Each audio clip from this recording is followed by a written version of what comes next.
Where's the Fantastic Four tower in Spider-Man? It isn't there. I don't think it is. Yeah. I think they basically got replaced with the Avengers tower. It was in the Spider-Man other video game, though. Yeah. Yeah. Just like they replaced the, what's that building? The real life building, though. World Trade Center? No. Well, of course they. Well, the New there. Hope Tower or whatever. No, that's there. Okay. It's an old building. The building that was built right before the Empire State Building. What is it called? The Chrysler Building. Yeah, that's not in the game. Yeah, that was the one they were talking about because like they would have to license it or something. Yeah, something like that. Yeah, it's bullshit. I was like, come on, man. You couldn't own a building. I wanted belong to the people. Like, say, I'm climbing the Empire State Building, and then I see it. It's, oh, no, it's over there. That's something. That was the world's tallest building for a year. And then the Empire State Building was finished. I wouldn't know it was like, the Empire State Building was going to be something shorter, and it was like, you know what? Let's add some more floors on this. We're going to be the world's tallest building now. They were built at the same time. They finished, and they was like, "No, we're gonna keep going." Yeah, it's like we're gonna beat you.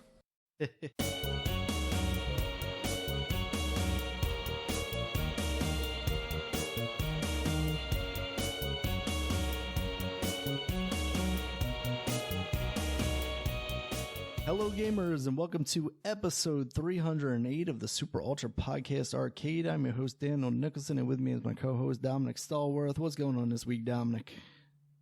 Well, I know today is a foggy day. Real foggy day. But I'm not super cold, so I think it's, how many degrees is it out here? It's not, it's got to be warmer than the other mornings. Yeah, it definitely feels, because yesterday afternoon was pretty warm. Yeah, well, it's 42. I mean, it's cool, but it's not freezing, so, hey, that's good. But, man, I had experience. I took a sleep study for sleep apnea that just potentially I might have. Oh, okay. So I had to go to the hospital. So I went to it's like a section of the hospital. It's actually down the. It's part of the University of Maryland, but it's like further down the street, off of Howard. So they put you in a room. It's a bed. They got TV and everything there. They got the bathroom and shower if you want to take a shower when you wake up and everything. So they put all these wires on you, like like some on your face, put something that for breathing for your nose to, I guess, to monitor how you breathe through your nose and your mouth. Because even if you don't breathe through your nose, there's something that kind of comes down so they can tell you're breathing from your mouth. Oh, okay. Then they put stuff on your head. So I ended up, man, I had to wash my hair because they put sticky stuff on my head and it's kind of like gel stuff. And so it's not easy wash out. It's not like, oh no, it's like gum in my hair. I gotta cut it off. But what else they did? And yeah, the wires actually, they weren't uncomfortable. But okay, I was going to ask how is sleeping with all that stuff on. Yeah. Well, if he sat it on the side of the bed so that I have room to move around. Mm-hmm. But then you have to call someone if you want to go up to the bathroom. Oh, wow. Before they're going to hook you. Well, they only hook one part so you can just take it with you and use the bathroom. But the woman had put it on the wall, so it was a little tight. Like I was trying to twist, and I pulled something off, and then when you put something off, they have to come in and put it back on you. So then that's when I just took it down, realized how it was. I just took it down, put it beside the bed. But I know on my leg, it kept unhooking because the way I wanted to sleep. Because I don't just sit when I go to sleep. I don't just stay in one spot, and there's a lot of people who don't. So the leg kept going up, but I knew how to at least put that back on. So I just did that myself. But as I was in deep sleep. Well, before I get to deep sleep, it was warm. And I can't sleep when it's warm. Like, it has to be a little chilly, or at least mild, like I'll probably prefer room temperature. Or if in the wintertime, I would prefer room temperature unless it's freezing. I'm like, hey, it's too warm in here. I can't sleep like this. And then they finally cooled the room down where, okay, I was comfortable. So I fell asleep. But every now and then it wake me up because something would come off my face or something. But it was all right. It was a weird experience. I think I probably got about like maybe 4 hours of sleep, maybe, from that, because I slept late because of the warmth. I now am just waiting for the results of if I have sleep apnea or not.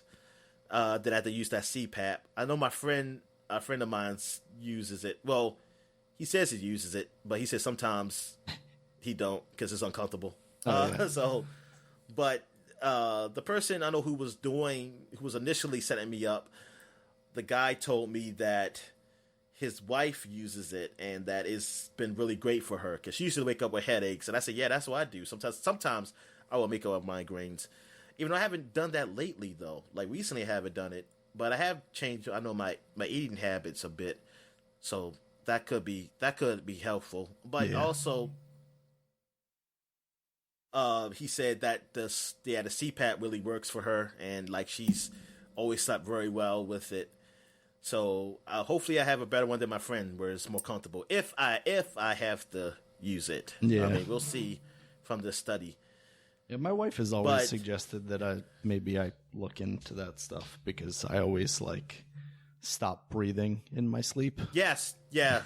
That's what I as a young kid. I remember my brother when we slept in the same room on bunk beds, and he would notice that I stopped breathing because he said my mom. I remember he called my mom. And I'm dead sleeper, so I didn't see none of this. Right. But then she said, nah, he does that sometimes and something like that because I started breathing again. But yeah, and I have it, and I also think I have a problem with what's it called? I forgot what the word was for it. It's when you are awake but you can't move. Sleep paralysis. Yeah, paralysis. Yeah, sleep paralysis. Yeah, see, I don't think I've experienced that. I've listened to a lot of podcasts over the years where people. Yeah, I know Jeff Gerstmann had it. Yeah, I know Jeff Gerstmann mentioned that. And yeah, I would be. Yeah, I sometimes I'll experience that. It'll be months that I don't, but I remember as a kid having that. I remember like having a kid and then it sucks because I might be in a position where I'm on my face. So I'm like, I can't move. And then I'd be breathing. And then I just jump up and get up. And then I'd be like, I don't want to go back to sleep. And then I fall back to sleep. And then I fall right back to sleep because I'll be too tired. But you don't get the like really creepy stuff where you like see people sitting on your chest or anything like that, do you? No. Okay. No. What the hell? See people sitting on my chest? There's some people that get sleep paralysis that also like see demons or things accompanied with that. Like, you know what? Some people say that like it's spirits. Yeah, I did look, and that's why I stopped watching. I said, okay, these people, I call them weird. These people are crazy. Yeah, because no, I can't open my eyes. Oh, okay. Like I'm asleep. I'm like I'm still. I just you can't just move. know you're awake and you can't. Yeah, I just know I'm awake because know I'm awake. I still hear things and stuff like that, but I can't. I don't just see like I'm looking at something. Yeah, no, it's not like that. I'm still like my eyes are still closed and everything. I'm just somewhat aware. It's like I'm trying to almost like I picture myself trying to push myself off the bed to really wake me up, like the fall. But I don't know if I'm even moving. To be honest with you, I could be thinking I'm moving. So yeah, that's sleep paralysis is really fucking weird. But that's a different thing. So I told the doctor that. One doctor said, "Oh, that's kind of normal. That's just your brain not trying to." I forgot what he said, but I was like, "Man, it's gotta be something. It's gotta be something for that. That's not because it don't feel normal. I don't like this feeling. I don't like this feeling. If it's normal, I don't like it. So I might talk to them about it again. But yeah, that was a interesting experience. That was interesting. I think it was like 3 patients there that night. So you all had to share bunk beds? No, we got separate rooms. Nah, hell no.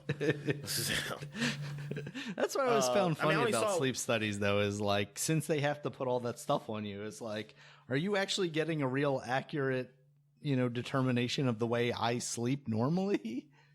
Yeah, it's kind of hard. Yeah, exactly. See, but my friend, he did his through a Zoom. Oh, weird. But I don't think he got the full. Yeah, I don't think he got the full. Like all the wires on. I think he said he only had something on his finger.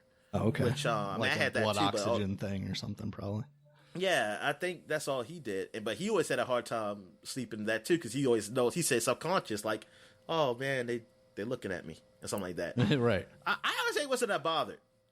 The only thing I was kind of bothered is like, oh, what if I have a Woody when I'm asleep or something? I just don't know about it. But you know what? I wouldn't be surprised they see that shit. Used to that. Yeah, they probably see that all the time. They probably got bets on it. I bet you this guy will get a Woody. This They're just happy if you're not having wet dreams in bed. Yeah. Like, oh man, we got to clean the sheets this time. All right. Yeah, that was it. That's really what happened for me this week. Anything interesting for you? Anything? Oh, yeah, I did actually. Oh, you put up the Christmas tree? Yeah. Oh, that's good. Typically, we have in the past couple of years, or we put up like a little table size one or whatever. But my parents left behind their full size fake tree, and since it's my daughter's first birthday, I figured we should actually kind of do this right. Her Even first, though she won't remember it. Her first, I said birthday, didn't I? Her first. Yeah, Christmas. You did say birthday. Yeah, she's Jesus, Dominic. I forgot to tell you. I was like, you just changing birthdays now? Now we can just do that. But yeah. So what you got on top of the tree? You got a star, an angel, or what you got? Right now we have a Christmas hat because her mom gave us a Christmas hat. They do like an early stocking thing with an ornament and that's not Christmas Catholic light. Well, so that's the thing. I asked my wife. I was like, "So are you like an angel type person? Are you like a star? What do we got? Like novelty thing? Get a koala, put it up there." Yeah. And she was like, whatever, angel, star, doesn't matter. And I was looking on Amazon to see like what's going on nowadays in the tree topper category, and like you have your angels that look exactly like the ones that my parents used to have. Yoda. I didn't see a Baby Yoda one, but I'm sure if I like specifically type that or like go to Etsy or something, I'm sure I can find one. Yeah. Yeah, and it's the new innovation appears to be like stars that also are projectors, so they like project stars on your ceiling or whatever. And that just seems really extra to me, so I don't need. Yeah, it really is. But that's okay. That's what Christmas is all about. Being extra. Not wrong. Are you Oh, sorry. She was grabbing at the power cord for the computer, and I was like, "I'm gonna lose everything." No. Oh. All right. What was I about to say? It's gotta be. Is it like? Did you see anything like a Trump kind of ornament? I mean, like a one be on top of the tree. I don't know. There's ornaments, but it's like for one, but I did a Trump with the angel wings, something like that, because he's a chosen one. He truly is the savior of America or whatever. Yeah. Man, let me tell you about some of the billboards I saw driving down to Florida when I went on vacation that week, Tom. Oh, okay. What was it? There was one. Did I tell you about the Smokey the Bear one? No. So there was one that was like only Smokey the Bear and Donald Trump can save America from like the evil libs or something like that. Oh, man. And then there was just, of course, like just large pictures of Donald Trump, like, vote for him, otherwise you're going to die in hell. Just the further south you got, the more like elaborate and extremely concerning they were about how he's the only person that can save America from AOC or something. Yeah, God, man, we're going to hell then, Dan. Jeez, probably. Yeah. All right. What else happened? I guess I go through that. Oh yeah, I was about to say I watched the women's match in SmackDown because I was just downstairs and I didn't feel like changing the channel, and it was on SmackDown. I said, okay. Carmella versus Sasha Banks. Yeah, I just saw some clips of that. I didn't watch that last. Yeah, night. And I'm just like, wrestling is so weird where you have a title match, but disqualification the person will win, but they can't win the title. Right. And it's champion's advantage. It's like, it is just that. Why is that? I always wondered, like, why is that the rule? Because if I have to tighten the belt and I think I'm about to lose, I'm just always going to like pull a knife or something and just say like, disqualify me. I'm gonna shoot the person. Yeah. I mean, and that's the thing. I think they keep that rule around for that specific reason, because then they can go into the next match like, oh, no disqualifications, whoever wins, that kind of thing, or they take away the champion's advantage, because also it's like, it's not just disqualifications, it's also countouts.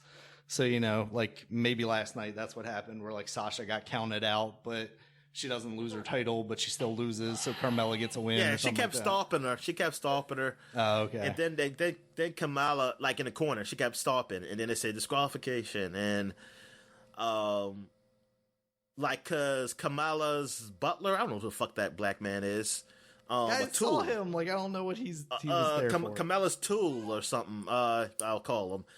He interrupted Sasha Banks, and that's why she got angry. Okay. But then Kamala got her back, and then she slammed the champagne bottle on her back. Clip, yeah. She pushed her face in the bottle of ice, the bucket of ice. Yeah, that was where the bottle was. She ice bucket challenged her. Yeah. So now I see, because this is the first time I really watched it with the fans on those monitors in the back to simulate like a crowd or something. Yeah, the Thunderdome. That's kind of cool. That looks pretty cool. I mean, compared to what I see before, where it was nobody, definitely is like it's. I think it works well. But how do they judge the crowd noise? Oh, like they just make all that shit up, Dominic. That's literally pulled from the video game a lot of times.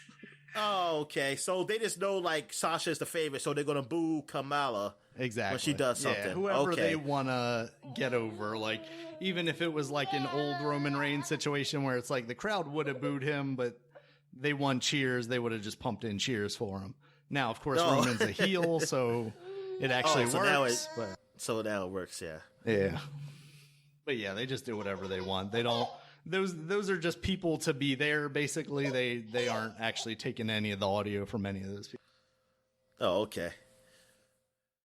All right. So yeah, that's all I want to talk about. So I guess we can get right into it. Let's talk about the big news that it's a pretty big week, but Disney really, they had their what was their investors meeting or something? Yeah. Okay.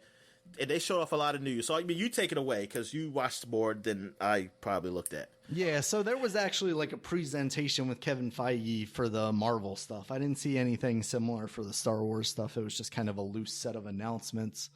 So I watched through kind of the individual trailers, and then I saw after the fact that there was that presentation, and I just kind of watched that. Hold on a second. All right, here we go. All right.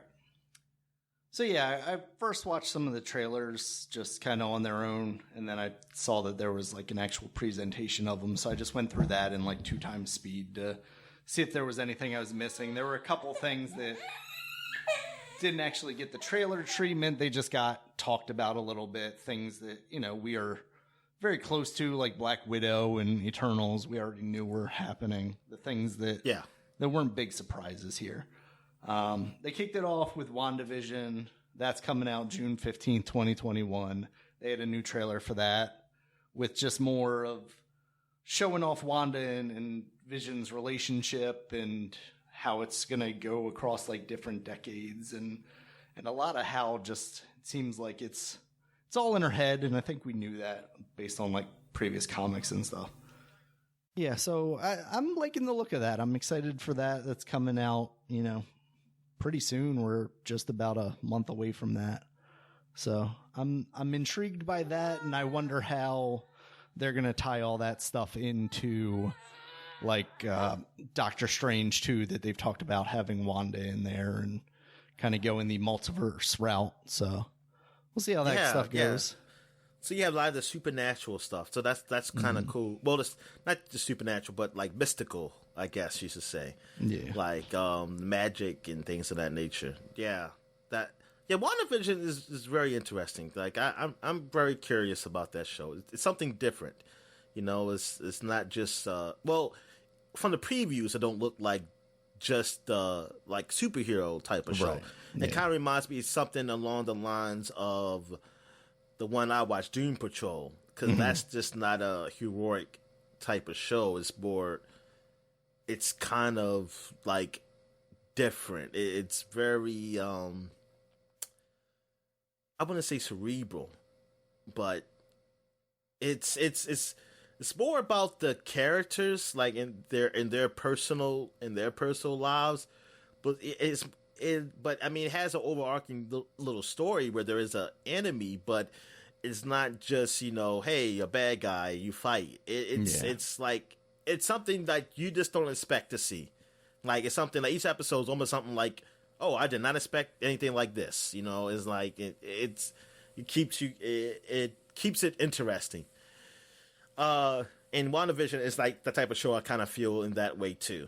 And they did actually show some action stuff too, so it seems like there will be some of that as well. But a lot of it focuses just on almost like the parody of like old shows, like you see like a Brady Bunch style thing and a I Love Lucy and a Dick Van Dyke kind of look to a lot of this stuff. Yeah.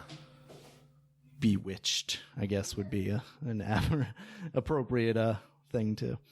Yeah, so after that, we got Falcon and the Winter Soldier coming out March 19th, 2021. So they had a trailer for that as well.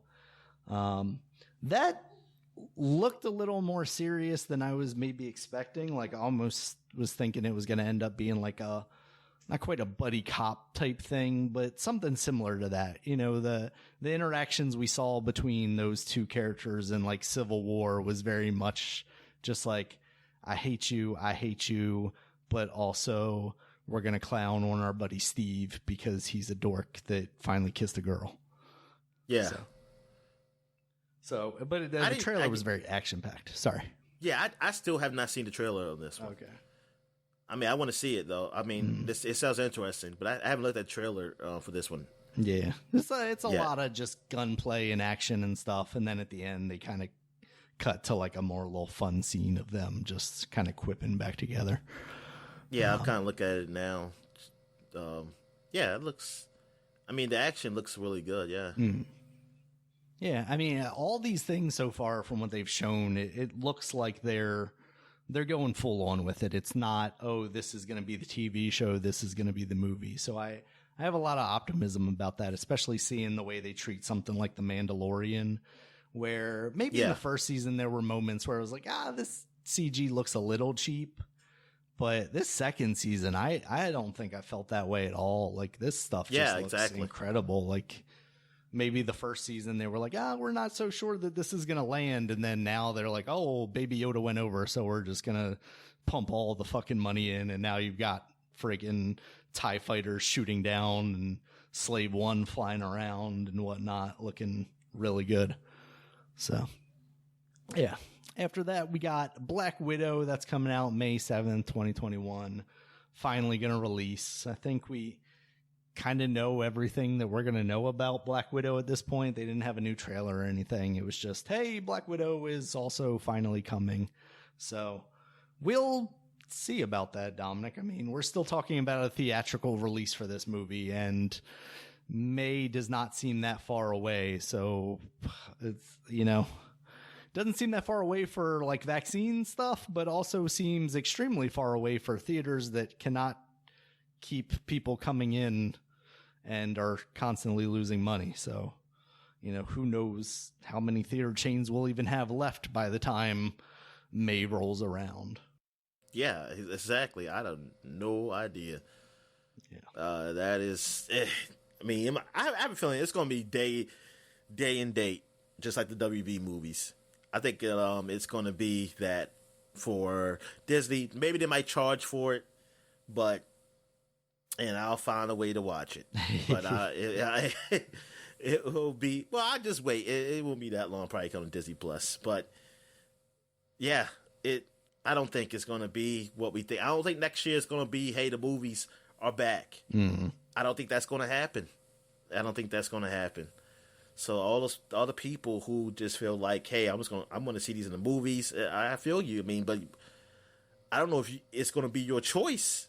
Yeah, exactly. To see it or not. They're probably going to make the choice for you by saying, hey, we're not open. So, I mean, unless you can break in and try to put that thing on the reel or something, I don't know. And just watch it yourself. I don't know. Yeah. And that's a wonder. Like, these theaters closed. Just like if Regal is closed, like what they going to do with the building? Like what like. That's a good question. I mean, they're very specifically laid out, right? Like, you aren't just going to turn that into a Target or something in a month, you know? I don't know. I wonder if you start seeing, I mean, there's so many of them. I would say maybe you start seeing some of these more niche theaters like Alamo Draft House start to grab up some of that. But if we're not going to see movies and we can't see movies, it doesn't matter what the experience is. You're just not going to be able to go. So I don't know that, you know, another theater is going to invest more money in opening more theaters in a time where you can't go to the theater. So I guess we'll see. I mean, I would say demolish them, but, you know, a lot of these are like attached to movie theaters and whatnot. Yeah. So, yeah, I guess we'll find out. Things will go one way or the other. Yeah, so that's something to keep in mind for all of these things that are movies, which, you know, in the grand scheme of things, there aren't a ton of compared to the Disney Plus content that they've announced. So, you know, maybe they're kind of hedging their bets a little bit, and things that would have been movies are now things that they're going to maybe lean towards Disney Plus for. Yeah. All right. After that, we've got Loki. That's the TV show coming to Disney Plus in May of 2021. So sometime around the release of Black Widow, there was a trailer for that. Yeah, it basically shows Loki getting the cube in the past when they went back in what is that movie called, Dominic? The last one. Endgame. Yeah, in Endgame when they go back in time and try and gather all the shards and the Infinity Gems, stones, whatever they're called. And then the Animus. Interesting... The Infinity Animus. Exactly. So they show that, and then they show him kind of jumping between different time periods. And then they have, is it Luke Wilson? I think that's the Wilson brother that we saw there. With the blonde hair? Well, he has gray hair in this, which was weird, but yeah. Okay. Yeah, because the other one has dark hair usually, right? And he's in Stargirl. He's in DC, so... Oh, is he? Oh, okay. Yeah. I don't know. There's a lot of crossover here, Dom. It is a lot of crossover. We're starting to see a lot of people who are, you know, like, yeah, well, it's a job. Job's a job. Doesn't matter if I was DC before. I'm doing Marvel stuff. I'm doing Star Wars stuff. I'm working with the mouse. The House of the Mouse, Dominic. And then the mouse is going to probably buy WB in years in the future, and he'll just control everything. Yep. And then after the fact, we'll go after them and be like, I think they're a monopoly. Like, oh, you think so? Maybe you shouldn't have let them do it in the first place. Yeah. So Owen Wilson was like part of this agency, the TVA. I had to look it up. It's like the Time Variance Association or agency or something like that. So it sounds like they're like investigating his crimes of messing with different timelines, which sounds kind of neat, you know, a little subversive there. So that seems cool. After that is What If. That's coming in the summer of 2021. That's an animated series based on the comics of the same name, where they basically explore different timeline type things. Like, what if Peggy became Captain Britain, I guess, instead of Steve becoming Captain Marvel. And that looks pretty cool. The art style, I'm kind of iffy about. Like, by the end of the trailer, I was like, okay, this doesn't look as bad as like I thought it was kind of looking at first. Like, the beginning of it, I almost thought it was like one of those motion comic-y kind of things where it's super low frame rate and, you know, looks almost like a Flash animation. but it's not quite that. It's a little better than that. I was hoping when the What If, I thought there was going to be just like the Twilight Zone of Marvel. I mean, it's still What If, but it'll be real people. Mm-hmm. I didn't know it was going to be animated. I think it would be really cool if they had explored, live action version of this. Yeah. But they I understand how it could be a lot. It could be, that could be pretty expensive, and you're already doing a lot of other expensive shows. So yeah. Because they even went the route of showing like the Marvel Zombies stuff, which is kind of a popular series. I saw that spun off. That was cool. The What If stuff. So yeah, that looks really neat. After that is Shang-Chi, that's coming out July 9th, 2021. They haven't really said anything about that, just talked about the people they've cast, and I think the director maybe. They didn't have a trailer or anything for that. Same with the Eternals. They just kind of gave lip service to that. That's coming out November 5th, 2021. That was originally supposed to come out the end of this year. Just saying, we got a big all-star cast. That's the one with Angelina Jolie and Kumail Nanjiani and a ton of people. So we'll see how that turns out. That's another one, much like Guardians of the Galaxy, that I'm like, I have no real basis for what those characters are and what that is. So I'm kind of intrigued and, give me something new.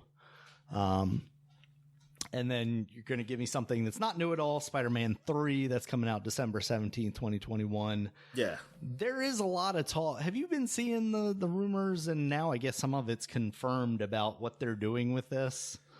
Yeah, people keep joking and putting other things that Spider-Man's going to have up there, too. I forgot what the last one I saw. Oh, I forgot who it was. There's some bad guy in this other TV shows. Like, they're bringing this guy back, and he's going to be in Spider-Man. I was like, what? Because I didn't know it was true or not. I said, what's going on? They said, this is a joke. But yeah, because they've got Alfred Molina confirmed as Doc Ock now. They've got Jamie Foxx as Electro coming back. They allegedly have Andrew Garfield and Tobey Maguire coming back as Spider-Man. But then I saw something that they weren't coming back. So I don't know what's true or not. Yeah, I'm just gonna wait. And to me, like a full-blown Spider-Verse thing, like it's too soon for all that. You had an interesting story about, JJ knowing about his name and, his identity at the end of the last one. I don't know why you need to go this way, if it's a Sony kind of thing or what. But at the same time, if it's just like, okay, we're acknowledging the Spider-Verse because Doctor Strange is going to be there. And, you see quick cameos, all these things, just acknowledging, at one point they exist, or in like different dimensions they exist. I think that could be fun. Mm-hmm. So we'll see how that goes. After that is Miss Marvel. That's coming out late 2021. You know what? I want to get back to the Shang-Chi, but yeah, sure. That's something I don't know about either. I mean, I don't have no familiarity at all with Shang-Chi, so that's coming in not knowing anything. It's pretty good. I can't be like, they're not being like the comic books. I'm angry. Exactly. I'm angry about this. No, you just got to go on Twitter afterwards and then change your opinion. Like, that movie was pretty good. Yeah. Oh, no, people thought it wasn't like the comics. Oh, fuck that movie. Oh, yeah, exactly. So I'm right with y'all then. I'm right with y'all. Even I did like it. I don't appreciate them not being like the comics. Exactly. But anyway, and the Eternals, I don't really know the Eternals either. I mean, all I know is the Inhumans, so I don't know who the hell the Eternals are. Yeah. And the Humans, I guess they don't exist no more because after whatever that TV show, I guess they just said like, forget about it. But just wipe it from our memory completely. Yeah, exactly. So yeah, seeing those two, like, so is that a show too, or that's a movie? Shang-Chi. Or no, Eternals. Eternals is a movie. Yeah, that's a movie. Shang-Chi's a movie, yeah. Oh, Shang-Chi's a movie too? That's not a TV show? Oh, okay. Oh, so this is new things for me. Mm-hmm. So I have know nothing about him. So is the real I said about the Mandalorian. What's his name? The enemy from Iron Man, he's going to be in that? The Mandarin? Oh, the Mandarin. I was like, Ironmonger? I don't know why I went to him. Yeah. I believe the Mandalorian. The guy with the rings, Dominic. Yeah, I believe he's going to be in there. So it's going to be a real Mandarin. We're going to have a real one. Okay. So that should be interesting with that. Is they really did fight him? I would expect, yeah. That was their real enemy in the comic books too? Yeah, I believe he's one of their one of Shang-Chi's big enemies. I'm not sure what's going on with the Eternals as far as who they're going to be, Like what are the Eternals? Are they like Inhumans? What are they? I think they're godlike people from like outer space that come to Earth during like the caveman times, almost like what's his face from DC. Oh, I know something you're talking like about that. Yeah. Darn. Now I can't remember his name. He was I forgot his name. Damn. Yeah, but I feel like it's something like Sebastian that. Shaw because he looks like him. Yeah, he looks like him. Oh man.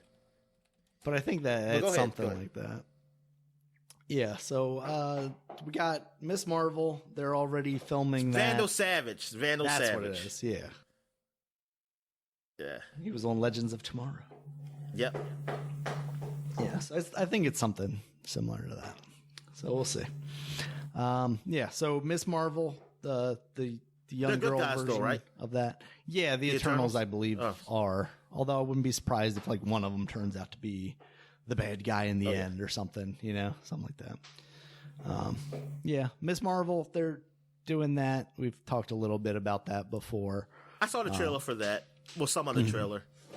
Yeah, it's more just like, hey, here are the people that, talking about the girl. Yeah, it's not a trailer, but yeah, the cast. Okay, so, I hope that's done well. Yeah.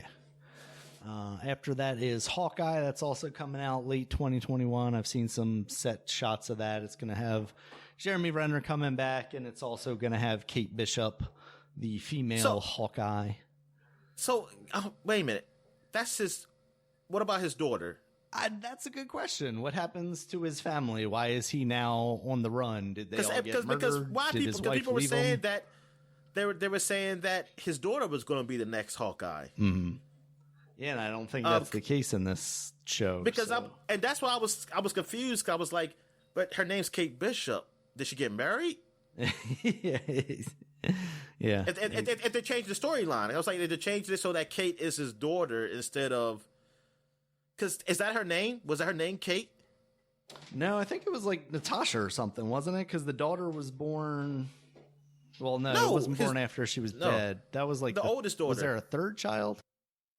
What was that? What was her name?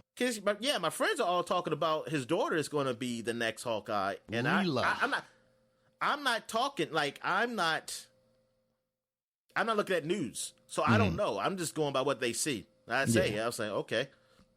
So I was like, maybe they just changed the storyline to make Kate his daughter. But I was like, if it's still Kate Bishop, then it don't make sense. Right. But yeah, so it's still going to be a Kate Bishop. Okay. So it's not his daughter, like the people were saying. Mm-hmm. Okay. Yeah, it doesn't seem like it is. So we'll see how we get there. I mean, maybe his wife leaves him because he still wants to be superheroing. Who knows? After that is where things get super weird. We got Doctor Strange in the Multiverse of Madness. We've, of course, as we mentioned earlier, we got Wanda in there. This coming out March 25th, 2022, as of right now. We also, they said there are connections to the Spider-Man, which makes sense because Doctor Strange is going to be in that. But we also have America Chavez coming in this one, and she is like what is she, like the young Avengers Captain America, basically? Is that what it is? I think she's Miss America. Is that right? Something like that. Something like that. I mean, I'm not that familiar with it, but that's what it seems like. It seems like she's Captain America from a different universe, for what I saw. But then I heard somebody say she's actually an alien. I don't know the full story on that. Interesting. Yeah, so that sounds kind of cool. I mean, that movie sounds like it's just going to be all over the place. So yeah, it's going to be crazy. Yeah, I'm very interested in how far they're. But they are going to have the enemy back, right? Well, what's it, Bordor? What's his name? Yeah, the one that like started out as a guy and then turned on him because there were too many sorcerers or whatever. Yeah, he's going to be back. Yeah. Okay. So, yeah, that's going to be interesting. After that, we got Thor: Love and Thunder. That's coming out May 6th now, and they confirmed that there was a lot of rumors about Christian Bale being in this movie. Some people even saying he was going to be like Beta Ray Bill, who's like the horse-faced skeleton Thor with a hammer. He's actually going to be Gore the God Butcher, who I'm not really familiar with, but apparently he's going to be... sounds like a good guy.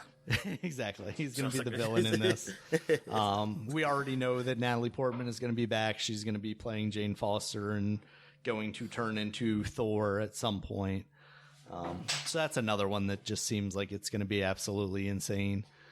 After that, we've got a woman Thor. It's insane. Yes, it's already insane. That's the part that's insane. Down.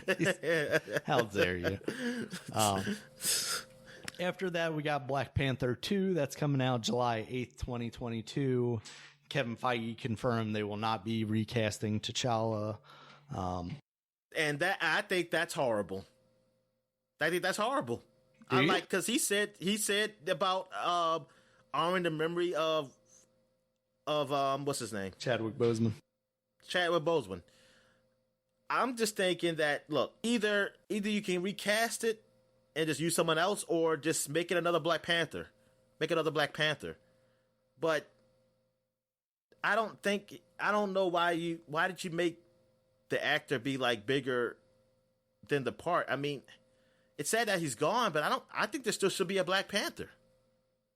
I don't see a reason to just not have a Black Panther. So what's this movie going to be then? Is this going to be about Wakanda? The other people there. I mean, I can see that being interesting, but for a movie standpoint. But I know, like, if there was a comic book that said no Black Panther, but it has Black Panther on it, I'm like, man, I ain't buying this comic book. I say, you gotta give me one. It's like you can. I don't know. I feel like they could be recast, and I mean, you still honoring him, but it's not like now it's becoming that you made that this guy is Black Panther now. Yeah, and like it's like if somebody had done that with Christopher Reeve with Superman, like they do that. They say we can't have no more Superman because Christopher Reeve is so good. We can't do that. We can't have no more. And that's not fair. It's not about fair, but it's like you can cast someone else. So either cast somebody just to be T'Challa, or cast somebody else who takes his place. Yeah, like someone else comes up. I think that's what they'll do is they'll cast someone to take. Like, I don't think they've said that they won't recast Black Panther. I think basically T'Challa is the character they're not going to replace right now, and I could see down the line them doing it. But they're just going to give themselves some time. You cut out on me. Sorry, I had to grab her again. Yeah. I think they're going to replace Black Panther. Like, there will be a Black Panther in the Black Panther movie. It just won't be T'Challa's Black Panther. Yeah, I guess. I mean, I don't know if even that, but I mean, we'll see. We'll see how they do it. I don't know if. I just think you could cast him. I mean, he was great, but it's like he was great, but I don't feel like it's like I have to do this. Like, we have to replace him. Yeah, I don't know. I think people really make it a lot bigger than what it is. At the end of the day, this is just a movie. Yeah, and it's like people, they change. Actors change, and I think.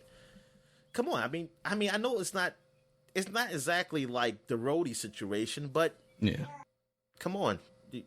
Well, I was going to say, because there's like the kind of scandal, I guess you could say, going around the woman that played his sister, and there's a lot of people out there just calling for her to be recast because she's like putting anti-vax stuff on Twitter or something like that. Oh, really? Yeah. Oh, darn. She had posted a video, and then I don't know. That's what some people were saying. Like, hey, she's gonna be the next Black Panther. So now exactly. I guess they don't want that anymore, do they? Yeah. Because well, I mean, I can still see the same people saying like, oh, we don't want her, but recast the role, and then she can still be the next Black Panther. I think I support the idea of retiring his character in a way, just because I think that could basically put them in a corner and force them to do something different, more creative than just going back to the well of him being Black Panther. And whether that's, turning his sister into Black Panther or whatever. I mean, ain't like you saying be more creative, but it's like it was a lot of Black Panther we saw, I mean, so did it really need to be that creative with it? I mean, that is the problem, right? And that's why, like, you probably don't want to see the character be retired, because we haven't really explored that world or that character much at all so far. He's gotten one movie, and unfortunately Chadwick Boseman passed away, and now it's like, okay, we're going to move on from his story completely because we're I don't know, we feel a certain way about his passing, and we, or people, they feel like the general public does. I don't know what their intentions are, but yeah. Oh well, we'll see what happens. I just say that's probably the news I'm probably really big down on with all of this. But okay, so what else we got next? Oh, I'm down on this news too. Now go ahead. All right, the one you're down on here is Captain Marvel 2. That's coming out November 11th, 2022. So it's okay. So I didn't like the first one, but hopefully this will be better. That's all I hope for. And they said that Miss Marvel will also be in this movie, as well as what is her name? Her friend's daughter, I think, is Spider-Woman. Oh, never. Okay. Rambo. Because in the comic books, I know they're really friends. Yeah, they're big time friends. Yeah, Rambo is going to be in this one. Who is also going to be in Rambo. Wanda? That's her last name. Oh, okay. But it's like with an X. It's like Rambo. It's not Rambo. It's it's just like French. So. Yeah, and I think at some point she becomes a Captain Marvel in the comics. I'm not entirely sure about that. So, yeah. After that, we got the Guardians of the Galaxy holiday special, Dominic. So, carrying on the back of the Star Wars holiday special that went over so well. I think I've watched some of the beginning of it. Yeah. The Lego Star Wars one. Potentially good one, not the. Well, see, I never watched the other one, and don't plan to. I don't like Ewoks, but anyway, the Lego one was I mean, what I watched was okay. Yeah. But it's not what I thought. It was. I don't know. I didn't watch enough of it. I'll give it a chance. I'll give it a shot. One of these days. It has to be before Christmas, because I don't watch Christmas specials after Christmas. It's against my religion. There you go. It's just, you got to have a line somewhere, Dominic, and I support that. That's and that'll be live action too. So I could just see that being like a really stupid like SNL skit type thing with the Guardians people. It's going to be written and directed by James Gunn, apparently. Okay. I don't know what you do with that outside of make it the most ridiculous thing. I'm like, what? So is it just like exclusive to Disney Plus, or is it supposed to be the movie theaters? Yeah, that's going to be exclusive to Disney Plus, and it's coming out the holiday before Guardians Volume 3, which will be coming out in 2023. But they didn't really talk about that too much. Damn, man, these things are so planned ahead, man. Oh, people, they got to protect these people from dying and stuff like that. Pretty much. Make these people live in bubbles. Yeah. All right. After that, we got Ant-Man and the Wasp. Quantum Mania is the next one of the Ant-Man and Wasp series. That's not got a date like the rest of these. The big news out of that... The Fios Quantum. Yes, they've rebranded. Yeah. Yeah. Yes. Fast internet. So Kang the Conqueror, they announced... casting for, and it's the guy from what's Lovecraft. that Cthulhu show? Yeah, the Lovecraft County, or is it country or county? Country. Okay, country. I can never remember. And Kang the Conqueror, a lot of people were saying they wanted to be like the next big villain. In some instances, I guess apparently he's Reed Richards' son. I saw that. Yeah, he's Reed Richards' son, but which I get confused because he's so far in the future. So does he get like immortality or something that he just lives longer? I think it's just a lot of time travel nonsense, to be honest with you. Yeah, I think there's a lot of like back and forth in time. And of course they'll mess with that with the quantum mania. Or the quantum realm, I guess is what it was. Yeah, but I don't know if they'll keep that story because that's what some people you get to the race thing like, oh, he's black, and that means Reed Richards is going to be black, guys. Going back to the well, Dominic. Yeah, make it happen. Well, I guess so Reed Richards you didn't like wasn't. Human Torch being black. And what about this? Yeah, exactly. Reed Richards. Double down. Wait till we show him the X-Men, and Professor X and Magneto are going to be black too. Yeah. So we'll see. She-Hulk, that is going to be a television series on Disney Plus. That who's playing She-Hulk? She-Hulk, I did not recognize the name. She said she was in. They said she was an Oscar winner. Let me see if I can see what she was in. She-Hulk show. Tatiana Maslany. Maslany? Let's see. She was in, according to IMDb, she was in, why would you just take me to IMDb and not the actual page for this movie on IMDb? Or for her, rather.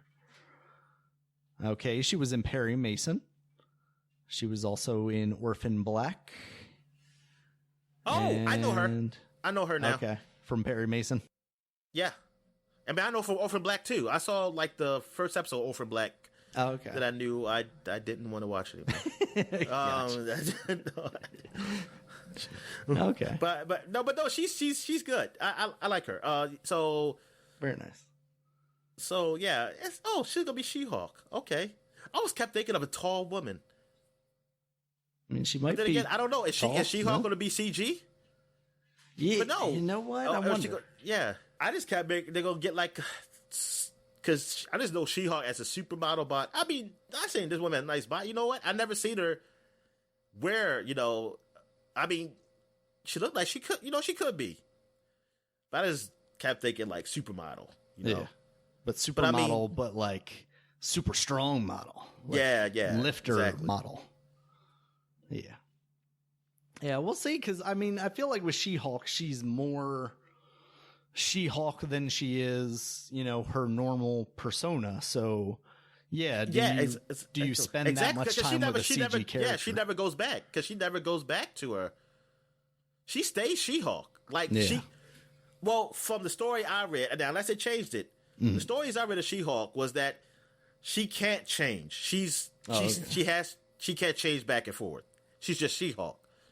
That's why I know her. I know her as. She's like that, almost like what's the guy with the green hair? Samson. I don't know what his name is. Is it Samson? I don't know. If it's Samson, I'm like, what the hell? They call that man a biblical name? They call him. I'm just thinking the Thing, because he can't change back either. Oh no, but he's just a freak. You don't know him? The guy who has green hair. He has gamma ray, and he's strong too. Of course, that's strong like the Hulk, but. He still has his human form. He just got more muscles, and he has long green hair. Oh, okay, Doc Samson. I'm seeing him here. No, I don't think I was familiar with him. My God, they call that man Samson.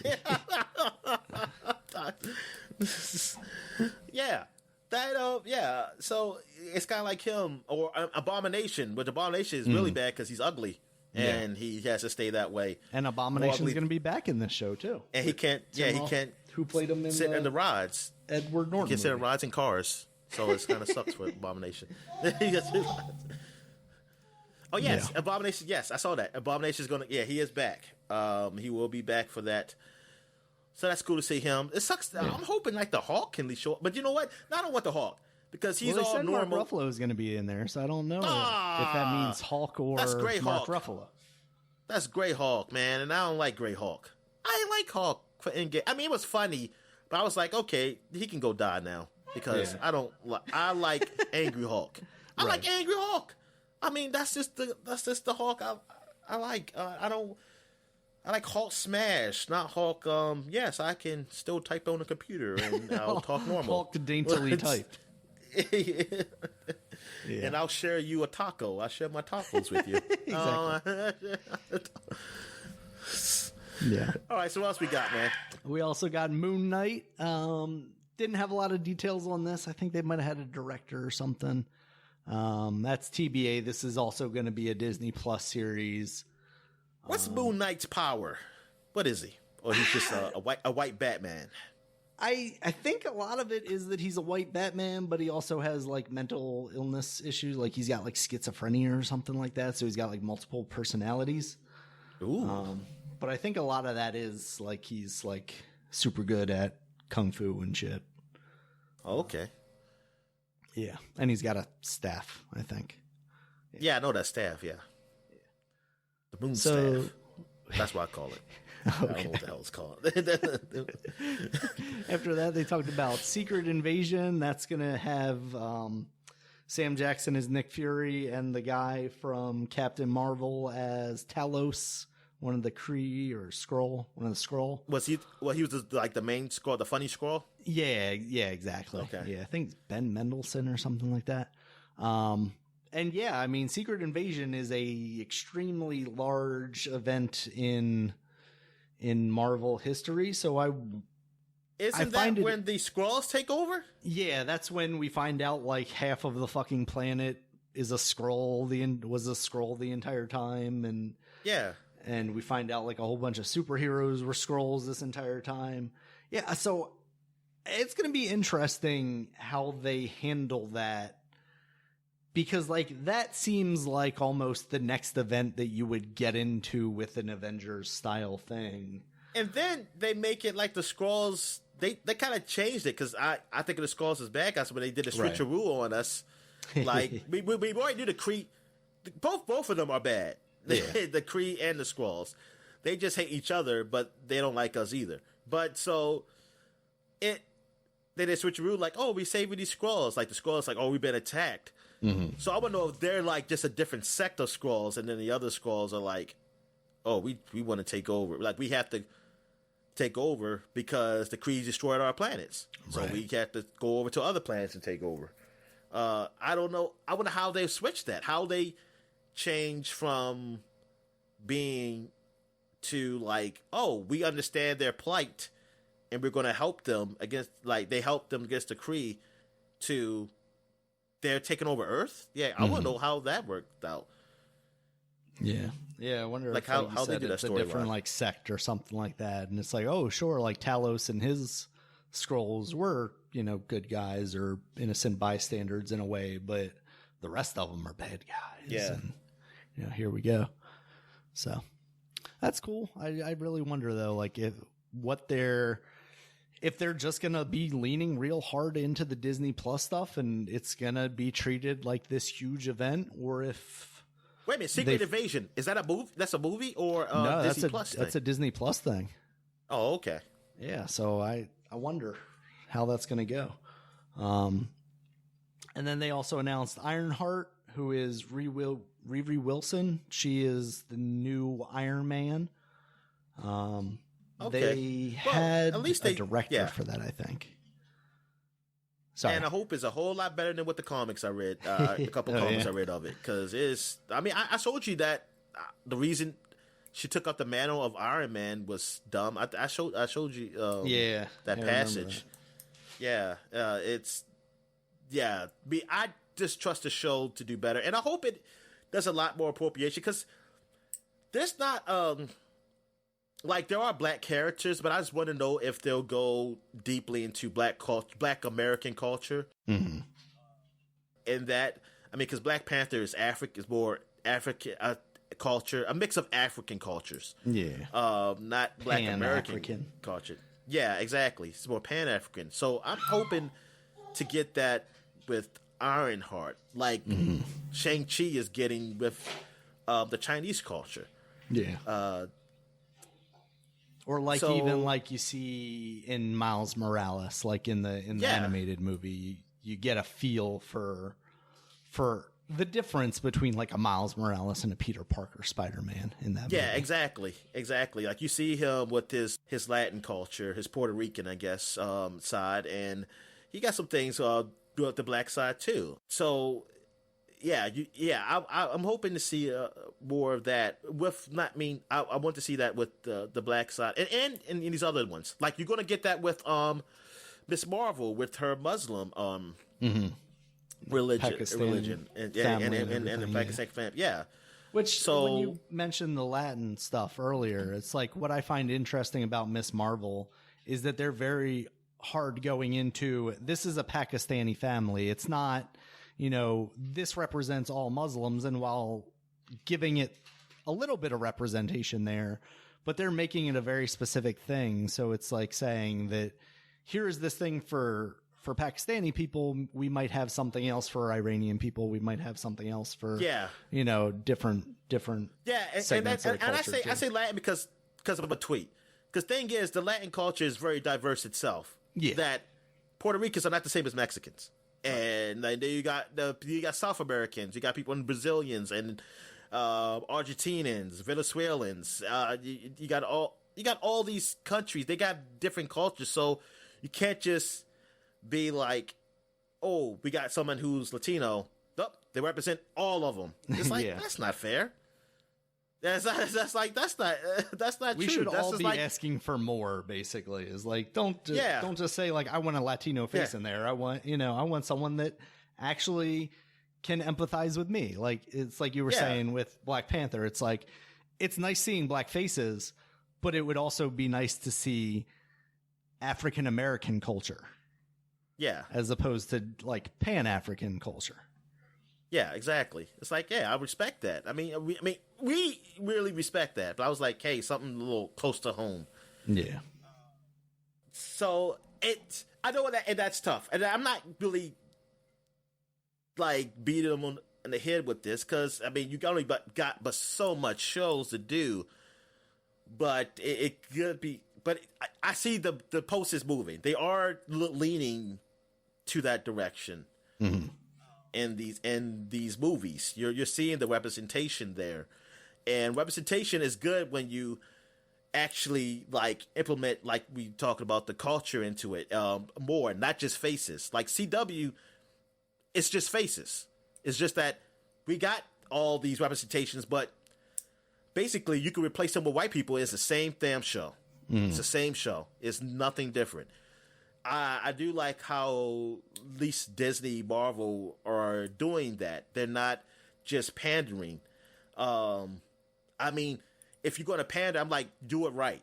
If you're going to pander, then go all out. Make it real, like at least. So go do that. Don't make it like I can tell you're pandering to me because I don't want that. I don't want you to pander to me.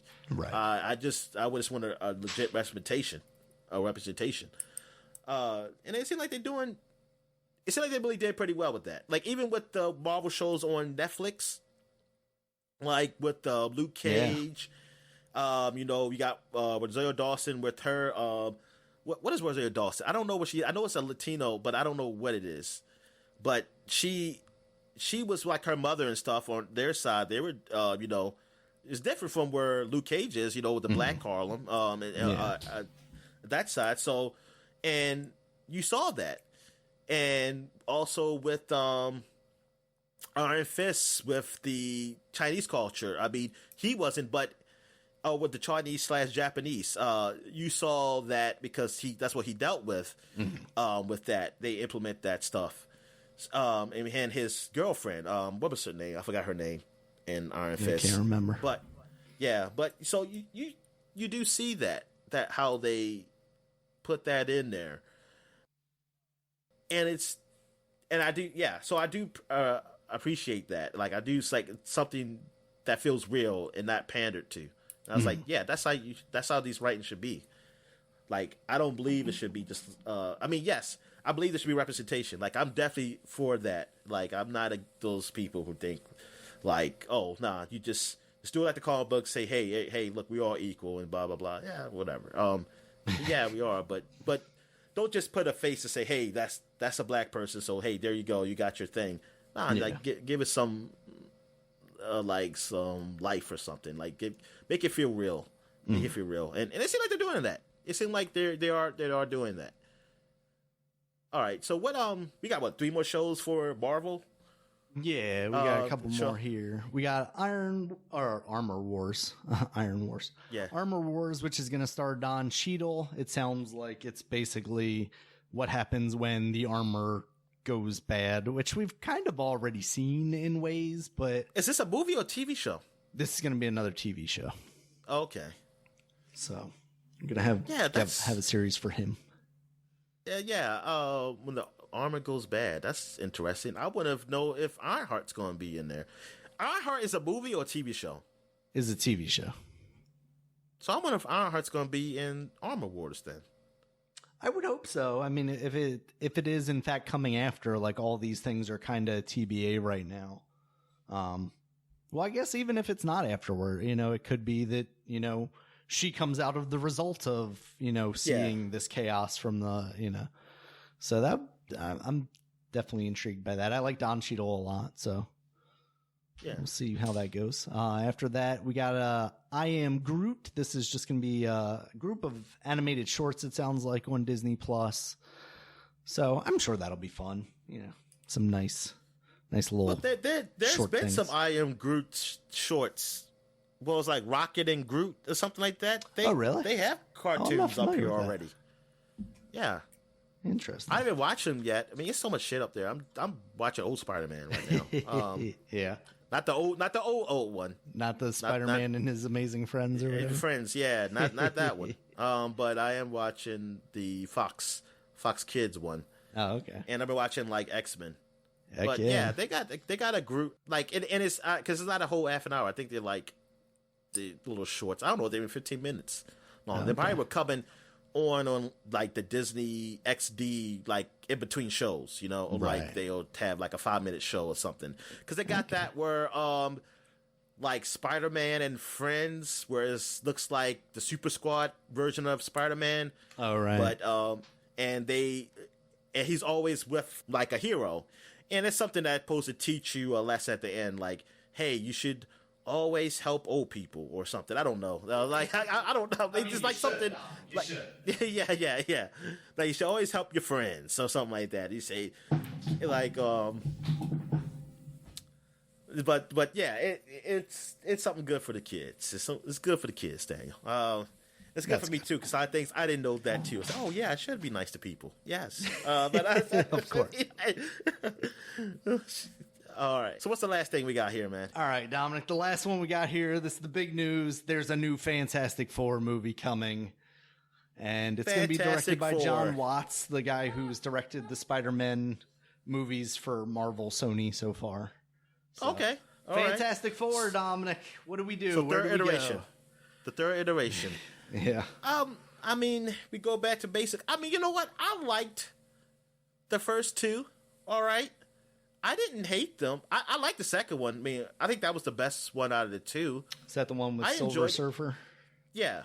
Okay. I liked it. It was short. It was just very short. But I mean, I enjoyed it at the time. Mm-hmm. I mean, it wasn't great, but I didn't hate it. I didn't hate it. In the first one, I didn't hate it. I mean, I thought it could be better. I didn't hate it. Yeah. But I enjoyed it when I watched it. I know that. I didn't come out the movie theater like, oh, this thing sucked. Actually, I don't know if I saw it in the theater. I think I saw it at home. But those two are right. Now, the latest Fantastic Four, I didn't like. It wasn't that great. And no, it's not definitely not because of Johnny Storm situation. It was not that. It just wasn't a great movie. But now looking back, it's like, darn, they had some pretty good stars of people, people there, and it's like, darn, it kind of sucks that movie didn't turn out Jordan, good. Kate Mara, Yeah, the what's guy the that guy I who was? always can't remember if he's in Ready Player One or if it's a completely different guy. Yeah, I don't think it was him. I don't think it was either. I always not I the look Ready at Player him and One. I'm like, it's the same guy, isn't it? That's a younger him. Yeah. But I want this. I mean, Fantastic Four, that's a big part of Marvel. Oh yeah. That's a big part of Marvel, and it's been out. I mean, now they've been. I guess I don't know what's going on in the comic books with them now, but they've been gone for a while because they were with back Fox. now that they have the rights. Because they were a huge part. I mean, they were like one of the best.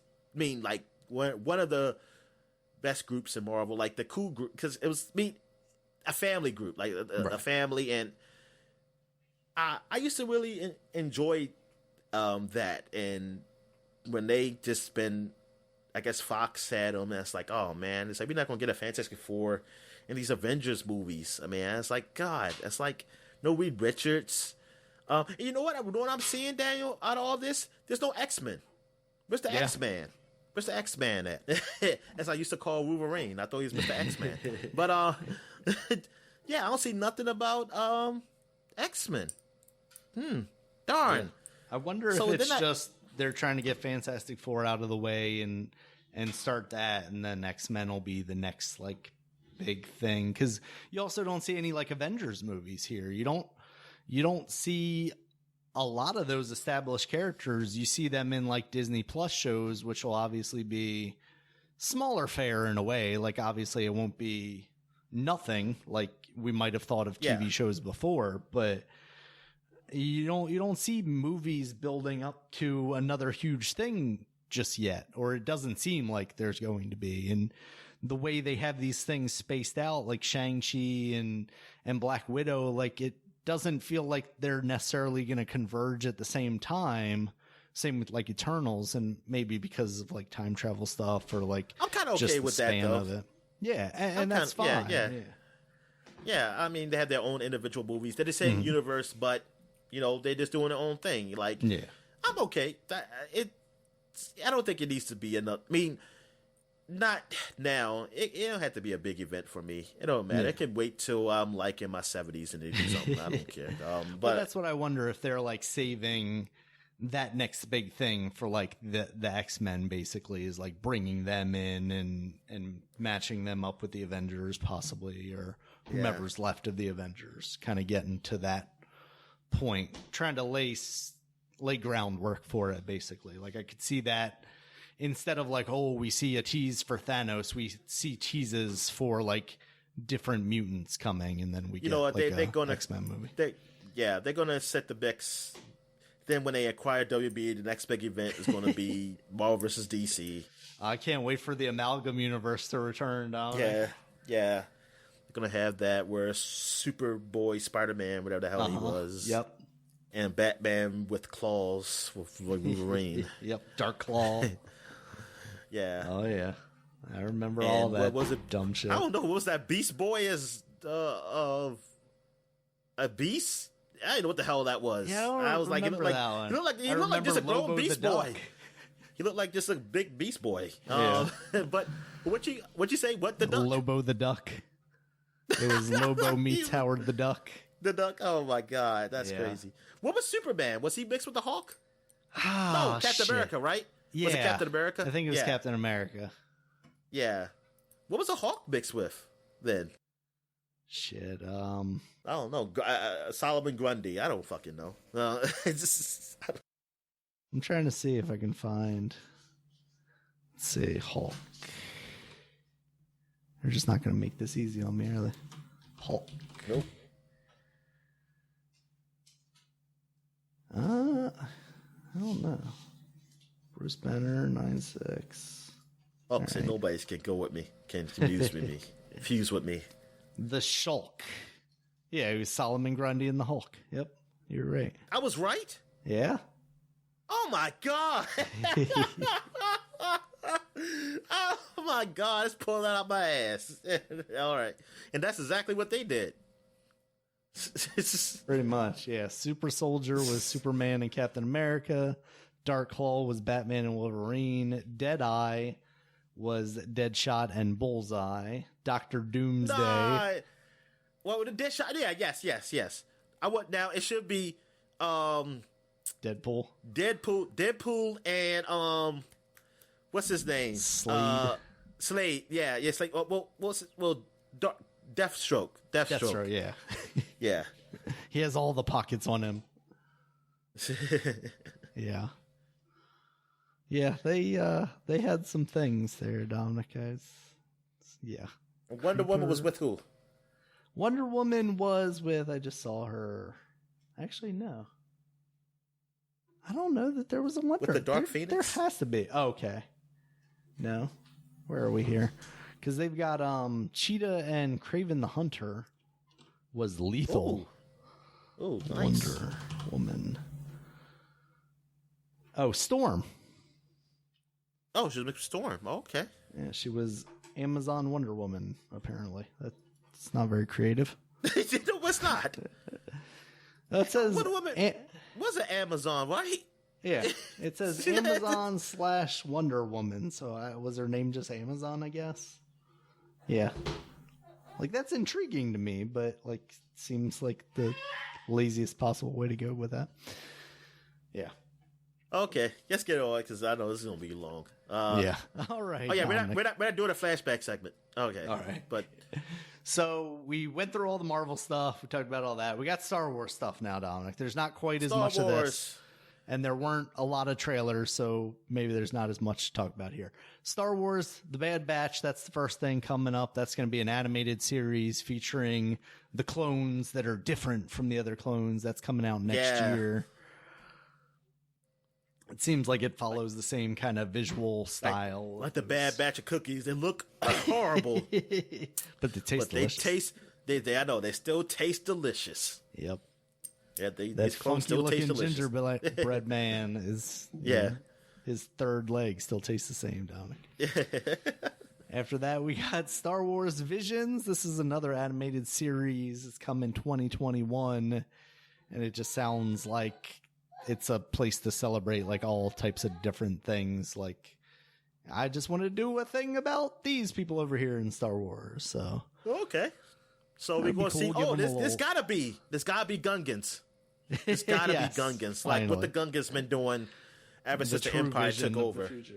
Yeah, exactly. After that, we got Andor. This follows Cassian Andor from Rogue One. Trying to build up the rebellion. That's coming out in 2022. There was a trailer. And that was the main guy, right? Yeah. Okay. Yeah, the pilot, the Han Solo kind of substitute in that movie. Yeah. Yeah, it was mostly another character, like introducing him as the character, even though we already know him. But much like the Miss Marvel trailer was like, hey, we're working on this thing, not, hey, this is the show. After that was Obi-Wan Kenobi. This is coming out sometime before 2023, which I thought was a humorous way to give it a release date.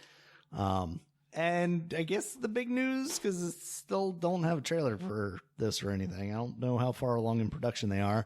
But Hayden Christensen is back, Dominic. He's going to be playing Darth Vader. What? Yes. Nice. That's good. That's Can't cool. think of many other things he has going on right now, so that's nice for him that he's going back to the iconic role.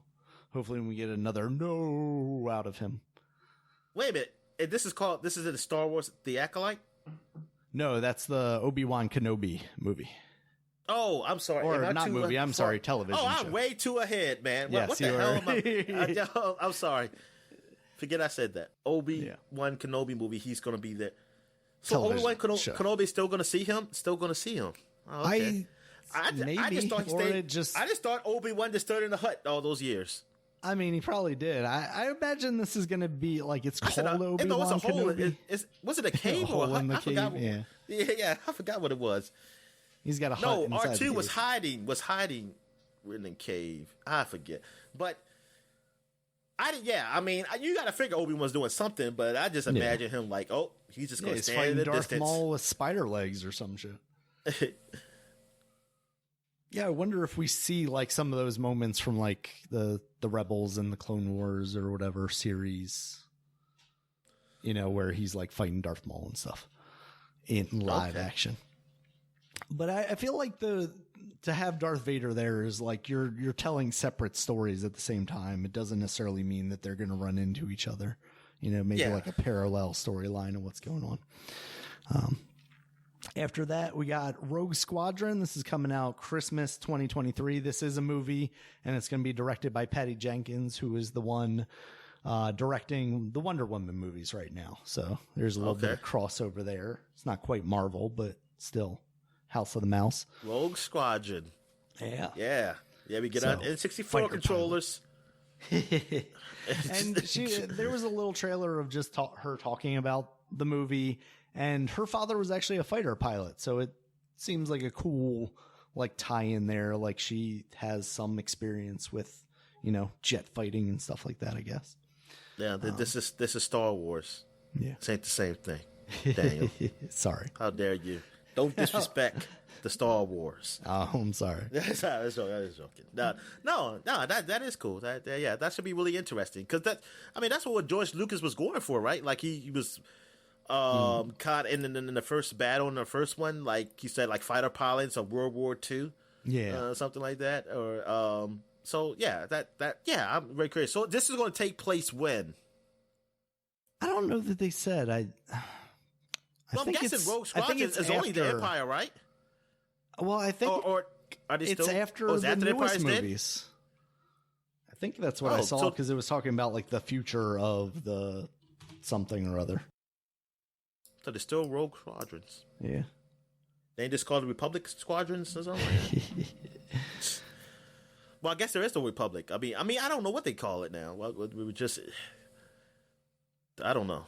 Well, I guess Rogue Squadron. I guess it's kept it. But yeah, I'm just curious. Yeah, what that story is. Yeah. I mean, I know there's people still around. There's still ships and stuff. Because just like how the Empire became the Republic. Yeah, I can't remember. No, I mean the bad guys. What are they called? What are they called? Yeah. The Nazis. They became the Nazis. And, and so I guess it's just First Order. Yeah, First Order. So I'm guessing you still have some rogue, like some sects of the First Order is still around, you know? All right, after that, we got Ahsoka that's coming out in 2024. TV series, right? Of course, after, Disney Plus series, after seeing her in The Mandalorian, everyone went absolutely insane, old. So we're going to get... It's like I have no idea how old Rosario Dawson is, but... Yeah. Yeah. Well, I mean, it'll just take place later in the series. I mean, I guess she's alive after those movies, so... Yeah. I don't know. She just dies peacefully, Dominic. We think something's bad's going to happen to her, and she just goes to sleep one night and doesn't wake up again. You know, and that's going to be the end of the series. I just want to rub her little... beautiful, Dominic. Her tentacle hair, whatever the hell that thing is. No, not sexually. Just like, that's what it feels like. It feels like it'd be Play-Doh. It's weird because, like, in those movies, they always look harder than I feel like they should be, right? Like, I feel like they should be, like, more natural. More flowy. Yeah, it should be always moving. I feel like if I just push into it, it'd be like Play-Doh, like I see my handprints. Ooh. It's like that. There you go. All right. After that, Dominic, we got Rangers of the New Republic. This is coming out 2024. Okay, who are these guys? This one is... When was this one taking place? Rangers. I think it's coinciding with the Mandalorian timeline. So it's taking place during that. The Power Rangers. It's kind of a spin-off of that, actually. Power Rangers of the New Republic. Yes, Power Rangers of the New Republic. So this is the New Republic. So this is in between the Empire being destroyed and the New Republic's happening now. Yeah, so apparently this one, both that and Ahsoka are going to be show run by Dave Filoni and Jon Favreau also. But what are the Rangers doing? I wonder. Like what are they? Like they're ranging. So they're like Space Rangers Scouting out and stuff. Yeah, they're like Space Ranger. Space Ranger. Oh, that's Buzz that's something Lightyear. I didn't put on there. But... That's Buzz Lightyear. What's that? That's Buzz Lightyear. Yeah. Oh my God. They do have a Buzz Lightyear movie coming, or is it? I don't know. I think it's a movie. So we don't have this on here, but they're doing a Pixar Buzz Lightyear movie, and they've replaced Tim Allen with Chris Evans. Oh man, why did they take Tim Allen out? Because he's a Republican? Probably. But he's always been a Republican. No, I don't know. I don't know if he's going to be younger or like where this story Did they find out he was a drug dealer in his early life? Yes. They saw that mugshot with the mustache and they were like, "Oh, this isn't good for the kids. We got to put Captain America on there." No, I just thought that news was pretty funny because I remember like when I was younger being like, "Oh man, like I hope they got Tim Allen as the voice of Buzz Lightyear." Now I'm like, I guess I don't really care one way or the other. Yeah, exactly. Because the TV show was all right without him. Like a little cartoon. Exactly. Hey. All right, Dominic. We also got a droid story. This is an animated thing coming out 2024, telling little stories about droids. Basically, it sounds like it's going to be like narrated by R2D2 and C3PO. You should check out the Lego droid story. I think that's what it is. I think it is called. I'm going to think it's called Droid Story, but it's a Lego one, and it's funny. It's pretty damn funny, man. It's like 5 episodes maybe, and there's also one called like the Lego Star Wars, like something for the Holocrux, with Luke Skywalker and them. I didn't watch all that because I had to go online to find out what order I'm supposed to watch it because they just had the titles, but it's like it's an order because it's all connected. It's like, wait a minute, because I think I watched one and I was like, then I watched another one. I said, wait a minute, so this already happened. And I was like, oh, there's an order to this. I have to go online to find which order I'm supposed to watch it in. Thank you, Disney. I mean, you just put the fucking shows up and you want to put like in a fucking folder so I can know, hey, watch it in this order. Because that's how it's supposed to be. But, yeah, those shits be funny. Those little Lego shorts, man. But it's not short, but those are actually half an hour. But there be some shorts. They're hilarious. Nice. Well, what else there? But yeah, the Joy Story. Okay, that should be interesting. That should be interesting to see that. Though I don't like them trying to make it like these things have feelings. I'm like, oh, whatever. You're a robot. You're a robot. Shut up. Maybe this droid story will give you different perspective. No, they don't. They try to. They try to, Daniel. And all these shows, they try to make it like when androids and stuff, like we're people too. It's like, no, you're not. You're robots. And it was a mistake to make you have these feelings and everything. And it was like, these people are idiots for doing that shit. All right, Dominic. We also got Star Wars The Acolyte. You mentioned it earlier. This is coming 2024. This is going to be set in the final days of the High Republic, which was the time when Jedis were at the top of their game, basically. And it sounds like it's going to be like the downfall of the Jedis, basically. So this is like before... Like who comes along. You talking about like episode 3 kind of thing? Or just a different time? Before that, yeah, like... long ago in a galaxy far away. So like the old Republic time or after the old Republic? Yeah, I would say it sounds like it's probably after the old Republic and like before the Skywalker series kind of stuff kicks into play. Yeah, so that sounds cool. I'm interested to see the downfall of the Jedi, Dominic. After that, we got Lando Calrissian is getting his own show. That's coming out in 2025. And the showrunner is going to be Justin Simien, who is the guy that did Dear White People for Netflix. Okay, that's an okay show. If you are like a very liberal person, you will love this show. I like it, but it's some things I don't agree with. There's some views that I don't agree with on it. But I mean, I think overall, it's kind of on that page with them. On a lot of things they do say, though. It's interesting. I like the movie more than the show, though. Yeah. But it's, like I said, it's a very liberal show. It's very liberal. Well, that'll be good, so Lando can continue fucking his robots. Yeah.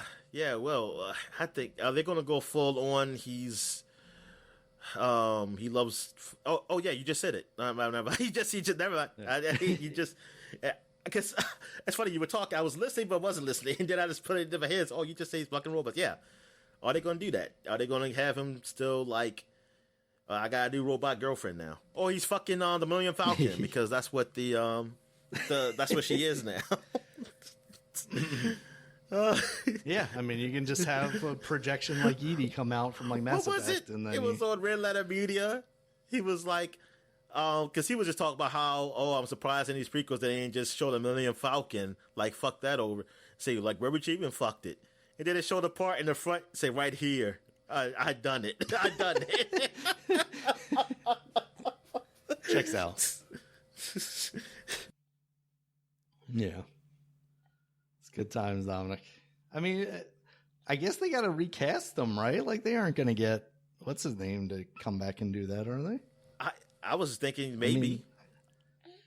I guess Disney, like we were talking about, like Disney Plus shows aren't like a step down necessarily. So it's not like he's, step like, down. he's No, I don't think TV he's. Yeah, I don't think he's that type of guy. He does Atlanta. That's true too. TV just doesn't have that stigma anymore. I don't think. That's gone. Only It with used to. What's his name? But Leonardo DiCaprio or something like that. He's not going. He's not going to do it.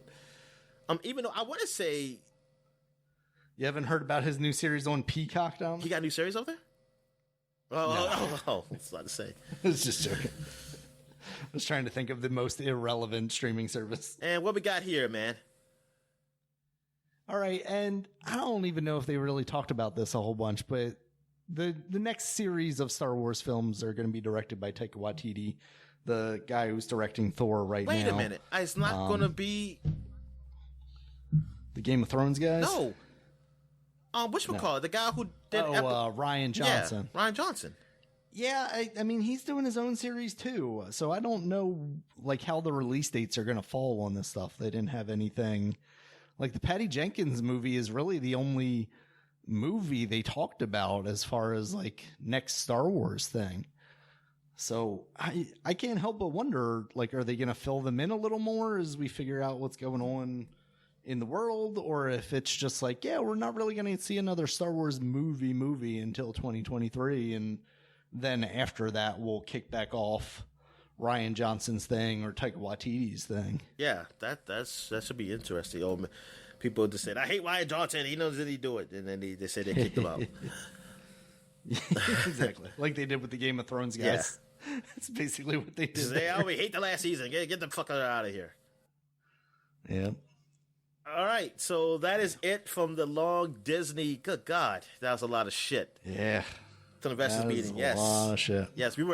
That's just the next couple of years, Dom. Yeah. We were at the meeting. Well, you were at the meeting. So I know because you got to get a big investment in Disney. I was hiding under the table. Yeah, you said I pay for Disney Plus. I bought all those Blu-rays. Yes, exactly. I am an investor. I invested a lot in this company. I mean, this should be interesting. Now, you remember like what I said is that I didn't care about this Marvel stuff after Endgame. I said I don't care. Now I'm a little walking back on that. I'm a little bit walking back. I mean, I'm interested. Like, I'm not hype, but I'm like, hey, because I got to sit at home and just watch this shit. So it's not me. It's not me having to go out to the movies. Like, I gotta be part of the whole thing and be with those people, be with those strangers in the movie theater. But I mean, even though I like being in the theater, but I was like, I'm not gonna be hyped for this. But having these type of movies, like I'm seeing what it is now. I could just enjoy it, and just watch it and things of that nature. And yeah, I think it's more of the hype of the internet. I just hate that. But I've been following the right people, and I learned how to block words out on Twitter. So like, I don't see LeBron James anymore. Maybe that's what I need to do anymore. Oh, there you go. I need to do that. I need that for YouTube. Because I see some things like recommend that have LeBron's face up there. Like, I don't want to see that. This is not what I'm interested in. It's LeBron unless it's about it's some hater talking about LeBron. So, okay, I could probably watch that. I could watch some bashing. I like some bashing. Just like I want to be. Is that LeBron James with two X's over his eyes? All right. Yeah, I want to be like on that South Park episode, Safe Space. Like you just put everything, take everything I don't like. I don't be able to see it. Yep. And only things I do like create my safe space. There you go. That song. I gotta listen to that song again. All right, so I guess we can move on to what we've been watching, which technically that's pretty much part of this was pretty much part of what we were watching. Just an extended version of what we've been watching. The continuation. Yeah. Don't, it's okay, folks. We will have video games. We will get to that because we have the Game Awards coming up. We got some games we played too. Yes, I got some new games I played. And new DLC, so that's cool. So let's get down to it. I'm going to name the one thing I watched. Then it was two things we watched, but we watched it together. Well, the first thing I watched, His Dark Materials. I watched this is the 4th episode or 5th episode. It's around there. It was good. We finally really getting to the portion of the books where the boy gets the dagger, and I remember that because I think one of the books are called that. I think it's called the something dagger. Yeah, one of the second ones. Yeah, and this is the dagger that can cut your soul. It don't just cut you. Ooh. Cut your soul, and then it also it can slice air, like for you can go like see another world, like you can go through worlds by just slicing. Oh, weird. Like you gotta feel it. You gotta feel it, like feel the force, and just slice down, and then you can go to other worlds. So I finally get to see that, but he didn't do that yet. Now, the boy hasn't got that power yet to do that. He's still trying to learn it, but he gets it. He had to get it. And the thing is, for you to be the wielder of the dagger, you have to lose 2 of your fingers. Now you have to do the chosen one. Like somehow it happens. Like this guy has stole the dagger from the original wielder, and he was fighting the dude, and the guy just sliced. And it looked like he just missed. I didn't even notice. He sliced his hand until he looked back and realized, oh man, he lost his fingers. I was like, oh my god, his fingers are gone. But that's how you know you're the wielder, when you have that, you slice. Right. Yeah, I've seen Assassin's Creed. Yeah, yeah, exactly. Like the only other time I seen my sliced finger was on Yakuza, when the guy dishonored the clan, and you gotta slice your pinky finger. And I was like, oh man, and then say you didn't drink no alcohol, nothing, man. You didn't. God damn, you ain't got no like something morphine or anything like for this, man. But yeah, and they just do it like, Durr! And this. I was like, God, that's bullshit, man. I'll be screaming like, I'll be screaming like crazy, because I'll be screaming because I probably couldn't even cut it. I'll probably just get in the middle of it, and then it just be the knife be jammed in there. Yep. But yeah, that was cool. All right, and that's it. So what you been watching? So I went back and started watching some more Big Mouth. I know you told me to the other week, and also I've been wanting to. I just haven't. And then with season 4 coming out, I was like, okay, I want to jump back into this and try and catch up a little bit. So I was somewhere in the middle of season 2 when I had stopped watching previously. I finished off that. I watched the like Valentine's Day special, which was kind of like, I don't know if it was the season opener for season 3 or if it was like it was a special, a thing that tied you over. Yeah, it was like something that tied you over. Yeah. Because it does, lead directly into season 3. Like all the events of that are canonical, I guess you could say, to the next episode. Yeah, I'm enjoying that a lot. I mean, it's very gross out in some ways. There's like a lot of dicks and stuff, but it's not really like shit and puke humor or anything like that. It's more just like Brickleberry. The topics are a little like ugh. Like Brickleberry. Yeah, exactly. Because Brickleberry is not it's poop. It's not just offensive in the way Brickleberry is. Yeah. Yeah. So I'm enjoying it. I think it's very smartly written. It's very clever. Yeah, those Jews know how to write. Oh, I'm sorry. Go ahead. Yes, credit to them and other people that can also write, I guess. Yeah, so I'm really enjoying it. I'm just kind of going through. It's not something that I'm like I can just put on and binge a whole bunch of episodes. I'll watch like one here and there. But yeah, I like it a lot. Yeah, I gotta get into that. So since you're watching it, so I might just go ahead and start watching it too. Okay. Again, because I stopped at season 2. I don't think I watched the Valentine's Day special. Okay. But yeah, I want to see some more. I want to see some penises and vaginas. So I guess I'll go watch that some more. Or things that vaguely look like penises and vaginas. Like they had like a fruit bowl that was shaped like a vagina. Oh, okay. Yeah. Definitely a lot of penises though. The hormone monster is always pulling dicks out of places. Yeah, those furry penises. And you don't see the old hormone monster as much anymore because he's really Thank God. He was too gross, man. Gross. Jesus Christ! I mean, it was like, oh my God, I'm debonered. It was like,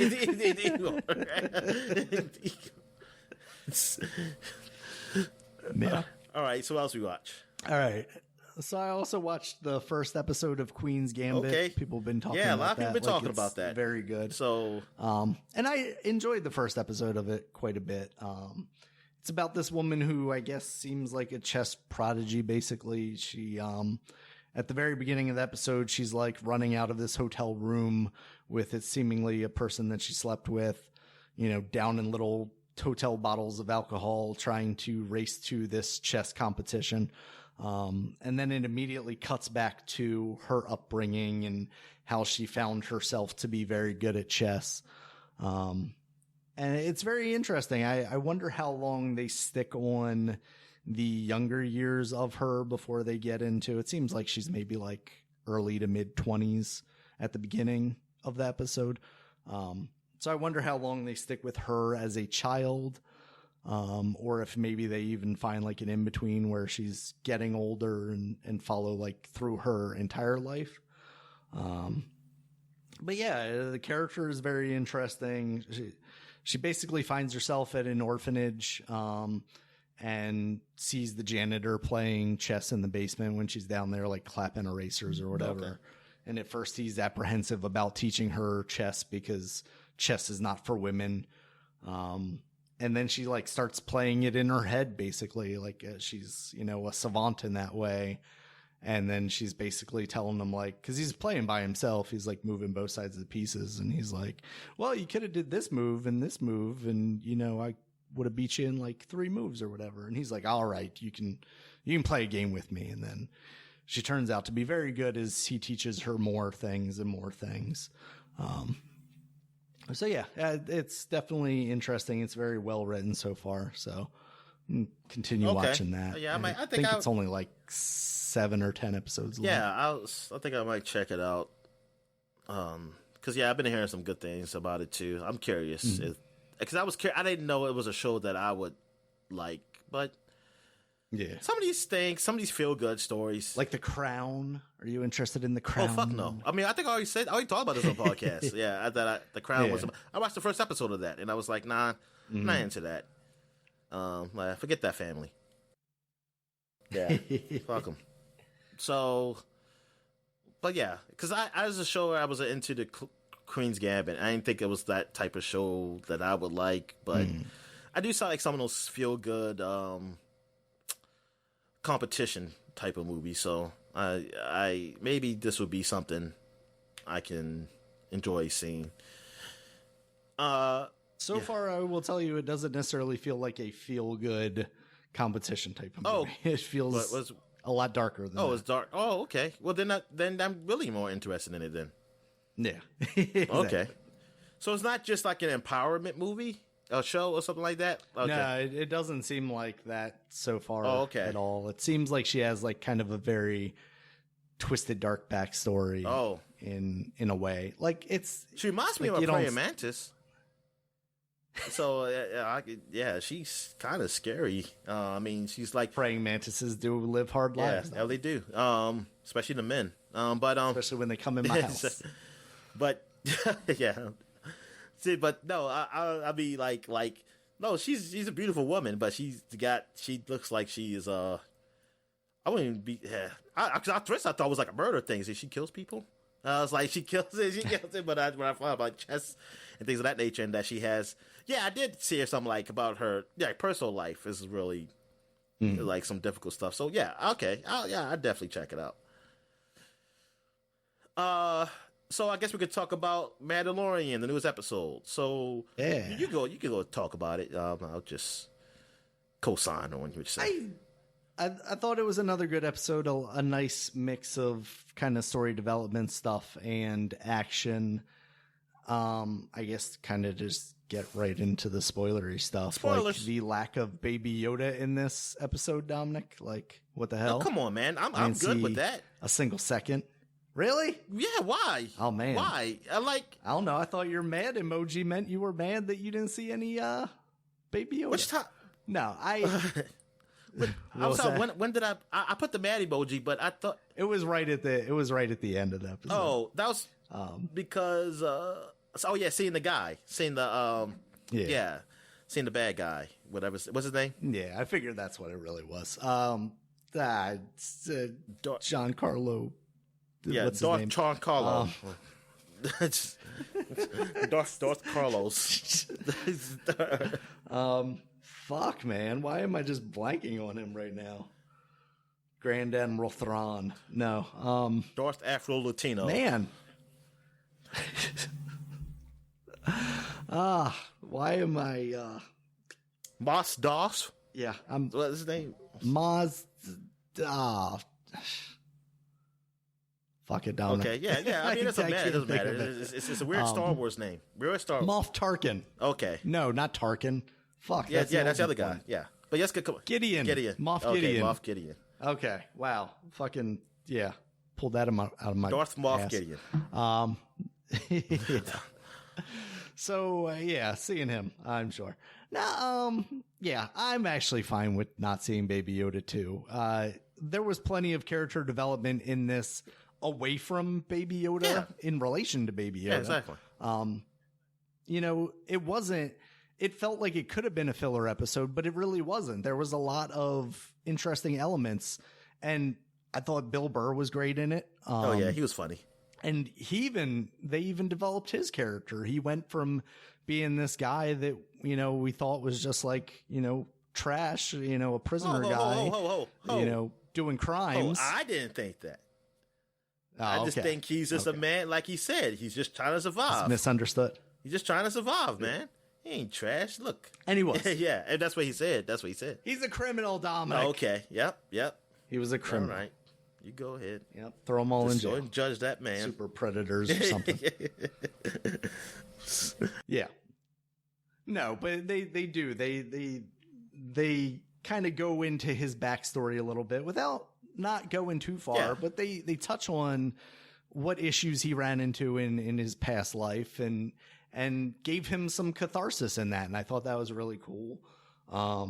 Seeing the Mandalorian struggle with being a Mandalorian and the kind of Mandalorian he is, where he doesn't take off his helmet and seeing him then have to put on the Stormtrooper outfit and then even go further and having to take his helmet off in front of people in order to save Baby Yoda, because Bill Burr even mentions the line listen, there's always a line we say we don't cross, exactly. but you end up crossing because to survive until times get desperate. Yep. And he got desperate because Bill Burr's character wasn't going to go in there because there was a guy that used to lead his squadron or whatever, and he was afraid that would blow up their whole plan, and then eventually he just blows that dude away, which was fucking great. I mean, this was very much like Bill Burr's episode in a way. Like, you got your Mandalorian stuff, but he played a huge role in it. He was there in most of the scenes, and he got a lot of play. Like it was a lot of fun seeing him drive the thing as the Mandalorians trying to fight off the pirates on the top of the cruiser. And then just seeing like the moments of him trying to save the Mandalorian from, the guy giving him shit because he was using the terminal or whatever. Yeah. And just like, oh no, it's brown eyes. Yeah. He hasn't been able to hear well since the war or whatever. Bill Burr got to get a little jokes in there too. I do wonder what happens to that poor man just being left in the woods. Like, oh, you're free now. Yeah, I'm free in the middle of some fucking woods. I think he can manage. He'll find something. I mean, he's a survivor, Dominic. He's a survivor. No, I mean, I could even see him just going back to the village that they passed through. And because it's funny, he's like, hey, can I get a lift? You can't get a lift? Yeah. Yeah. So, yeah, I thought this episode was really good. And they did a callback. They did another callback to the Star Wars movies. To episode 2 of them of Boba Fett using that bomb, the sound bomb. That goes. Yeah, that thing was cool. Yeah, it's funny because Star Wars. I mean, we already know that this is fantasy because you can't hear sound in space and nothing. So that sound bomb doesn't make any fucking sense. Because at least you should hear a sound. You should hear a sound. Yeah, right. But it's Star Wars fantasy, and it's cool. It'd be boring. It'd be boring if you didn't hear sound. So, but they did it. But them to use that, I saw that drop, and I mean, I just think it was gonna be an explosion. And I saw, I was like, oh, yeah. I had text. She said, oh, that's from episode 2. I remember that thing because that was kind of cool when episode 2 when Obi-Wan was chasing Jango Fett and him. He was chasing him. He was using those bomb stuff. I mean, I'll just say that the effects were good in those early ones. I mean, for that time, the effects were good. But now the CG, it doesn't hold up as well, and especially looking at it in high def, is like, man, they did low def this a little bit more because they just need to go back and remaster Dominic. But yeah, exactly. They should remaster. Yeah, they should all fix it up. They should need the new George Lucas cuts. Yeah, exactly. It's like George Lucas cuts. Yep, exactly. Let's start that on Twitter. George Lucas cut. Release the George Lucas cut. All right. I want the George Lucas cut of the new trilogy, Dominic. Oh man, that would be interesting. All right, but this show is pretty good. Like, how many episodes you think we got left? I think it's like only 2 or something like that. There aren't many. Okay, so I don't think the other one was that long either. So no. It's because it gotta be coming up because I'm having a feeling that them saving Baby Yoda's going to be probably one of the last things they do. Yeah. But yeah, it's been a good season. It's been a really good season. I like all these episodes. So there might even only be one episode left. Yeah, this could be it. And this is when Baby Yoda dies or Mando dies. Also, I want to say Boba Fett's armor being repainted looked awesome. Oh yeah, it did. Yeah, he fixed that up good. When I saw him, I was like, what the hell? I said, oh, darn. Still didn't fix that dent in his helmet, though. I was like, so that's what the armor looks like. It was all cleaned up. Because we never seen it cleaned up. We never seen what it looks like cleaned up. That's true. Yeah, we've never seen it that pristine before. That's why I was like, oh, shit, that looks awesome. Is Boba Fett's helmet, Jango Fett's helmet, and the bullet hole, I guess, basically in the top of his helmet, is that where, like, one of the lasers got reflected back from like Mace Windu's lightsaber and hit him in the helmet before he chopped his head off? Maybe, yeah. I want to say that's his helmet, though. I want to say that is his helmet. Because I remember Boba Fett picking it up when he was a kid. But he didn't want to fix the hole? Also, like, his head got chopped off with the helmet. I don't know if I want to put my head where my dad's head was decapitated. Whatever. I mean, it's just a head. Yeah, I think that's true. You just shake the head out and you put it on. Exactly. That's fine. I mean, you clean it, whatever. Sanitize it. Never be that clean. Sanitize it. Go ahead. You do that. It's all good. Put it in the dishwasher. You all good, man. All right. So that's it for what we've been watching. So I guess we're getting to what we've been playing. So you go ahead. You only got one game. I was going to say, I can kick it off because I just played more Control. Still just going through that game. Like I said last week, now it's kind of opened up a little bit. I found my way. I got the shield that I was looking for. That's good.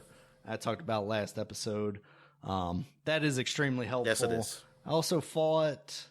Did I fight a boss using it? I fought something big using it. Yeah, it's all kind of blurring together right now, Dominic.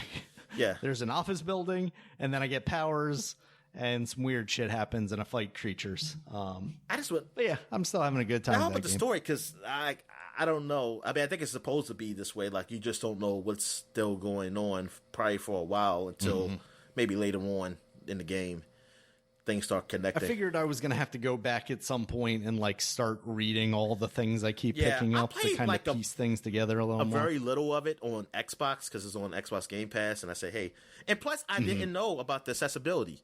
Like they have accessibility option, but it's not just for just helping people with disabilities. Well, maybe it is, but it has you be invincible.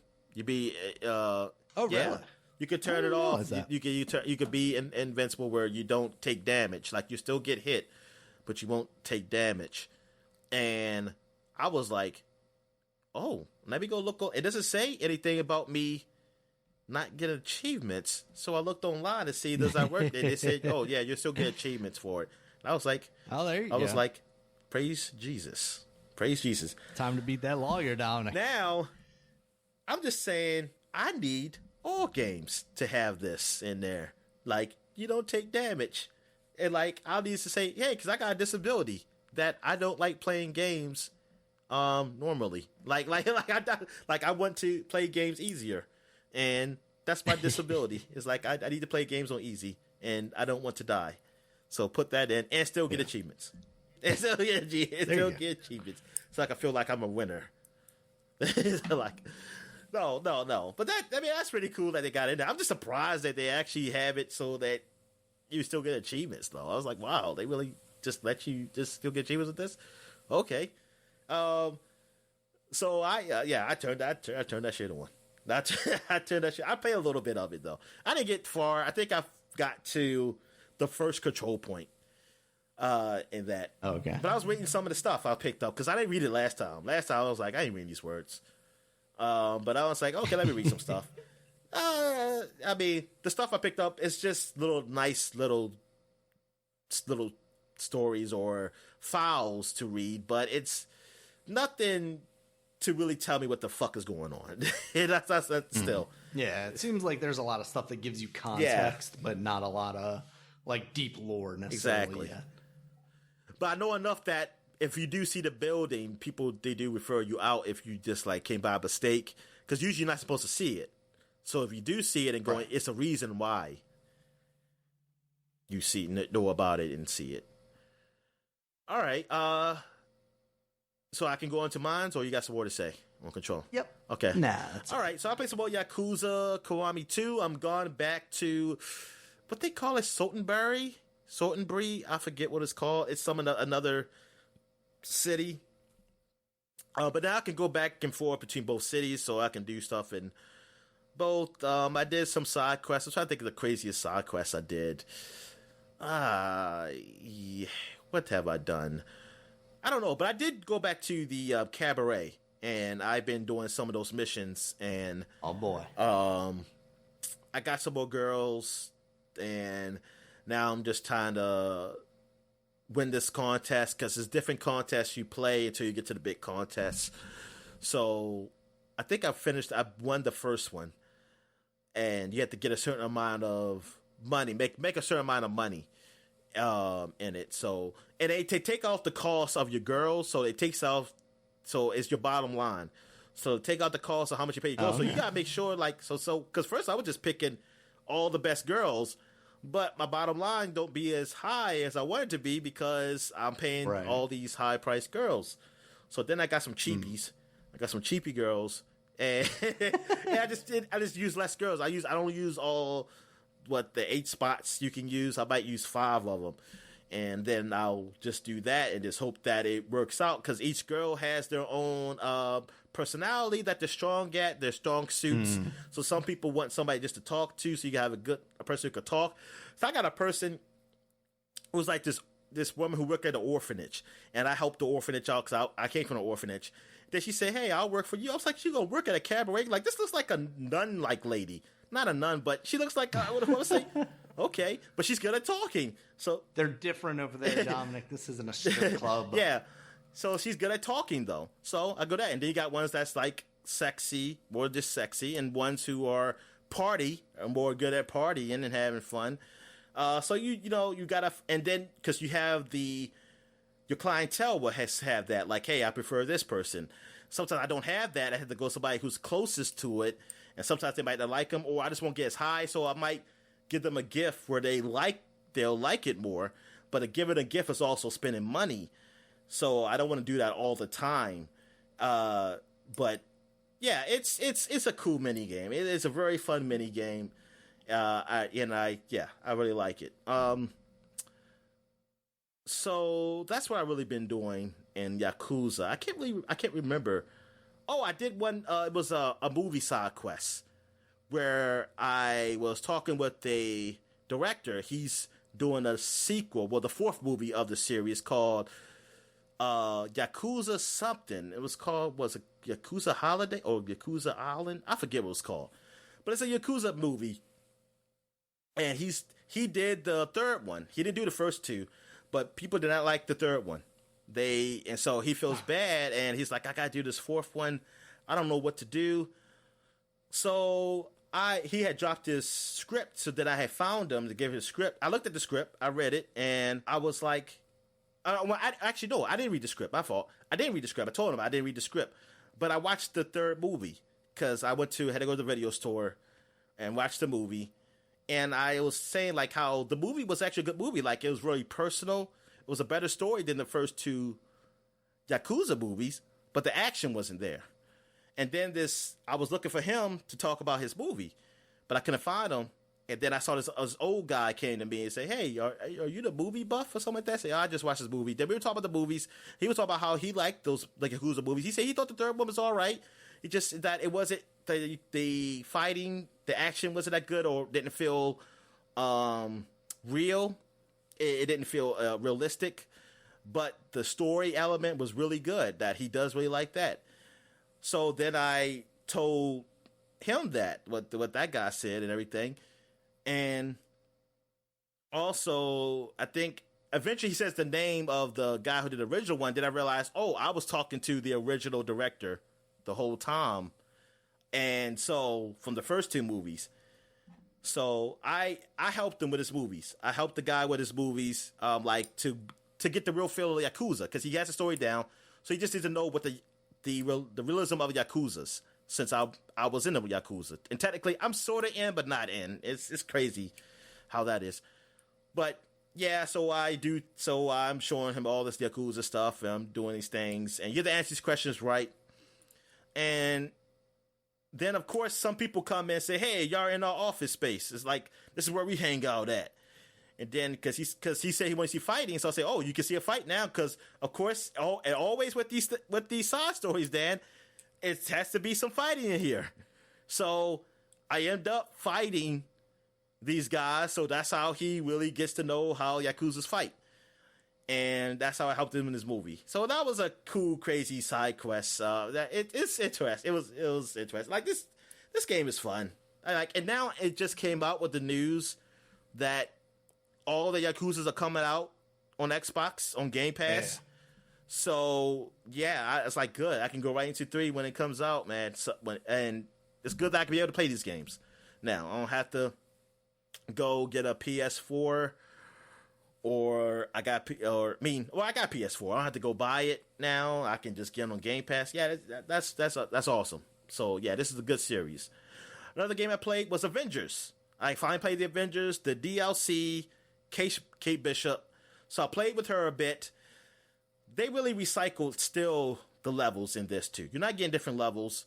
I didn't finish the story mode, so I didn't get to the part where it looks like she goes to the future.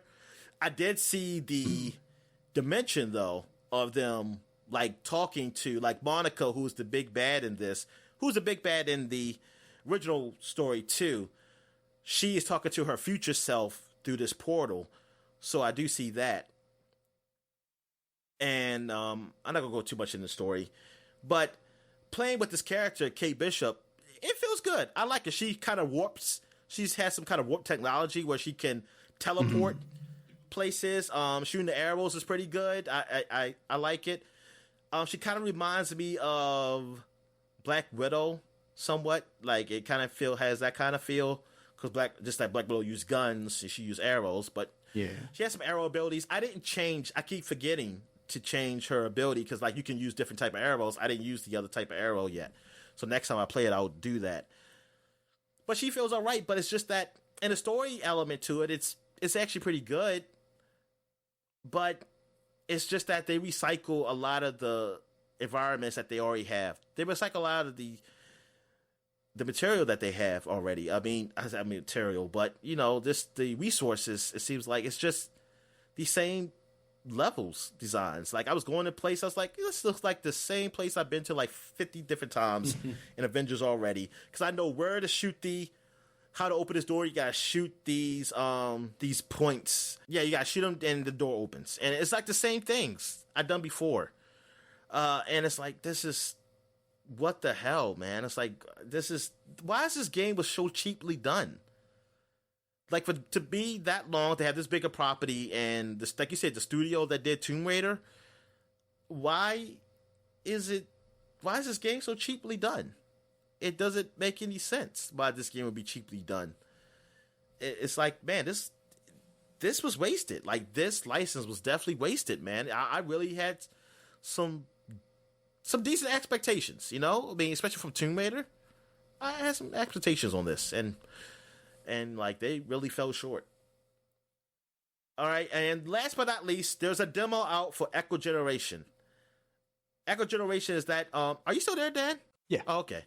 Echo Generation is where it's an RPG that I think it's supposed to be similar to what's that game on Nintendo? The RPG everybody wants to talk about. Blade, Xeno. The Super Nintendo. Flash. It came on Super Nintendo. That everybody likes. Homeworld. It's called not Homeworld. Earthbound. Earthbound. Yeah. I think it maybe it's supposed to be along that. Because you're a kid in the neighborhood, and you just it's like an 80s style kind of thing with Stranger Things and probably Super 8. Yeah, so like what was that other one that you played a little bit of and we talked about? The Crossing Souls. Yeah. I guess in that vein. And the look of it is kind of Minecraft-y, but it kind of reminds me of Legos because it's not like digital pixel. It looks like if you build people out of Legos, not the Lego people, but if you like build, it kind of looks like that. And you play this boy, and I guess you recruit your friends and your sister, your little sister, because your mom said, get your sister out the house or something like that. Then you have to do a quest for your sister to come out of the house with you. And then you fight raccoons, like in trash, who be digging trash cans and stuff like that. And you do this little quest around town. Like it's a free demo. It's on Xbox. I'm not sure if it's anywhere else. I know it's on Xbox, but I think it's on PC also, Steam. You can play it. The game doesn't come out till next year, but it's cute and it seems fun. And the battle system is turn based, and it's just like kind of like what Paper Mario kind of RPG or the South Park where you have to time your hits. You get different abilities that is based on timing, or like you have it like and defending yourself. Like it's based on timing also. You have to press A at a certain point. When you see the shield comes up, and when you're about to attack, you have to press A. Or if you use a certain ability, it's like maybe you have to press the arrow when it gets to the center, to get more power when you hit your enemies. So and it's funny. It has funny dialogue. So it's very lighthearted, but it looks like I just got to the part where I saw the ship, like some kind of spaceship in the cornfield, and that's where it ended. It's a short demo, but you could do, excuse me, quite a few things in there, and I felt like I wonder if I could have caught the bus because I had the ability to probably get a bus ticket because I had to go somewhere to town to get something, but I think I went too far in the game, and it doesn't have a save point in this demo. So if you quit, you got to start over again, and when you get to the end, they start you over again. So I didn't go back to play it just to see if I could get that bus ticket in the treehouse and catch the bus somewhere. Can I go somewhere else? So, but yeah, I have my eye on this game. This game is really interesting. I think we talked about it, but I'm not sure. Did Are you looking at it? Have you seen? Sounds vaguely familiar. Oh, Yeah. okay. I saw this morning that the demo was out, and then I saw that you played it. Oh, okay. I have to check it out. But yeah, it seems pretty cool. I don't know what systems it's coming out for though. I know it's on Xbox, I know it's on PC, but I don't know about the PS4 or the PS5 and the Switch. But yeah, this game I definitely want to keep an eye out on.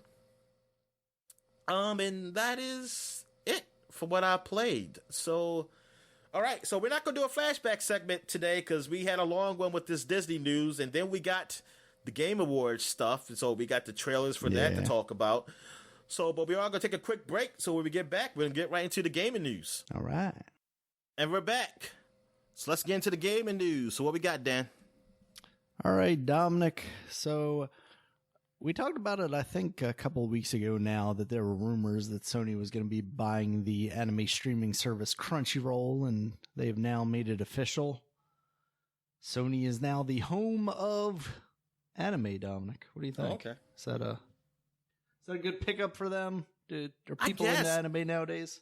I don't know what it means. Like, this is mean anything? Means they might actually be profitable in some other sectors than video games, maybe. Oh, it means something for them, but I'm talking about for people who means like Crunchyroll. They should add Crunchyroll subscriptions to PlayStation Plus. Oh, okay. I mean, that's the only thing. I mean, I don't know what it means. Like, what else does it mean? I mean, good. I guess good for them. It would be stupid of them to make it exclusive to a PlayStation or something like that. That would be like Netflix locking down their service to one thing. So I don't. Even Apple doesn't do that with their anime. stuff. And anime is niche. Exactly. It's niche anyway. So yeah, you don't want to do that. Yeah. So I think it'll probably be just business as usual for most people. I'm sure people will find something to complain about with this, but I think for the most part, it'll be all right. Yeah. And Sony might actually make some money. So good for them. Some other news, Dominic, some Sony news. Spider-Man Miles Morales got an update for the PlayStation 5. There's now a mode that allows you to play at both 60 frames per second with ray tracing. Man, people already beat the game. Yeah, pretty much. Previously there was only a mode that was like the graphics mode that had ray tracing and the frame rate was like 30, and then there was a 60 and it didn't have ray tracing. Now they're striking a balance. It sounds like there might be some resolution changes or some density changes as far as like population on the streets of New York and stuff like that to account for, getting both of those. But that's good, giving more people options. Again, I'm still kind of in the camp of like, if I'm playing a console, I just want everybody to be able to play it the same way basically and not have to fiddle with options. But I did hear a good argument for this kind of thing on, I think it was the Giant Beast cast this past week. And it was basically like, people have different TVs nowadays. It used to be like everybody had a CRT, might be bigger or smaller, but it was pretty much, CRT, same resolution. And then as we got into like the HD era, it was like, okay, people are starting to get 720p, 1080p TVs, but everybody kind of has that. But now there's like such a wide spectrum of people that have, 1440p monitors that they're playing on, 4K screens, 1080p screens, some with 120 frames per second capabilities. Yeah. So I guess it makes sense for motion flow. There to be more options now. Motion flow. Yeah. Fake 120. Yeah, or that's the stuff that pisses 240 me off. Or 240. Mm-hmm. Yeah. Where it's like, this is the actual, frames per second, and here's what it can achieve with motion flow. And it's like, no, that's not how this works. Just tell me if it does 120 native or not, please. So you're an idiot. Of those sites... You don't know the difference anyway. You shut up. You know what? Honestly, probably. We talked about this last week. Like, yeah. Control, I wasn't sure, what I was looking at, to be honest with you. Like, I had to turn on a little frames per second counter in the corner to tell me whether I should be happy or not. Yeah. Oh, is this running at 60? It says it's running at 60. I'm good. They should just put fake numbers on there, like just auto-generate anything over 120. I'm like, man, I'm getting so many frames. Little do I know it's going at like 25 frames per second or something like that. All right, Dominic, in some other news, Destiny 2 is finally going to be getting cross-play sometime in 2021, but that means you'll be able to play you'll be able to play your Xbox version against people on the PlayStation version against people on the PC, and so on and so forth, which I think benefits most of all Google Stadia players. That's all good. 2 of them. Yeah. Man, not from those tweets I'll be seeing. I'm seeing. Oh yeah, I'm seeing dozens of Stadium players. Okay. I was drinking water, Dominic. You should have prepared me for that. Dozens. God damn it. Yeah. So that's good. I mean, that's good all around for everybody, I think. We've talked about it before, between cross saves, cross play, cross purchasing, cross genders, like whatever. Just give me all the crosses. I'm happy with it. We need more. Yeah, exactly. Yeah, more games should really have this, man. Just for the ecosystem to last, like Avengers. Like Avengers needs that. The PC people who do like it on PC, they have nobody to play with. They need friends, so you need to really let them be able to play with the Xbox and PlayStation players, so they can have an ecosystem to play that game. And the Google Stadia players. Oh, yeah, that's right. It's on Google Stadia. Good God. So who is even playing on that one? Yo, I wonder what's the concurrent count on the Google Stadia? Is it even dozens? Maybe not. Dozen. Exactly 12 people. Maybe a baker's dozen. Maybe there's 13 on a good day. Yeah. It's probably pretty rough. All right. Some other news, Dominic. We got a release date for Scott Pilgrim versus the World, the game, complete edition. That's coming out January 14th. January 14th. So, is that crossplay? I didn't see anything about crossplay, but you know what? God damn it, Dominic, it needs it. Yeah, that's another one. Add it to the list, Dominic. And that's coming out on Switch, right? Yep, I believe so. Yeah. I think I saw this trailer. Yes, it's Switch. Yeah, I'm pretty sure it. Oh man, I'm gonna buy that game again, Dominic. The Switch. The Switch. Why couldn't it be? God damn it, Xbox! You should have. No, unless Xbox say, "Hey, it's on Game Pass." But it's Ubisoft. How many Ubisoft games have been on Game Pass? Probably not too many. I'm trying to remember one frequently enough. There was there a Far Cry? They have been on PS Now though, right? I think there has. I think there has been a Far Cry on PS Now. Maybe. I think the Far Cry 3 was on PS Now. I think I saw that. As of June 2029, someone on Reddit said the only Ubisoft game that ever joined Game Pass was The Division. Okay, yeah, that Division did. Oh, so I don't know if they're going to get Scott Pilgrim. So we might get lucky about that. Because I really wish they had backwards compatibility if I could just play the one I have. Yeah. Would be nice, especially with upgrades. Yeah. Just do like Castle Crashers did. Let me play the old one and also give me the upgrade for free because I want everything. Yeah, stop playing with this. Give it all to me. Playing. All right, Dominic. What are you playing with? I'm playing with my fingernail clippers. Thought it was a switchblade. Oh, no. All right, Dominic. We got bad news for Prince of Persia fans. The game is being pushed back a couple of months to March 18th, 2021. I don't know that this is going to, give them time to do anything substantial. I obviously made it clear that I wasn't entirely happy about the way this game looked. Yeah, it looked too good for you. That's why. That's what you said, right? Too good. Yeah. It was like, I'm not going to be able to run this on my PC. I'm going to have to get Google Stadia. Yeah. Yeah. So I don't know. I assume, COVID stuff made it difficult to finish the game off in the time that they expected. So they needed a couple more months to do it. But I don't know. I'll maybe end up playing it if if it comes on like, well, we just talked about Ubisoft not being on Game Pass, but if it were on like a Game Pass type thing, or there's so many games nowadays, even games that I want to play, but am not like super hyped to play, so I'm not going to buy them day one. Like they end up getting lost in the shuffle of everything else. And then it's like, okay, I don't know if I'm ever going to play it now. You know, you get like 2 years out and you're like, I don't know if it's going to hold up. But, you know, some things do better than others, but it's just like, I don't know.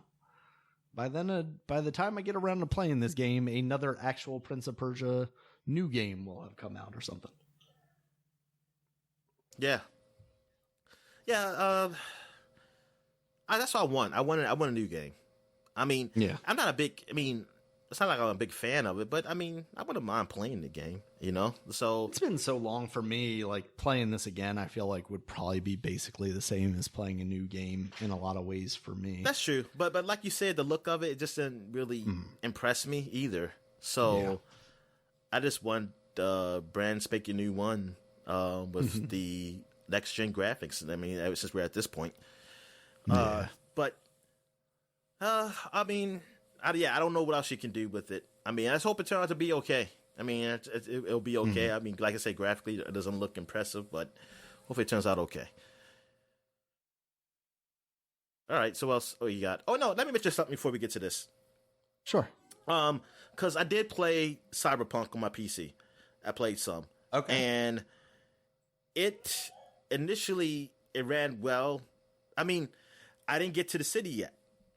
But then I changed my settings though. So, cause I was just curious to see like, okay, let me put on something. Cause I didn't really optimize it. I just automatically started it. So then, when I went to optimize, the video said your settings aren't like appropriate or something like that, for this. Like, Jesus, we can't do shit for you. I said, oh no. I said, okay, let me just still try this game and see what happens. But I first put it on high just to see what happens. And like it was going slow, so then I put it back down and it started going okay. When I got to the city, I should have restarted it. I'm gonna restart it and play it on the minimum settings again. Because when I got to the city, it seemed okay, but I was stuttering a bit. I didn't really play a lot. I mean, but it was an action scene when I was driving and shooting. But this was still in the countryside, but still, it ran actually okay.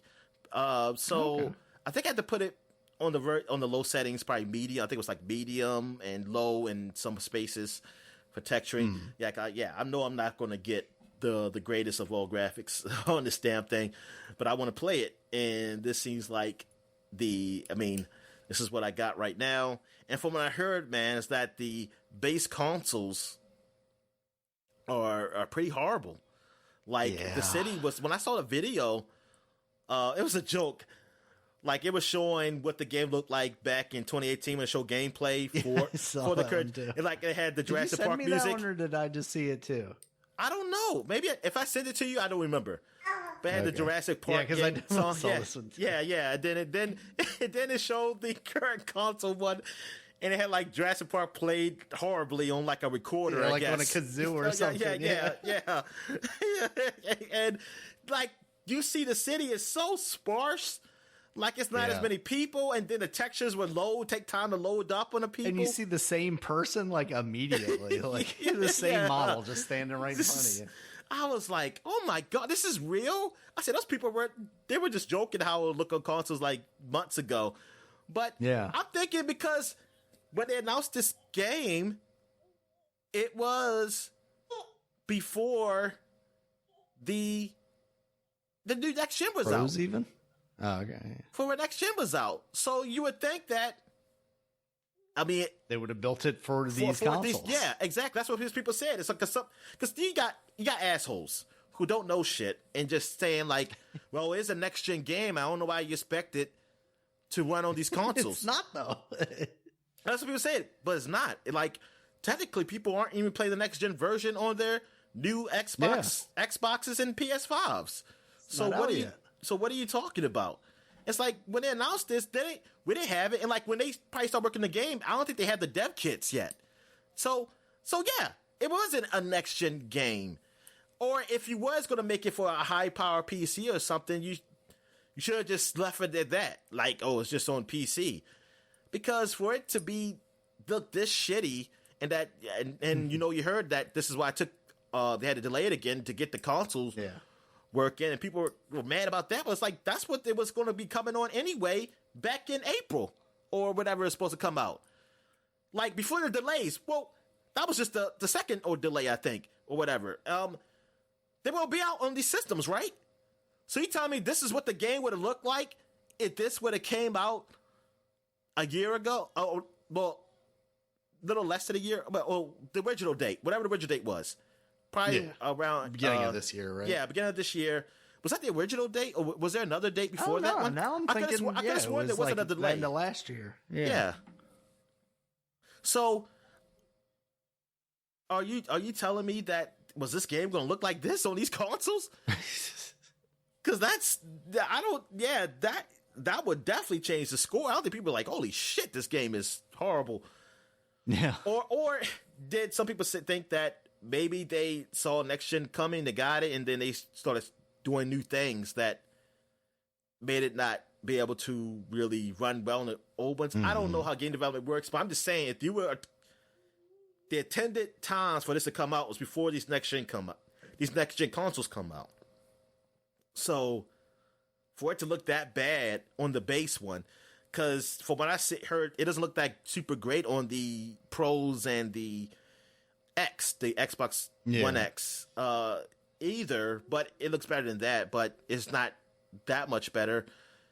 It's it's like, darn, that kind of sucks. Like, I don't I knew it was gonna look better than the new consoles, but I didn't expect it to run that bad. I mean, good God, because like someone said, some people complain like how they don't have the power to do it. People said, you had God of War, you had Last of Us, you have the Assassin's Creeds when there's like a sprawling city, you have Witcher 3, you had Red Dead Redemption 2. So I don't know what you're talking about. You had those Ubisoft games that's big fucking cities in them. Yeah. Like, I don't know. I mean, I just felt like it would be like that. Like how, hey, it's still playable. It still looks okay on this system, but it just looks better on my PC. You know what I mean? Like, it's like, oh, it looks really much better. That's it. I didn't think it was going to be so like, man, this is like, up here. Like, that thing like looks worse than some games that's been out when it's supposed to look better than those games. So on that console. So yeah, that's interesting. Now they say they can patch it. I mean, there's going to be a patch, but we'll see what happens with the patch. That's either, I don't know if it came out or was coming out. I didn't see that yet, but see what's I think they're still working on it, I want to say. Yeah, for those consoles. But yeah, I'm going to try it again on my PC to see how it runs. Like I said, when initially it did run well, I was driving. I didn't stutter much, so I want to play it. Playables. I forgot to mention. How I forget to mention this game. I mean, it's the fucking biggest game out right now. So like, I created my character, and it gets to you can do all sorts of things. I will have a complaint for this. Not enough hair for black people. I can tell you that right now. Like, for my type of hair, nah. It's not really a lot of choices for that. But I will say, but they do have a little. Other than that, it's a variety there with the customization, even down to genitals, where you can have what it says like no genitals. It's just you having boxer shorts, and they distance it out. Like, you can't get up close to the genitals or nothing. Like, you gotta go far out. So, because I saw a vagina or something like that, you can't see anything, you know? It's like, I couldn't really see nothing. But the penis is probably the easiest thing to see. And even, you can make the size bigger and smaller, and it's being small, medium, large, I guess it is. And how does this affect gameplay? If I have a bigger dick, do I have more like confidence points or something? Yeah, I wonder. But I heard that there was some clipping of that the penises was just showing. I saw that. Yeah. Yes, like, boobs and penises were clipping through pants and shirts. Exactly. So that's interesting. But yeah, it's this. Yeah, so I haven't played much to make any freaking like to really give it like any kind of review of like what I think of the game. Any sort of judgment calls. Yeah, I probably won't play till like next week, really, if I have time, even this weekend, because I'll probably be editing the podcast and doing other shit. So, yeah, I do want to get into it. I do want to play it, but yeah, we'll see how that goes. Because now that we see that GOG games are on the NVIDIA streaming service. GeForce stuff. What's it called? GeForce streaming? Yeah, GeForce Now. So I don't know. I might look more into that. Like I said, the only thing with me is the time stuff. Like I don't know how that is. Right. Like I don't know. I don't really sit down for 6 hours to play games, so maybe it won't hurt me that much. I don't really sit down for 6 hours straight like I used to do back in the day when I used to make an imprint on my couch. But nice butt groove. Yeah. Or I will sit down for 6 hours, but it'd be like I fell asleep after like 2 hours, and I just didn't move because I fell asleep. It's not like because I was playing. So maybe that doesn't hurt me if I just do that little monthly service, or because an hour. I think it's an hour if it's free. Something like that. Yeah, because I don't think that is enough. That's not enough time. Yeah, that's a little short. If it is 1 hour. Yeah, if it was 2 hours, I could try to. I think I can work with that. I can work with it. But 1 hour, yeah, you're definitely cutting me short because it's going to be times I just stop, and that's not going to be really an hour I play. Yeah. So yeah, I'll see. But if it can run adequately, I can do that, and just I'll play it again on next gen when I get next gen system sometime next year or two, whatever the hell that happens. But yeah, I wanted to just talk about that game. You see anything else on this game this week? Just I haven't watched any videos or anything. Just podcasts me neither. Talking about it, and a lot of kind of down on it. Honestly, a lot of graphics issues, a lot of performance issues, a lot of just kind of not being as in depth as like The Witcher. A lot of people talking about how the main quest has some good stuff there, but the side quests aren't as involved as like a Witcher, where you see something like the Bloody Baron or stories like that. Oh, okay. Oh, you're just gonna rain on my parade for this game, huh, Daniel? Just raining on it. Also, 9s out of 10s, 10s out of 10s, 20s out of 20s. And I think, a 7 by GameSpot, and people are suspicious about. They're like, Oh, is that? Yeah. GameSpot gave it a 7 out of 10, and people are like, I think death threats have come. I know I was one of them. I was joking. But, yeah, But no, people were just suspicious. It's like, hey, but why is this a 7 and these other people? Some people are saying, because he's not a tool. And then other people are saying, they're just trying to be like, oh, hey, I'm going to give it a low score like Lord everybody else is, or something like that. I don't know. I mean, I didn't read the review. So I'm not going to say anything on that level. I mean, if he feels a 7 out of 10, it's a 7 out of 10 for him. That's a big deal. And just like it's all subjective. And then how people try to compare it, like, oh, so Bugsnax is better than Cyberpunk, according to them. He might just they might just have gotten a completely different experience too. That's the thing about this game is it seems like there's kind of such wild swings betwing exactly what people are seeing. Some people are getting like game breaking glitches, and others are doing just fine. You know? Yeah. So I had no problem with him. Nobody giving something a lower score, like. When I saw like somebody give a lower score Breath of the Wild, well, because I agreed with it, I was like, yes, do not go with you and Jim Sterling. These God sheep. damn it. Yep, don't go with these sheep. This game is not the greatest game ever. They're like these people are, they're idiots, all of them. All right. What's the last bit of news before we get to the Game Awards? All right, Dominic, we got I guess, kind of a new release window for Halo Infinite, and we're talking fall of 2021. So that is the launch of the Xbox Series X. That's the official launch. Yes. Is fall 2021. Because what games are coming exclusive to the system before that, Dan? Your guess is as good as mine, Dominic. So the official, so Xbox really just launched early. Well, I think both did, but at least Sony had some exclusives. Now, yeah, Sony's got stuff. Because it's funny, because my friend was like Sony doesn't have anything that came out for it, and I named the games that came out for it, but for him, that's nothing. Right. Like, because he sees Spider-Man as a PS4 game. He doesn't look at it as a PS5 game, because he has a PS4. So it's like, what's the big deal him getting another system for that? And then when I told him that already. Yeah. Then I told him, well, this Demon Souls. He doesn't even know what the fuck that is. So he doesn't care about that. And then I told him, well, they have Bug Snacks. He doesn't give a fuck about that. And that's a PS4 also. Then I told him about he doesn't have a PC gaming rig, so it's not, don't even go in that. So I told him about, what's the other game? Sackboy. I mean, that's technically on PS4, so he doesn't give a shit about that. So I said, because he asked, like, when's God Astro's Playroom. Yeah, there's a game called Astro's Playroom. I don't think that's a system seller for him.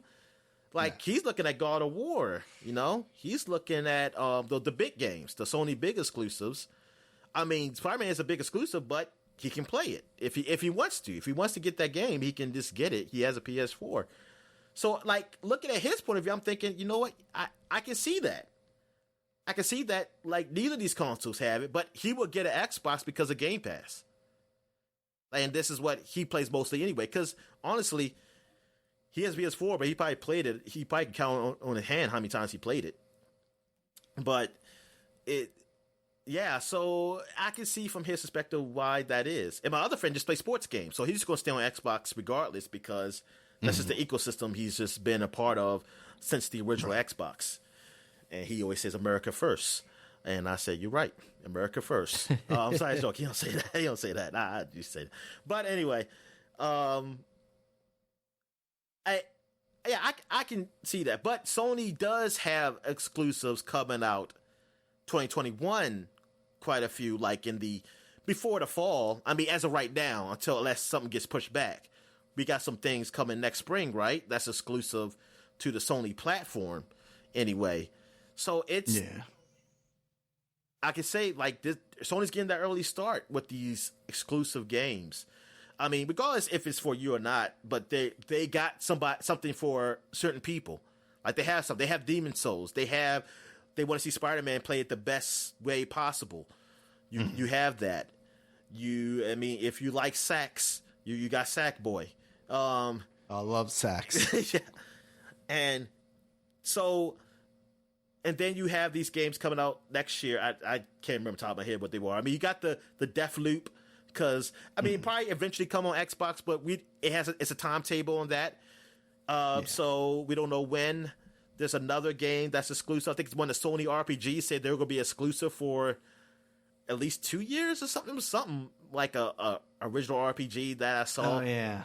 And I was like, damn. I said, you know what? I need Microsoft just to say, well, fuck you. You ain't getting no more Bethesda games if you're going to be like that.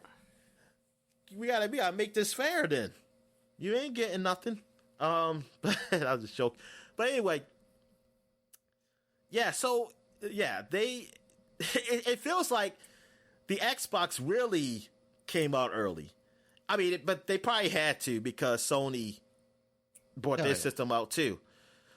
So I don't know if Sony's bought that. I mean, some people even say, like, even though they're Sony fans, they say that they think Sony could have waited a year too. I mean, because it is like these games. But I mean, Demon Souls is out. But I mean, I don't know what more you could do. But it's just going to stay on the shelf for another year till the system come out. So I think Sony probably came at the right time, because, like you said, you don't usually get a ton of games on these consoles the first year anyway. But if you look at Microsoft, you don't see anything really. You know, No. You don't really see anything for this launch. Everything is in the future.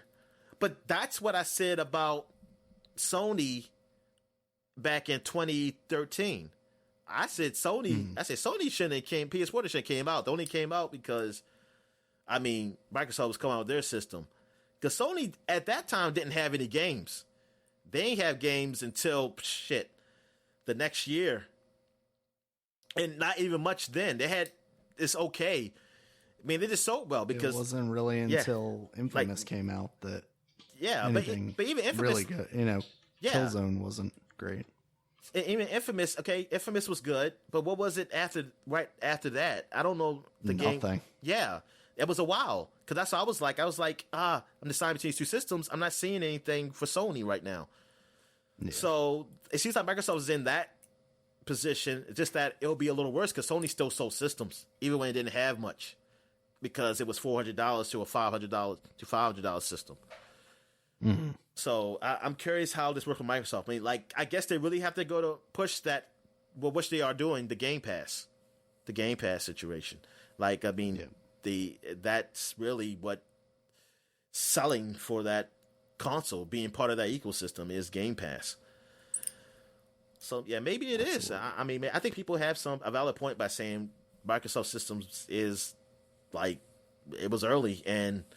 The official launch. It feels like this is going to be the official launch when Halo comes out.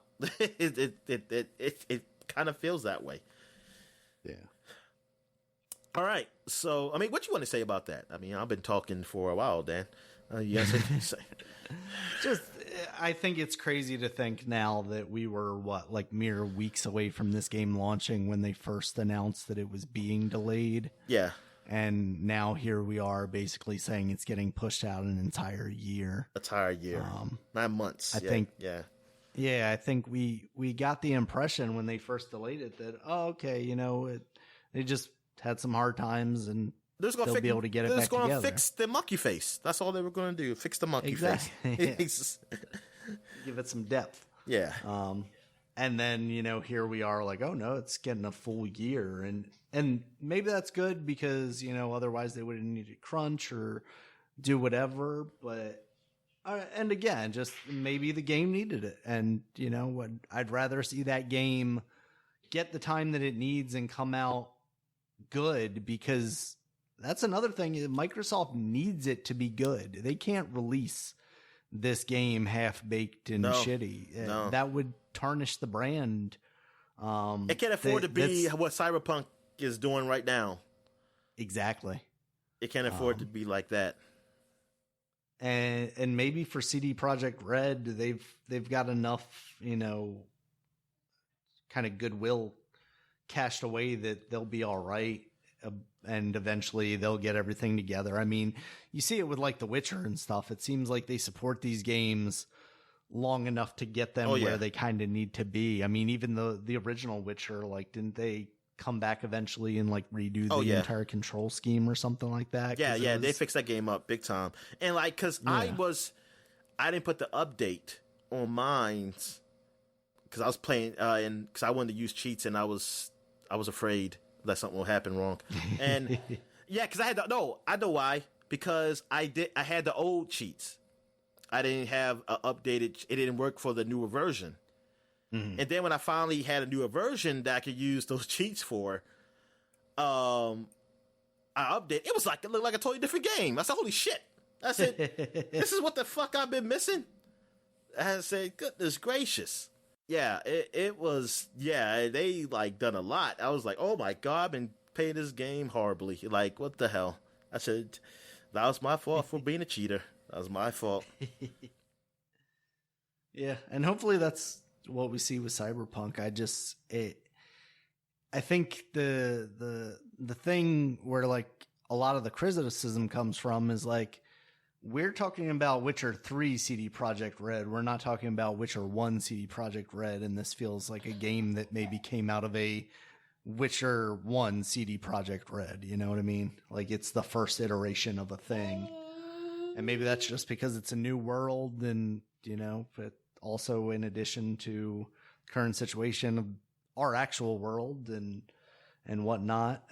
because that's with them, like on their delay is like they kept delaying it. And, got to the point where they're literally like, oh, we're going to have to do crunch, even though we said we weren't going to do crunch. And then you still get this product that they're putting out. Like, yeah. Think about a couple of months ago when we talked about this game going gold. Like, what is that product that they would have released had you played that version of the game?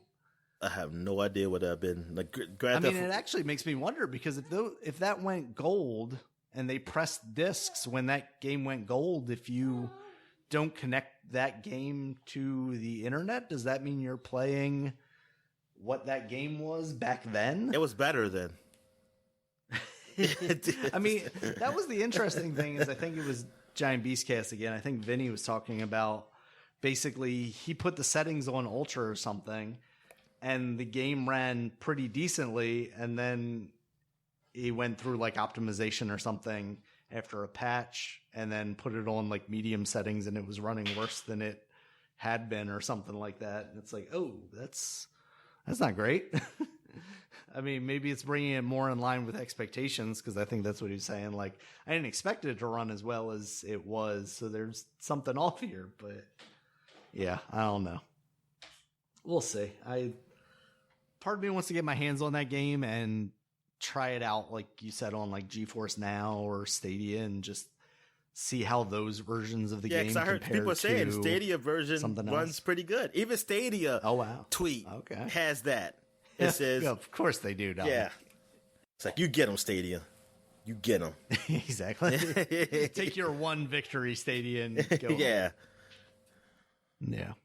But yeah, with the Halo stuff, I think that this is what it has to be. If they can't release a good product in the next couple of months, then it's just in their best interest to wait until they can.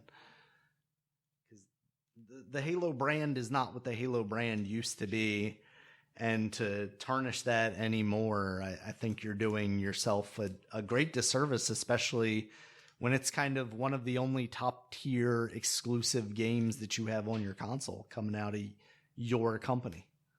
Yep. That's where we are, Dominic. Yeah.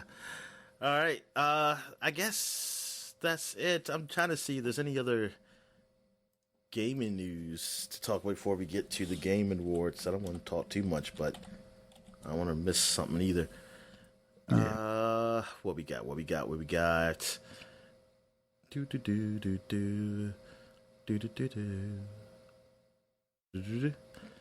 it says, Cyberpunk 2077 sales have already covered its costs, so I guess that's good. So now they can make maybe they can make a better the better version of their game, so we can finally play it.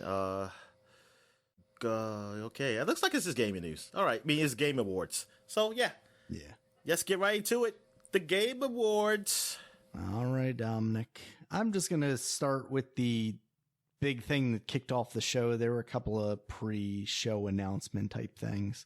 What was the big thing? But nothing too huge. Sephiroth, Dominic, is the latest character being added to Super Smash Brothers. Oh, yeah. That's coming December. This month. It's coming out sometime this month. And this trailer was fucking intense. It wasn't very much Smash Brothers. I wasn't sure if at first they were just showing, because I came into it late. No, so it was already like I didn't see it. Fight. I'm looking at it now. It's just him and fucking Cloud going at it. Like I thought for a second, I was like, are they doing like remake stuff? Are they showing off the game on like next gen consoles? Or are they saying like episode 2 is gonna be coming sometime? But nope, Smash Brothers, Dominic. So you're gonna be able to pull an Aerith on Princess Peach over here. Just stab her right through the gut. I don't know. It don't sound like Cloud said Sephiroth. It sounded like he said something else. What did he say? I don't know. Sephiroth. Is that how the Japanese say it? Oh my god, did I just see Mario getting stabbed by Sephiroth? Yeah, that's what I heard people say that's what happened. Oh my goodness. I missed that part. It's literally Mario dangling on the end of Sephiroth's sword. That's how it should be. That's how it should be. In real life, if they fought, that's what would happen. Oh no! When does he was caught on his overall, Dominic. He didn't. Wait a minute. When did he do hilarious. it? Because I'm looking at the trail. When in the trailer, there's it is 3 minutes into the trailer. Oh god damn! It's a long ass trailer. Yeah, I think this is about the time that I started seeing it. After that, when it's just him and Cloud, because I didn't see the actual Smash Brothers gameplay stuff that I'm seeing at the beginning here. Yeah.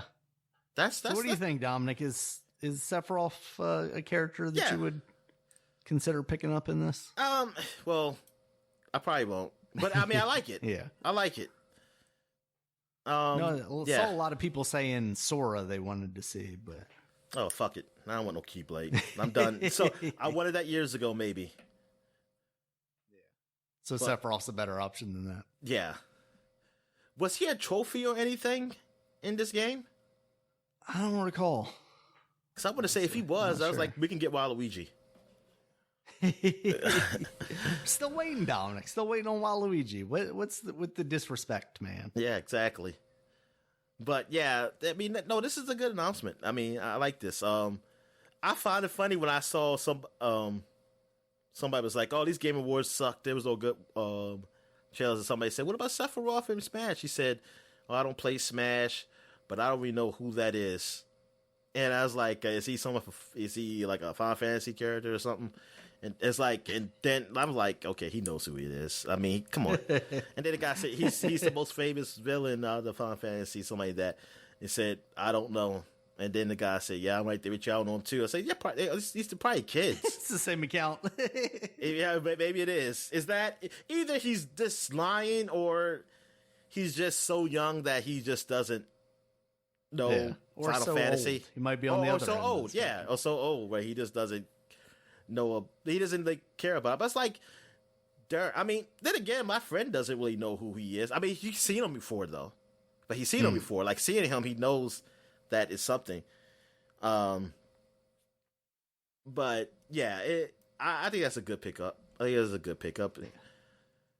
I know somebody said, hey, we finally got a villain in these DLCs. But somebody said, hey, you forgot about Piranha Plant. I was like, one of the first DLCs. He's not a villain, Dominic. He's just misunderstood, like Bill Burr. He's just trying to survive. All right, so what else we got? Dominic. After that, this is a big one for the Xbox. Perfect Dark. They had a nice little cinematic trailer. No gameplay or anything like that. I gotta put my age in here to watch the trailer. Violent. Yeah, it was interesting because it's very much like spy thrillery stuff. And then at the end, it's like such and such Agent Dark. And it's like, oh my goodness, it's a Perfect Dark game. Oh. Yeah, my friend is really into Perfect Dark, so I sent him this trailer. So so now he's has something to look forward to. Hopefully it's better. I'm excited to see what they do with this. Because they already know how people hated the last one. What was that called? Yeah. Perfect Dark what? Zero? Yeah. And this is dark and gritty. It's not all like weirdly comic-y like that one kind of was. I still want to play even that one. Did that start as like super cartoony and then become less cartoony? I haven't played enough of it to know what the hell that game is. Like I kind of just want to still go back and play just so I can see how bad it is. They added that to the Rare collection, right? Yeah. So that's backwards compatible. All right, Dominic, after that, this one I sent you as soon as I saw it because I was like, he'd be into this. It's called Back for Blood. It's basically the spiritual successor to Left 4 Dead, and it is Back number 4 Blood. It's being made by Turtle Rock, who made Evolved, but are also the original guys behind Left 4 Dead. It's a first-person co-op shooter. I think it might even be more than 4 players. I don't remember. There are definitely more than 4 characters now because they were talking that up. They were like, oh, we got more monsters. We got more characters. That's coming out June 2021. And I think like the beta or alpha starts at the beginning of the year next year. Yeah. Did you watch the trailer for this one? I'm watching it now. I sent it to my friend though. It's creepy. They're like worms crawling through people's eye sockets and whatnot. Oh, okay. It looks cool. I mean, it looks very normal. much. That's normal. But Left 4 Dead. my friend, he loves Left 4 Dead. Like me and him play together, so I sent it to him saying, "Hey, this is the next one by the guys who did Left 4 Dead." So he's like, "Oh, good." You got to get them in early, Dominic, because you don't want them to be the same way as like the one that's like, oh, I don't want to play Dead Island, or I don't want to play whatchamacallit, I want to play Dead Island 2. And it's like, no, this is from the people that you want to play it from. Exactly. So, thing is, will this game come out before Dead Island 2? If this is coming out June 2021, 100%. Oh, Jesus Christ, yeah, that's some bullshit. That is crazy that this is coming out in June 2021 and it's going to beat Dead Island 2. Then if it beats Dying Light, that's pretty big too. But Dead Island 2 is worse because that game's just been developed. Oh, I think it's going to be Dying Light also. Yeah, because Dying Light, like last we heard of it, is like on hold indefinitely. So okay. So Back 4 Blood, is that like next gen exclusive, or is that going to be on current gen also? You know what? I don't remember seeing one way or about that. Yeah, I've not seen nothing. I don't even think about it anymore. But yeah, that's kind of a big deal for us when we don't have next gen consoles. Let's see. Back 4 Blood.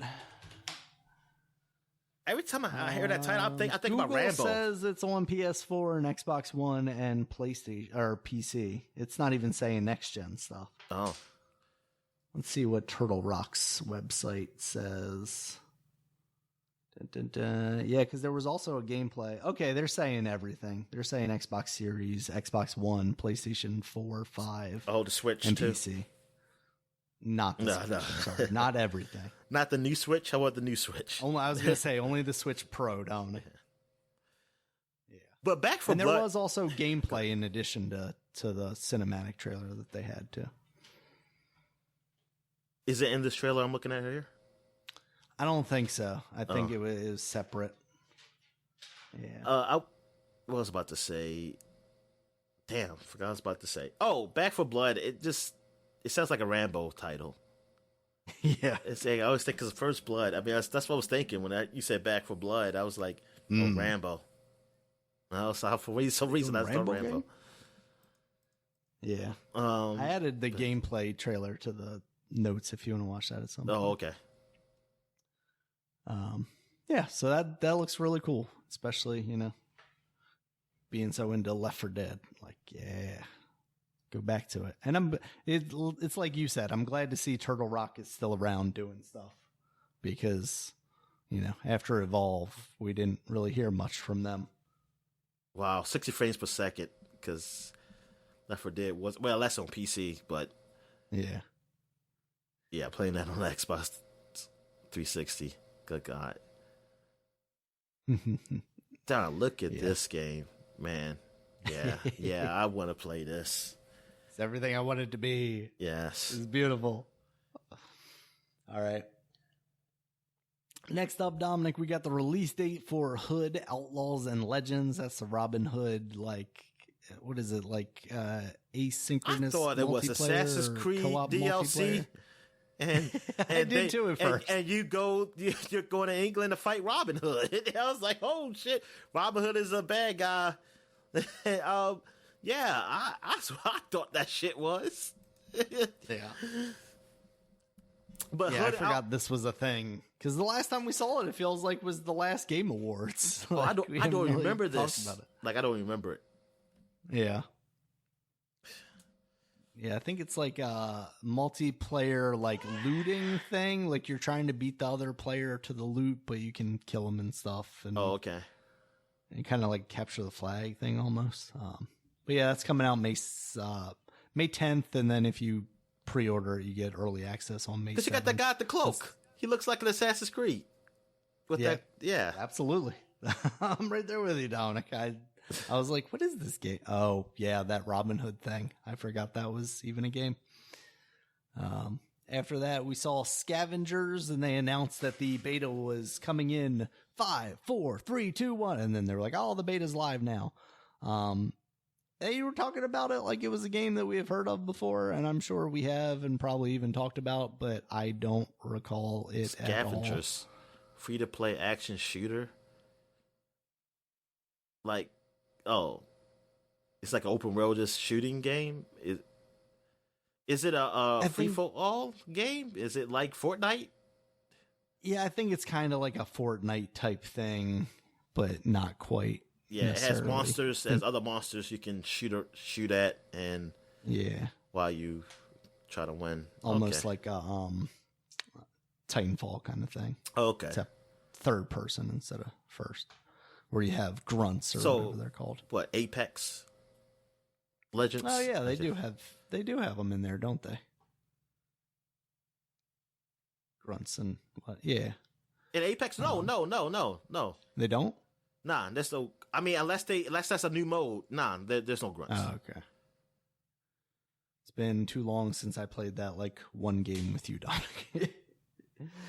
All right. After that, we saw Forza and Cyberpunk. The car from Cyberpunk, the thing that looks like the DeLorean kind of looking thing, that is coming to Forza 4, Horizons 4. It's actually out now. It was December 11th when that came out. So that's available for free. So if you want to play a better running version of Cyberpunk 2077, there you go, Dominic. Yeah, I check that out. I mean, I don't know when I'm going to check that out. I got so many games to play. Yeah. But my Forza is still on my system. I didn't delete it off. Because I always feel like, I want to just ride around. I still have it on my PC installed. Yeah. Although I may have deleted it the other week when I was trying to make room for other stuff. Can't remember. All right. After that, Dominic, was the Callisto Protocol. What is this? The creator of Dead Space, Glenn Schoenfield. He was there and he was like, yo, I got a new studio and I'm working on the scariest game ever. So this is basically like, it seems like, at least from the very little bit of details that we have, that it's kind of going to be a spiritual successor to Dead Space. It's going to have horror in space. Callisto is the moon of Jupiter or something, I think he said in the I got like 1,000 moons, man. Exactly. You only got the one boring one. Hey, have you seen their Transformers on the other side of that moon? That's a lie. It's on the dark of the moon, not the dark side. The dark of it. Exactly. Yep. It's nothing like Mars, where they got like an underground alien tribunal or something that they're talking about now. We live in a strange world, Dominic. So that should be interesting. I can't wait to see more of that. I like Dead Space. Hey, is that the people who like believe they're going to come here? Saying that? What do you mean? Oh. I don't. It was actually oddly enough, where this newest thing came from, it was like actually came from a well-respected somebody from some country. I can't remember. But people were actually surprised that he was kind of spouting off this seemingly crazy bullshit, because he was saying like, oh yeah, Trump knows about him and he was going to tell the people, but then people convinced him not to or something like that. I don't know. Well, now they're going to kill us. Gotta get to Mars and find out for ourselves, Dominic. I know. He was trying to create the Space Force. Nobody wanted it. Just going to make it as great and we can fight off the aliens. And now we're not going to do it. And now we're not going to do either. Can't be great. We can't fight the aliens. All right, Dominic. After that was gameplay for Warhammer 40,000 Dark Tide. This is the one from Fat Shark. Love them. Fat Shark. The 4-player co-op. But this is like the Warhammer 40K version of Vermintide, because Vermintide is like the old version. I think I'm more inclined to play this one than it's got guns. Yeah, exactly. Because Vermintide, I mean, it's okay, but I don't know. It just felt weird with I didn't know how to like get away from them. It's like, I don't want these guys too close to me, do I? It's like, even though I'm swimming with this sword, I want to shoot them so they could get down. So, yeah, I think I'm more inclined to play this one the Vermintide. Yeah. But just talking about it now, I kind of want to go play Vermintide again. Well, that's because all these people are giving you games like Left 4 Dead, and that's the one that's out right now that you can. I'm sure you can probably still find Left 4 Dead games, especially on PC. Well, people are still playing it because it's the only game. It's the only game on Xbox that's like that. That's good. I mean, that's the best one, and it's Left 4 Dead 2 and Left 4 Dead, and which is. I mean, Left 4 Dead is in Left 4 Dead 2 now. So, people, you can still find matches with people. Like, they're still playing that game. That's how popular it is. But Steam, Valve just like, we want money, but we don't want all of it. Because or maybe they feel like we have all of it, but we can't get any more. They can't fit it. We can't fit it. Our vault is full of just money. It's jam packed in here. Our cubicles are also filling up with money. We don't know what to do. Yeah, exactly. Well, you could spend some of the money making a game. No. This all seems complicated. Yeah. Tell me more about making my room bigger for money. All right, Dominic, after that was Open Roads. This is coming from Annapurna and Fulbright, and it was just kind of a trailer. I don't know what we're actually going to see out of this game. Is this Thelma Louise? No, it's a mother-daughter team. Oh, okay. But it sounds very interesting. It's like the mother and daughter are going on a road trip to find out more about the grandmother/mother who just passed away, apparently. So they're like meeting up with friends and stuff like that of her grandmother. How do you say that? Like, because it's not the mother's grandmother. Yeah, well, yeah, I know. It is the grandmother of the dog. Yeah, so you get it. But yeah, so it just seems like a really cool concept. Like, it seems like a narrative-driven thing. Lifetime. Yeah, exactly. Yeah, it seems like a Lifetime thing. It seems like, yeah, I could play it in front of my mom and my sister or something, and I'll say, hey, enjoy this show. There you go. Yeah, and it has a very nice art style, just like hand-drawn people. Yeah. So how do you rewind up the here? gameplay stuff looks How do you rewind on this IGN video shit? You don't, Dominic. You watch it through again, and then you watch the ad again. This is. Now you should be able to like click on the time bar. I don't see the time bar. Oh, weird. Like, it went to the end, and then I can't. Oh my god! What the hell? I'm getting frustrated. I'm getting angry. Oh yeah, and this one has Kerry Russell in it, Dominic, and Caitlin Derver. I don't know who she is, but I know who Kerry Russell is. Kerry Russell? Yeah. She's talking in this? Apparently. And why do I know that name? She was Felicity? Ah, yes. Also on The Americans? Yes, the Americans, definitely. Also in Star Wars. That don't count because we don't... Even though she never got to take her helmet off. Exactly. And she got paid. We aren't sure that she was actually under that helmet even, but yeah. Do I have to redo this again? This is so dumb. IGN, you're horrible. You're horrible. Yes, they are. Now I got it. Oh my god.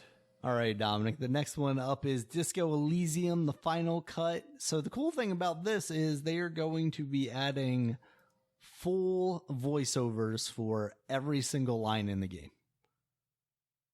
Oh, okay. I do want to try this game out.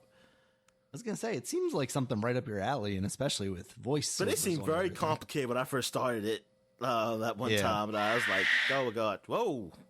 Oh, that screaming about. She said, give me attention. But yeah, maybe I'll just wait for the final cut then.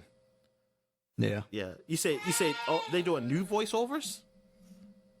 Well, they're adding voiceovers to everything that didn't have voiceover. Oh, didn't have it. Oh, before. okay. All right. Maybe I'll wait for this version then. And then I'll say I'll play it.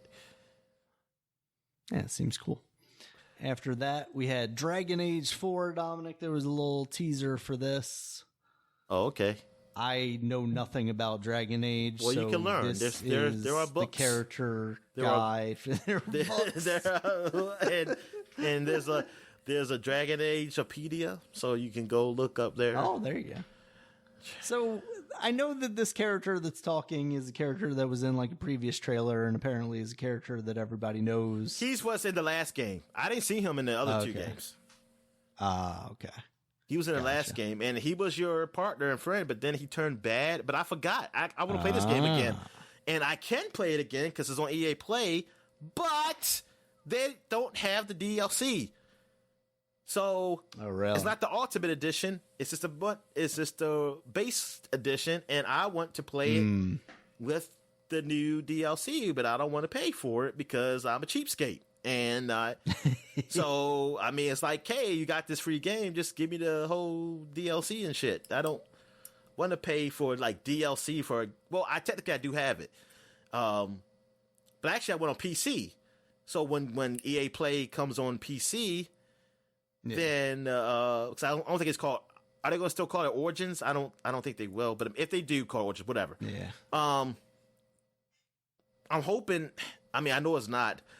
I wish it was the Ultimate Edition, but see, it's going to be like, hey, buy the DLC. So I'm going to buy DLC for a game that I don't really truly own. Or I guess you technically can own it, but I was like, but it's free. I don't want to. It's there free, so I'm just basically just buying the DLC for it. It's weird. That's how they get you, Dominic. Yeah, that's how they get you. But maybe it might be worth it if it's cheap. And then you buy the DLC, and then the game gets taken off of EA Play or Game Pass or whatever, and you're like, oh man, I own this DLC for a game I don't own. I should probably own this game. And then they just win, Dominic. It's all about winning. Yeah. All right. So what else we got here? After that was Endless Dungeon. This is a roguelike tactical game and allegedly the spiritual successor to Endless Dungeon. I don't remember this game.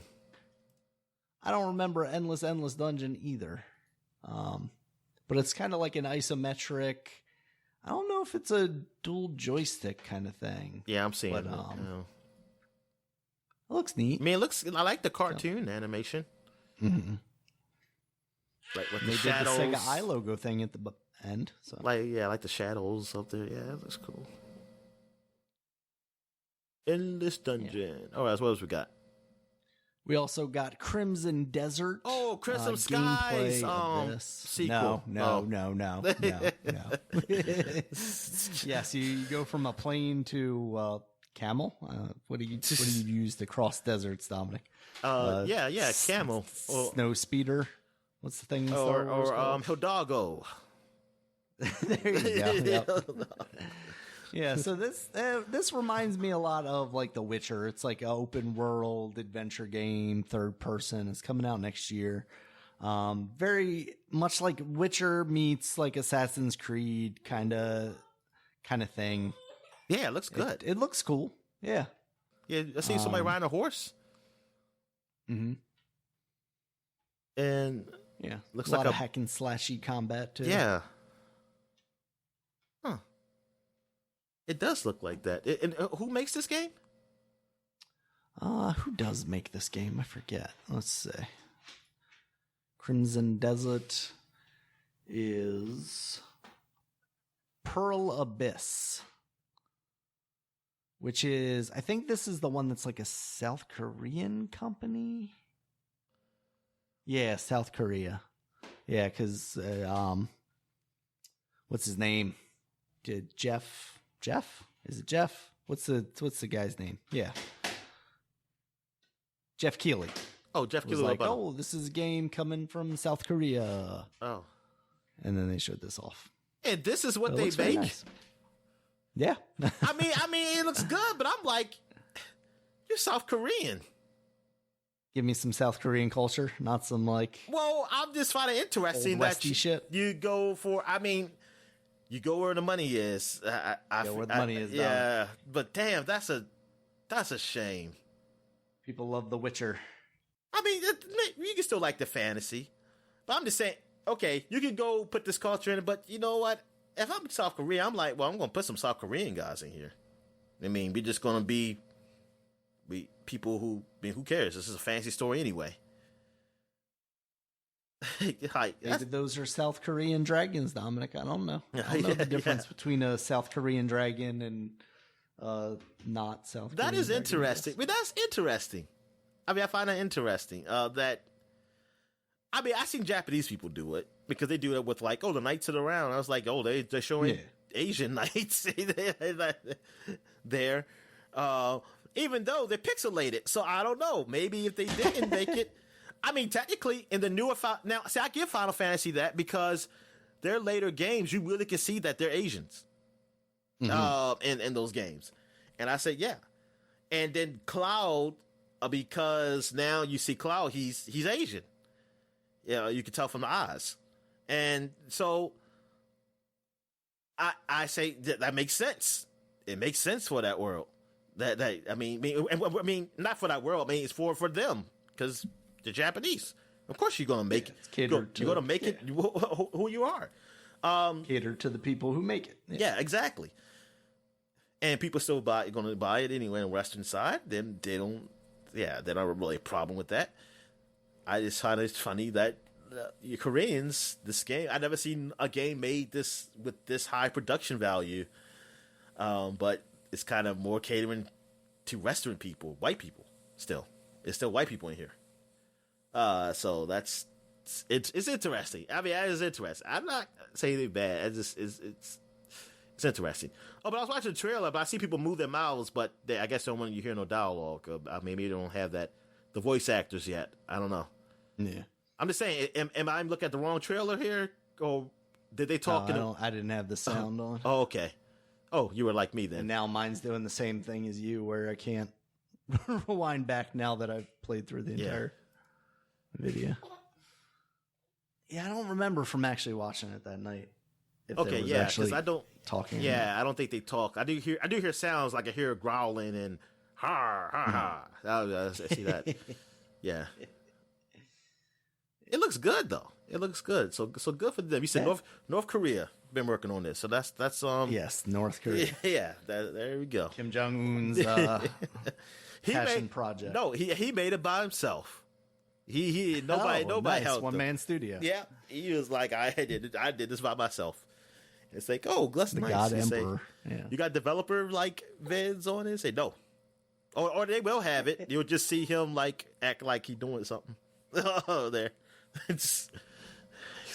Yeah. All right, Dominic. After that, we got a nice little skit with the Swedish Chef and Jeff Keighley to announce the Swedish Chef is coming to Overcooked. Wasn't he there before? Or not the Swedish Chef. It was the Muppets. The skinny one and the Beaker and yeah. I forget what they were there for, but yeah, they were on there before. I don't think it was Jeff for Keighley's Muppets. got the Muppet hookup. Yeah, I don't think it was for a Pacific game. I think they were just there. Okay. But yeah, Swedish they're Chef. the only celebrities they could get. Did he have a cereal too? I don't know. Did he? I don't know. I thought he Wouldn't did. be surprised. Swedish meatball cereal. And Team 17 does. Oh, they do Overcook, and they do Worms. Is it Worms? Yeah, Worms. Worms, and the other game I like to play, which is not the Songbringer one. No, the other one. Yeah, I'll look for it. The other keep going. roguelike though, right? Yeah. Okay. All right. After that, son of a bitch. Where's my controller? Season. This is a indie game coming from Scavenger Studios, featuring Studio Ghibli like visuals announced for the PlayStation 5, according to IGN. I don't really remember. Yeah, I don't remember seeing this during the Game Awards. I must have missed this part. It looks nice though. It is very Studio Ghibli looking. Yeah, it is. With some cell shading and some. And it's a very slow. It looks like a black around. person. Is that a black person? It does look like a black person. Wow, interesting. No, Dominic, it's a POC. Oh, it's a BIPOC, a BIPOC, Black Indigenous Person of Color. It is. definitely one of those things. Yep. Yes. All right. After that was some Black Ops stuff. They showed some Season 1 Warzone stuff. There's new Warzone map coming called the Rebirth Island. So they're still working on that. After that, Dominic, was Arc 2, starring in the trailer Vin Diesel and a young girl. This is the first time me seeing this trailer. This is crazy. He does look like The Rock. He's got like all the Polynesian tattoos. I don't understand why he needed that. Yeah, because I sent this to you and I was like, yeah, he hates The Rock so much he wants to be The Rock. Yeah.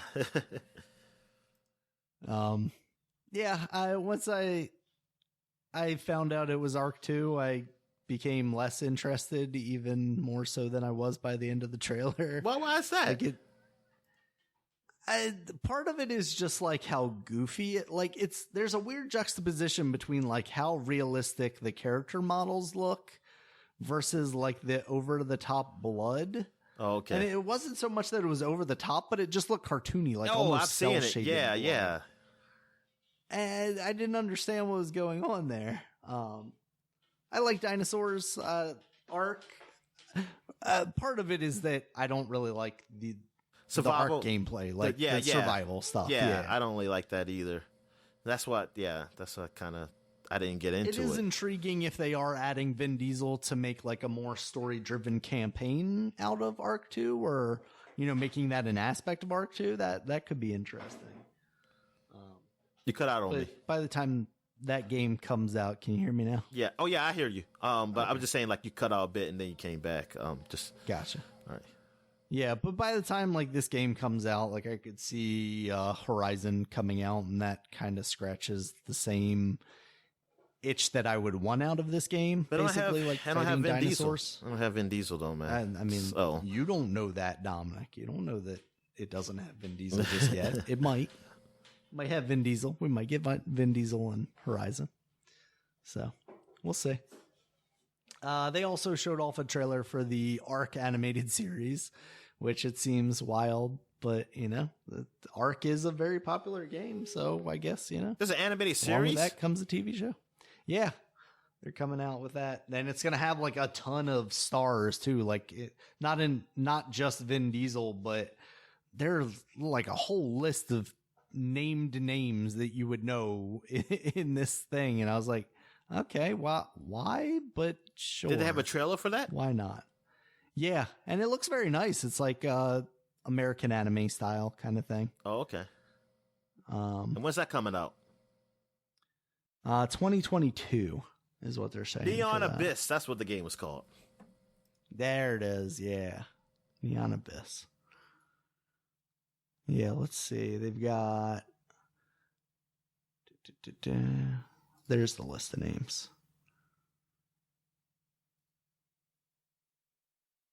Malcolm McDowd, Elliot Page, Alan Tudyk, Carl Urban, Vin Diesel, Russell Crowe. I'm sorry. Was it Alan Tudyk? Yeah.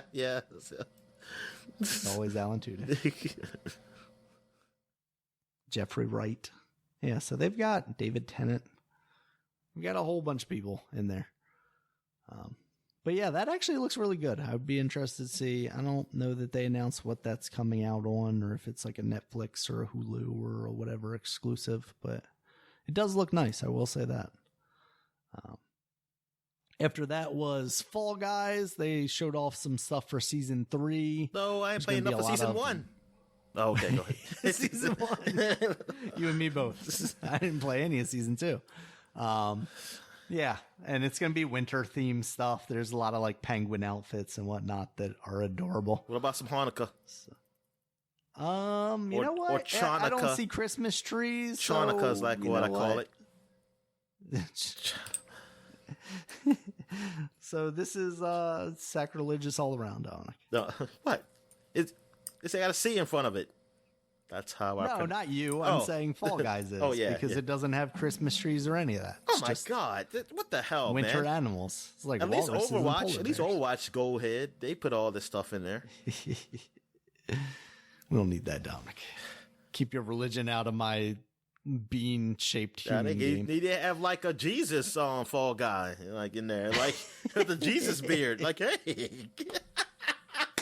Now we're talking. yes, that needs to be a thing.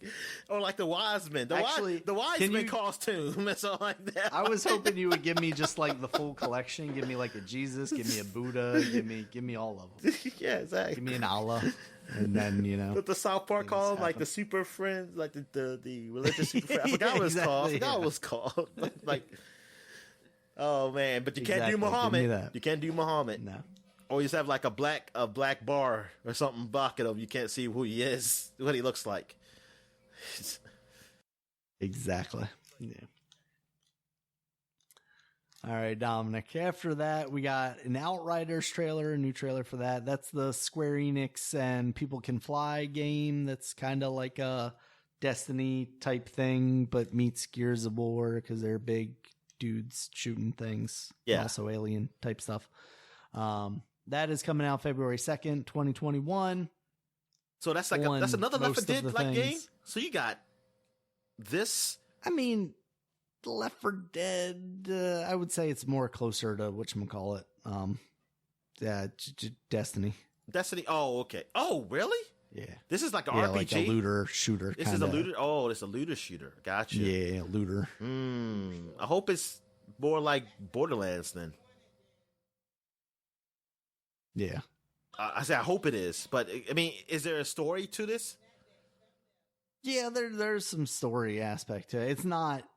I mean, I guess technically there's story to to Destiny. Yeah. too. Okay. You say so. I was yeah. joking. I was joking. You know I don't say so. So it's like Dominic, there is in a fact. story, but it's a very obscure and I don't know the man. No, I don't know what the hell they're going for here, but I just hope it's something like. I mean, I just hope it's something like Borderlands where you could just jump in and jump out, kind of thing. That's what I hope it is. Yeah. Yeah, I don't know. I haven't followed it closely. I mean, I've seen the trailers basically at the different video game shows, and I think around E3 they were showing some stuff off. But there were some pretty extensive gameplay videos. Don't you remember that old I Square didn't see Enix much game of. they were showing off? That was like a zombie looking game that I was like, hey, is this like a Left 4 Dead thing the Square Enix is doing? Was this it? But I don't remember the developer being People Can Fly though, who was doing that game. Yeah. I mean, I think that thing is done. It's like it's been scrapped because I haven't heard shit from it. Let's see. Oh yeah. So what is what's that? When does that space game come out? That one was like all done by Kickstarter. Oh, who knows, Dominic? Damn, I Kickstarter. don't think. No, I'm trying to see what the I title think it's was. still in active development. Like we're on new systems Yeah, now. Kickstarter. I know exactly Space what you're game. talking about, but I can't. Star Citizen. Yes. When is Star Citizen going to be an official game where I could just buy it? Never. As long as they can Like Mark continue to Hamill's make money on people. He did voice acting and stuff. Like, is that whole Yes, story he did. story done? I highly doubt it. like you had Andy Serkis, Mark Hamill, Liam Cunningham, because I didn't see the Ham part. John Rice Davison. So like, this is Robert Space Industries. Oh, this is a real space industry thing. No, I'm gonna start that other game. No, I think that's part of it, Dominic. Oh, They've expanded into actually making space shuttles as well. oh shit! I They've think made so much money. Oh, I think it is. Yeah, I think it is. Oh shit. Yeah, your first person universe played now. Maybe the story is maybe this is just the game. But why nobody reviewed it? Like, I don't think. I don't know. This is not officially out yet, Dom. Still being worked on for the last 60 years. How many years? Been what? At least 7? Feels like. Okay, here's November 9th. Apparently, developments and changing goals led to the monumental delay in the game's launch, with the expected release date for a beta now slated. Dad, just for the beta. For the beta. For now slated for Q4 2020. Oh, dear Lord. This is November 9th, 2020, that this report was happening. What? But this is Q4. Yeah, I guess sometime soon we're going to get it. Unless you're talking like fiscal. It's probably fiscal, yeah. Like, yeah. This is sometime early next year. I was looking forward to this game because I was like, yeah, I really want this. Like, they got so many tiers, like Drake and Loot Scoop package, $180. Man, come the fuck on, man. Fuck this game. Never mind. I mean, yeah, I ain't been this game ever again. Damn. No, they don't need our advertisement. No, Jesus. They don't plenty find themselves. Christ. All right, Dominic. After that, we saw Evil Dead the game. Hold on. That's like a game for the elite. That's what that is. That's the elite. That's for the elite people. No, that's called Elite Dangerous, though. no, not that. Yeah. So you know what? The hell with them. All right. Yeah. So let's talk about Evil Dead. All right. Evil Dead, Dominic. You may know him from the movie. You got Ash. Seems like it's going to be Ash Ketchum. Yep. Yes. a third-person action game. Apparently, according to this IGN article, there are going to be 4 different playable characters. Oh, yeah, I think I did see that in this game.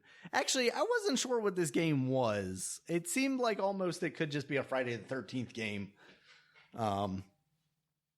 Or if it's actually like an action-adventure game. Let me see here. What more details do we have? It looks nice, though. Like, visually, I remember watching this trailer going, yeah, it does look nice.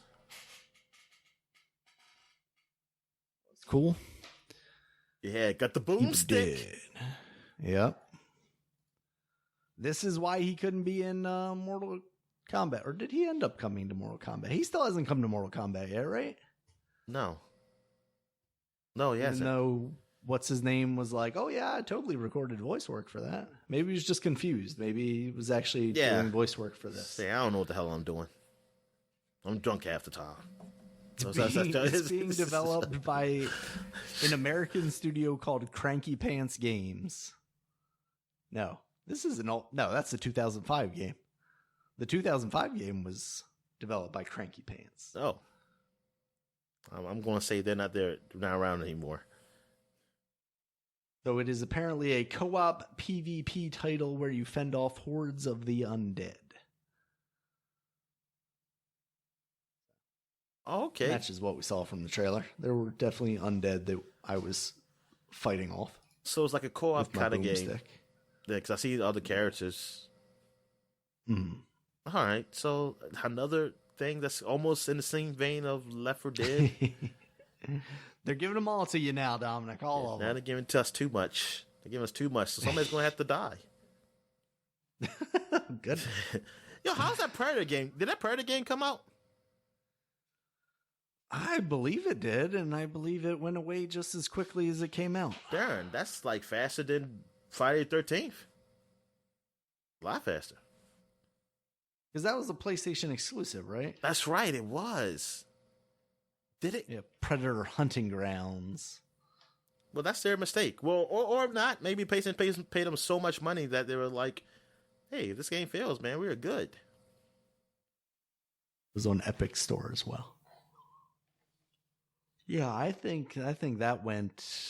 I don't know if they've stopped like selling it or anything like that, but the talk of it was like immediate. Like nobody was playing that game.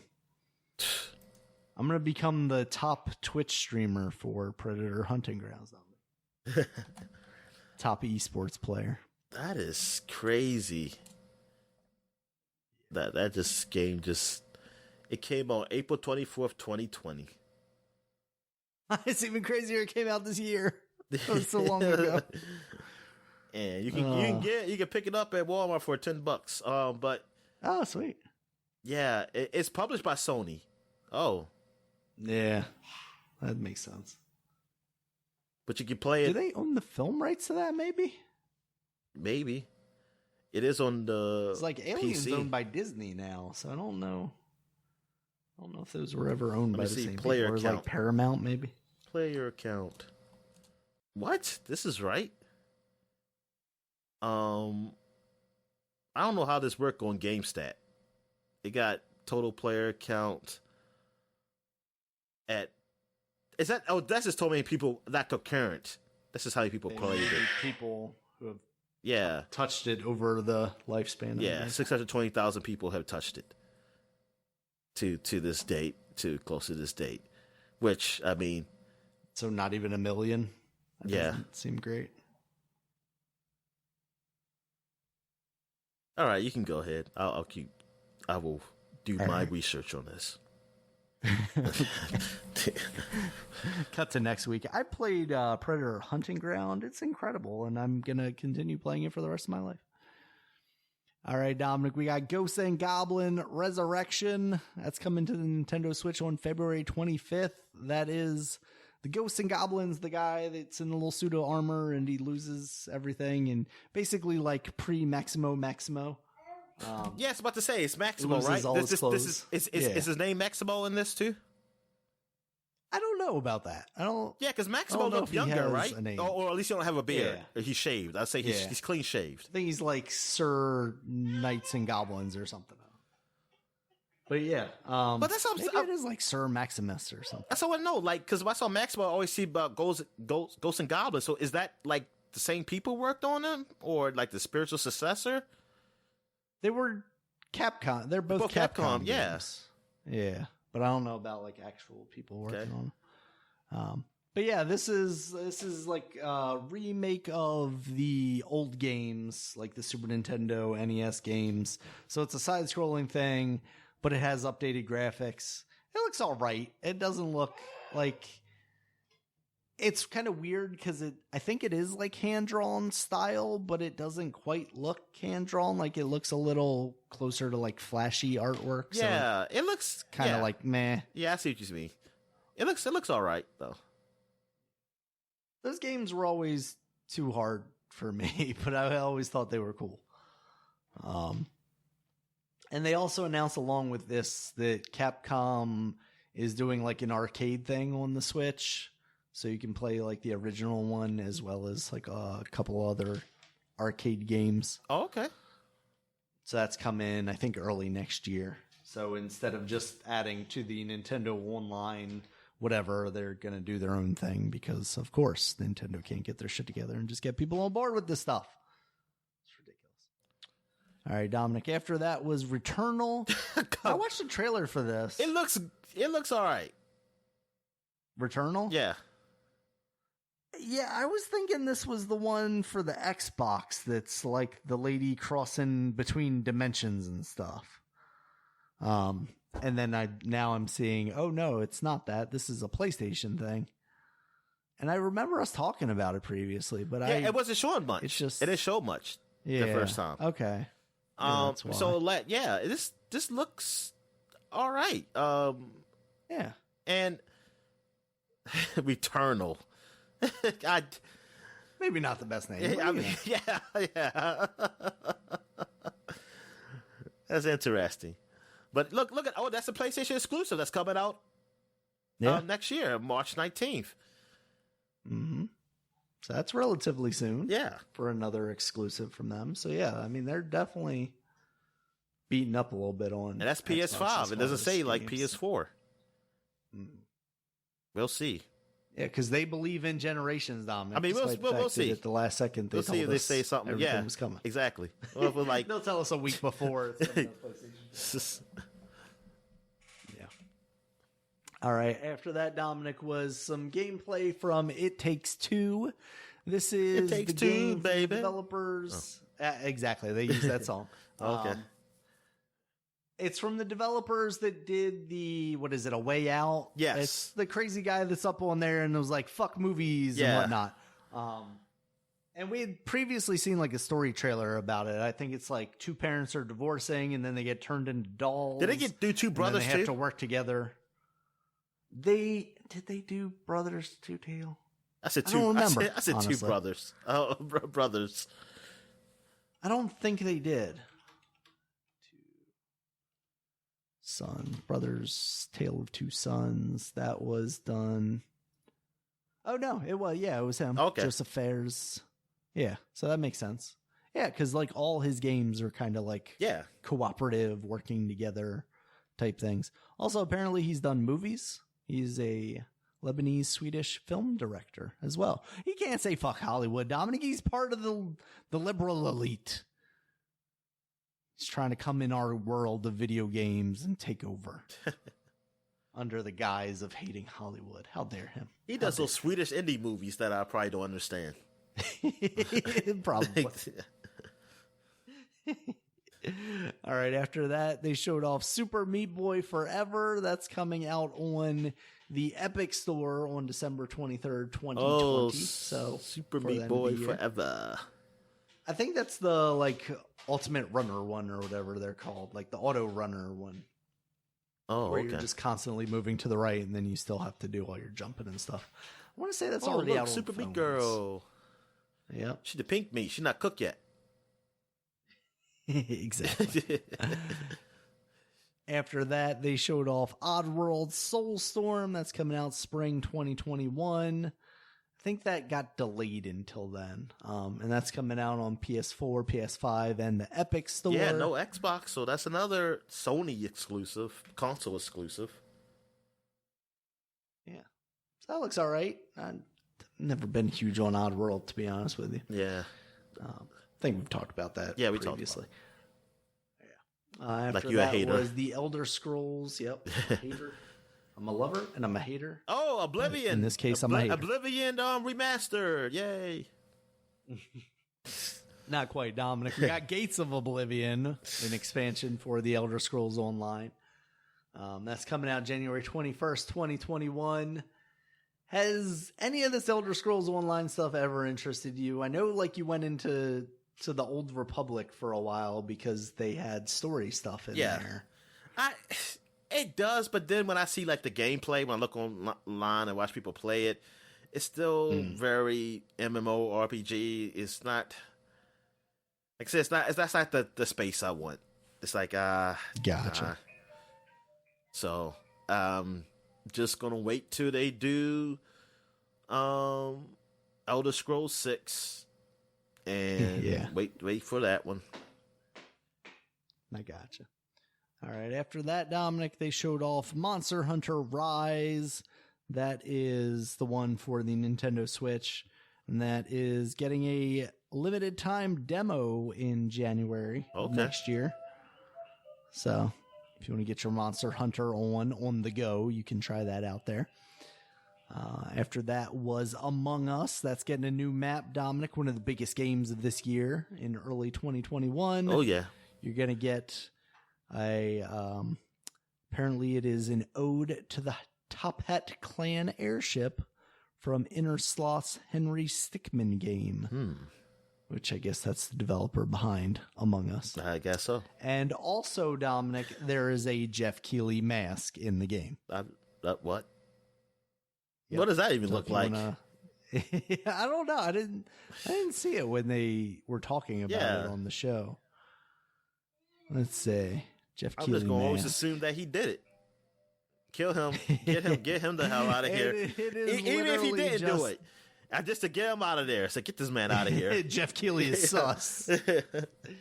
It just looks like Jeff Keighley's plain ass face. And by that I mean him doing plain face, like, expression.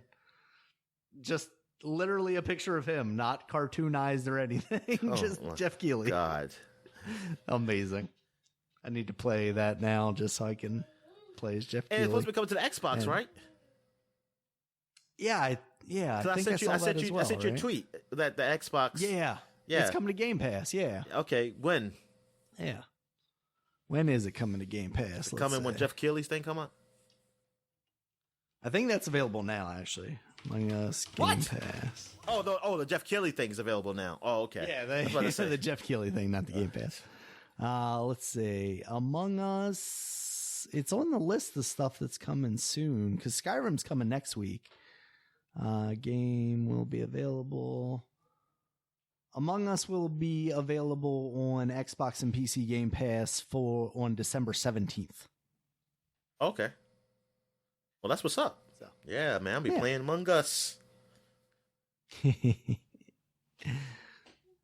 All right. After that, Dominic, you can't play Among Us. You're going to be too busy with this. You're going to be playing as Master Chief in Fortnite, Dominic. Oh, yeah. That's your way of coping with not being able to play the Halo freezer Infinite this year. Like in a convenience store. That's what I saw the trailer of that. Like you can't. Yeah, it was weird. And then that's where the Mountain Dew lives, Dominic. You said something about Blood Gulch or something. Yeah, the map is also coming as like part of. They have like a customizable thing or something like that. That's cool. Yeah, because they had the red versus blue guys in there. Oh man, yes. It was a fun little trailer. Yeah. And then they tacked on at the end that The Walking Dead's Daryl and Michonne are also coming to Fortnite on December 16th. Okay. That's interesting. Yeah. Fortnite is so weird now. Like, it is literally the Funko Pop of video games. Like, any license you could possibly want will eventually find its way into Fortnite. The same way any license you could ever want in a Funko Pop, you can find a Funko Pop for, or expect it to be coming. Like, even things you wouldn't even expect, like Citizen Kane. You can get a Citizen Kane Funko Pop. And one day you'll be able to get a Citizen Kane Rosebud. There is a Funko Pop for Citizen Kane? I don't know if there is. There's probably. Because that would be, oh my God. Is there a Malcolm X one? You know what? I want to say no. I'm pretty sure not, but I would not be surprised if we do get one at some point. They do have like famous figures and stuff like that, so would not be surprised, Dominic. We're just like a year off from that. No, I just see like Ice Cube and Lil Wayne, who I don't want him. Oh, okay. And he got a red hat on, so all you do is put like "Make America Great Again" on it, and there you go. They got Tupac. Oh my God, they let them do Tupac. They got Biggie ones too. And they got Logic. They got Dr. Ian Malcolm. They got Dr. Ian Malcolm. But I don't know how you get. They have the sexy Dr. Ian Malcolm. That's why I got too. Malcolm. Yeah, the sexy one too. Yeah, him like he was hurt. Daniel, he was hurt, dying down. It was like hell. Oh, why he was hurt already. You got suck the venom out of him. Yeah. All right. After that, Dominic, was Scarlet Nexus. That is a new Bandai Namco anime action RPG coming out. That's why it looks in like summer of 2021. The game I played. It looks like the Titans. Titans, yeah. Attack on Titan. Attack on Titan, yeah. Yeah. Oh, there go my glasses. I was about to say, remember Titans. Remember the Titans. Titans. Speaking of inspirational athlete movies. Yeah. So we got that. We got Just Cause coming to mobile. I didn't even see this. Apparently that's a thing that's happening. I don't know why I need that or would want that. Yeah. That's cool, I guess. People play mobile games. They showed off gameplay of the single player League of Legends thing that's coming out. It's going to be a turn-based RPG called The Ruined King, a League of Legends story. Dominic. Oh, okay. So that had a nice little trailer. After that, Dominic, we got Mass Effect. It was the big thing at the end. They were like, hey, we're still working on Mass Effect, which is appropriate considering just last week we talked about how BioWare is pretty much dead. And here we are a week later. They have a trailer for both of the games that they should be working on. Yeah. So what do you think, Dominic? They're going to be trash, aren't they?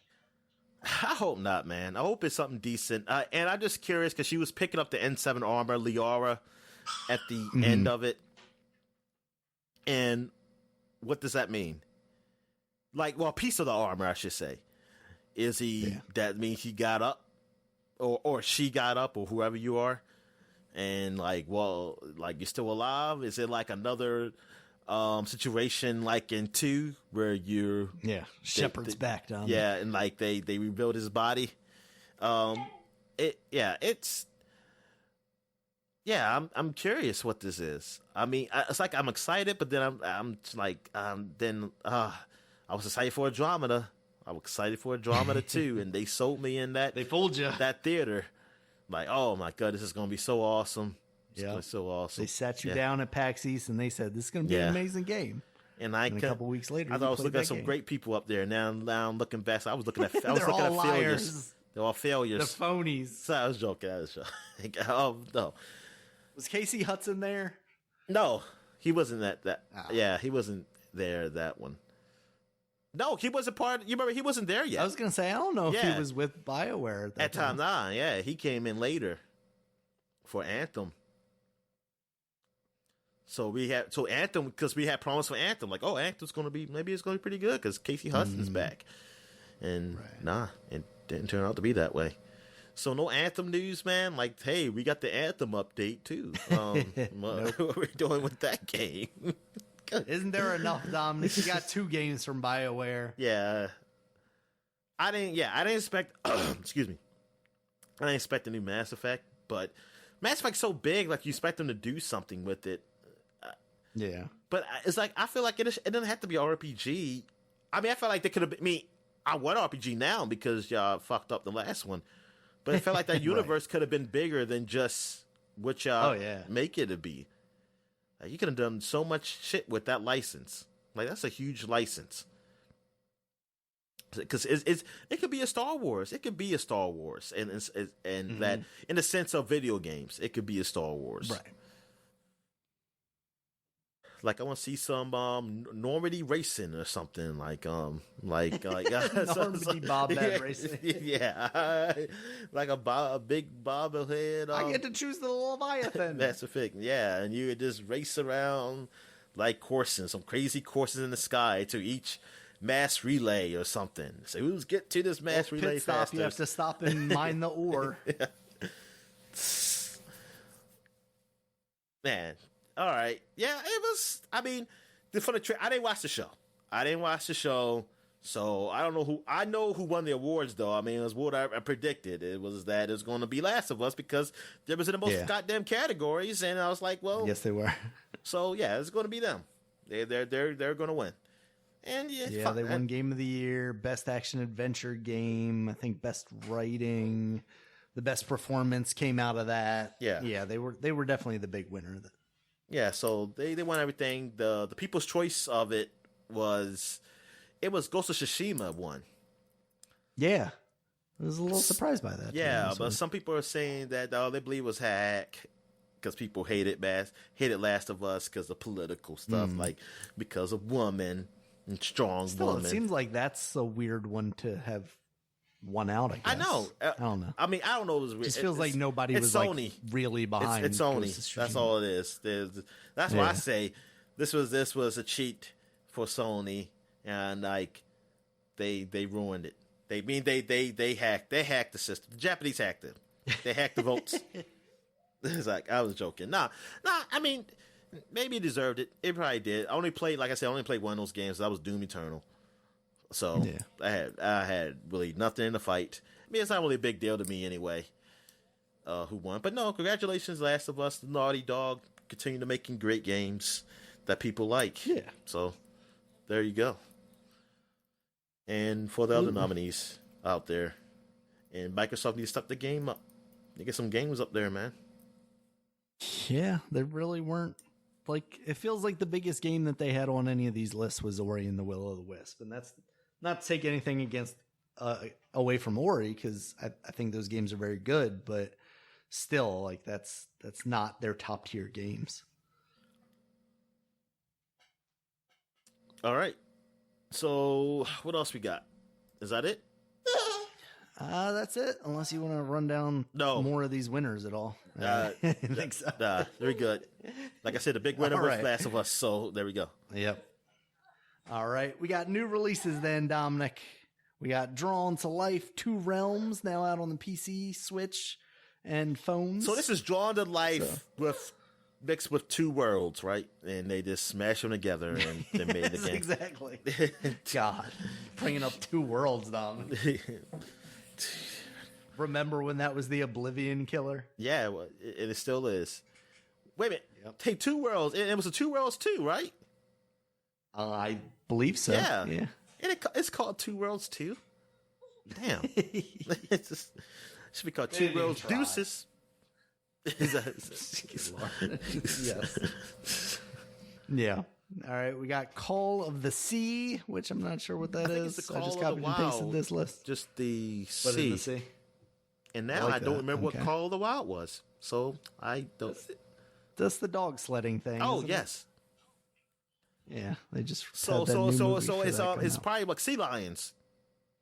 Yeah. Yeah, they tie sea lions. Yes, they're racing sea lions. Yeah.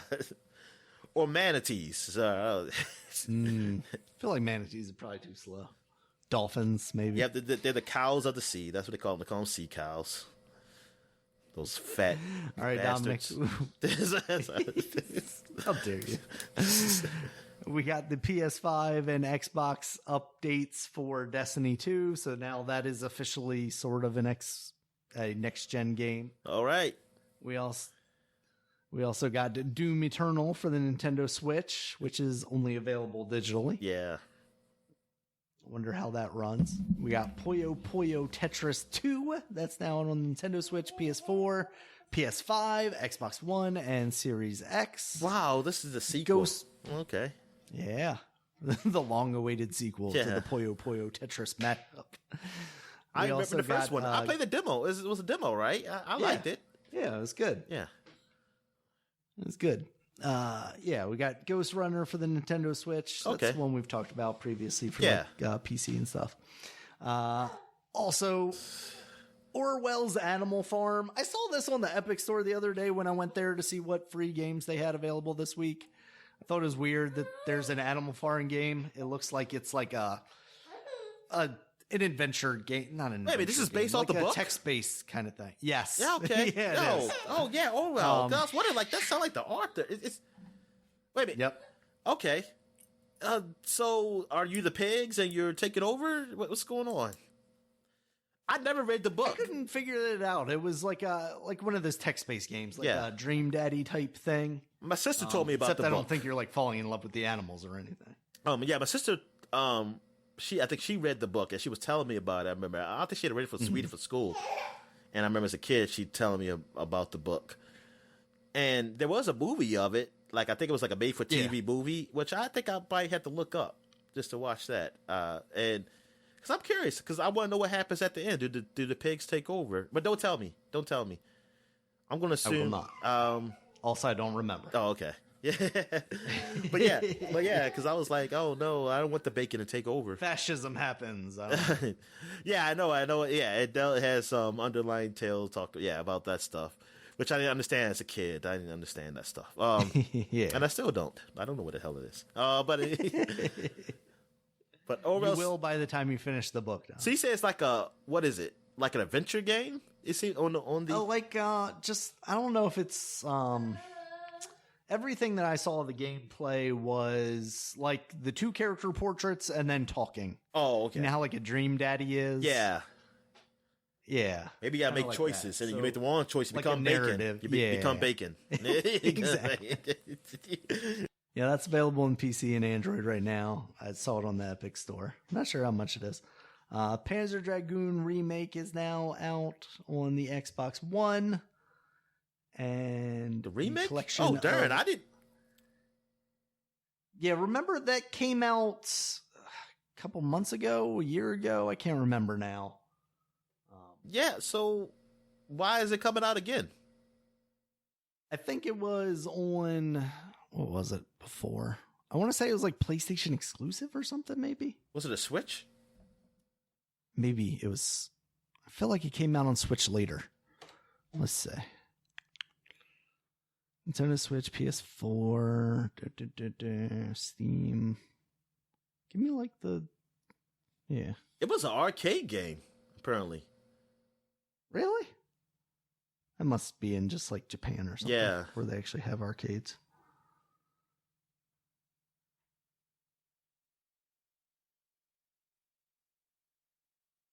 Yeah, because it's, yeah. It was on Steam. Let's see. Maybe it's on everything except Xbox. Yeah, Eventually. yeah, it was on Nintendo Switch too. Yeah, I knew I saw it. Yeah, I remember when it came out on Switch. That was like a couple months ago. Why did it come on here? That was one of the first Xbox One games. I think that was what was so messed up about it. Yeah, this came out in September on the PS4. Yeah. Xbox, Dominic, Microsoft needs to set their game up. They need to get their stuff together. Yeah. Or say they're not going to sell any more Windows. All the Windows operating systems in Japan is going to all just shut off, and you can't use them until they let us have games. Let us have games. Microsoft's going to give them some ransomware. Yeah, it's like you can't use the operating system like in your studios. Or not. None of nobody can in Japan. We stopping it. Cut you off. That's when they all switched to Macs, Dominic, and they realized they've never been better. Like, oh shit. All right, Dominic, we also have Collection of Saga, Final Fantasy Legend. So that's on the Nintendo Switch now. Those are the Game Boy games. I was about to say the Game Boy games, right? Oh, okay. Yeah. Because I think I had one of those Final Fantasy games on Game Boy. Because I think I got it because I was like, I got Final Fantasy 7. I still got my old Game Boy. Let me go get one of these games. And I was, I don't think I did much in that game. And I realized, like, oh, I don't like it. But I mean, I probably would like it now. I didn't really give it a chance. My young brain was like, oh, I don't like this. I recall getting it from my buddy. Like, I borrowed his and actually liking it more than like nowadays I would expected to have my younger self have liked a game like that, to be honest with you. Okay. I was a more patient person than Dominic. I could play RPGs back then.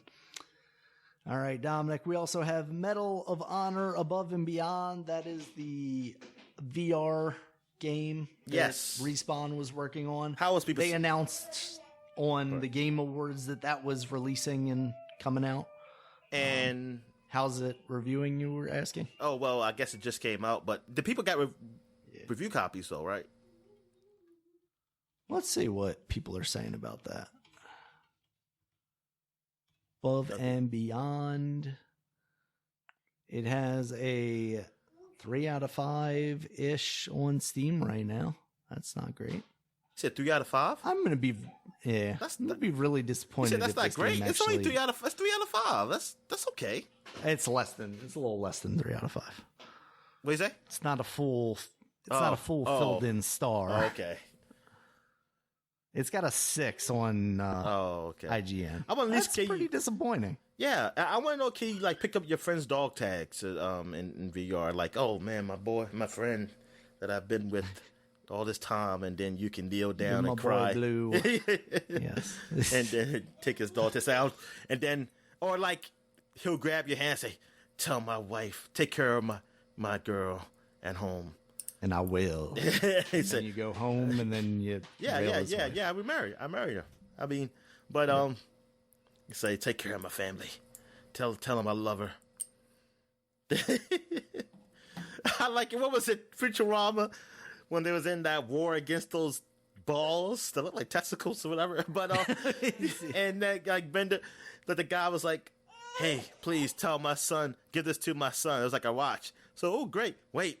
I didn't tell you his name. He said, "I didn't tell you." He said, "Oh, I think your son. You think your son will want those boots too, or something like that." Something like that.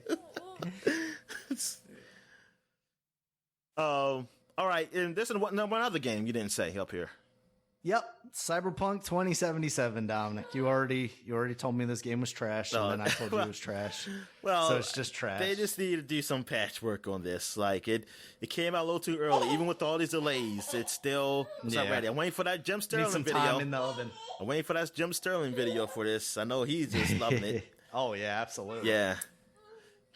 I think I already saw a tweet from him that was like, "Crunch gave me this," or no, that was probably Jason Schreier. Oh, it was like, "Crunch gave you this." Yeah. So it was worth it because it sold how many? It sold a lot, enough to cover development costs. Exactly. Apparently, so that's just development costs, though, Dominic. Now they have to recoup Keanu Reeves' budget. Oh yeah, which is like probably a little bit over development costs. Exactly, and then marketing costs. At least they got money to make, Dominic. Yeah, I haven't seen Keanu Reeves yet. Buy in the 7 game. copies. Actually, I saw him on the cover of an album in the game.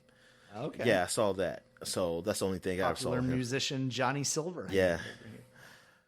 Keanu Reeves is just living out his Dog Star fantasy. Yeah. Or whatever that band was that he was in. He's like, hey, exactly. You want to put me in a video game and make me a musician? Yep. Fuck yes.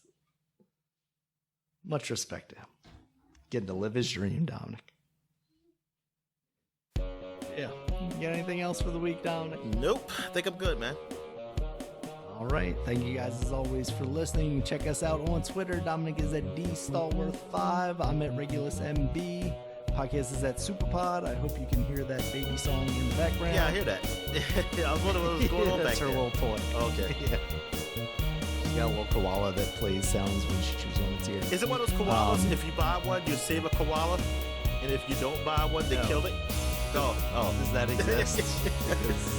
I think that was on a TV. No, but you know you got those stuffed animals where you can buy them, and it's like, hey, you donate money, like to some foundation or something.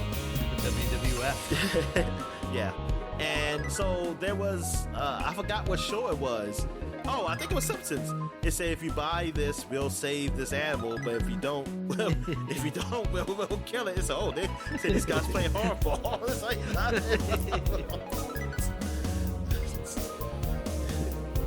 all right, go ahead. All right. Yeah, superpod.com is the website. You can check us out there. It has all the previous podcasts as well as links to all the other places you can find us. YouTube, which also has a podcast now, with some gameplay underneath of it, so that's always nice. Also, iTunes, Stitcher, Google Podcasts, Spotify, all the places you can find podcasts. You can basically find this podcast. So until next time, guys, see you later. All right, see ya.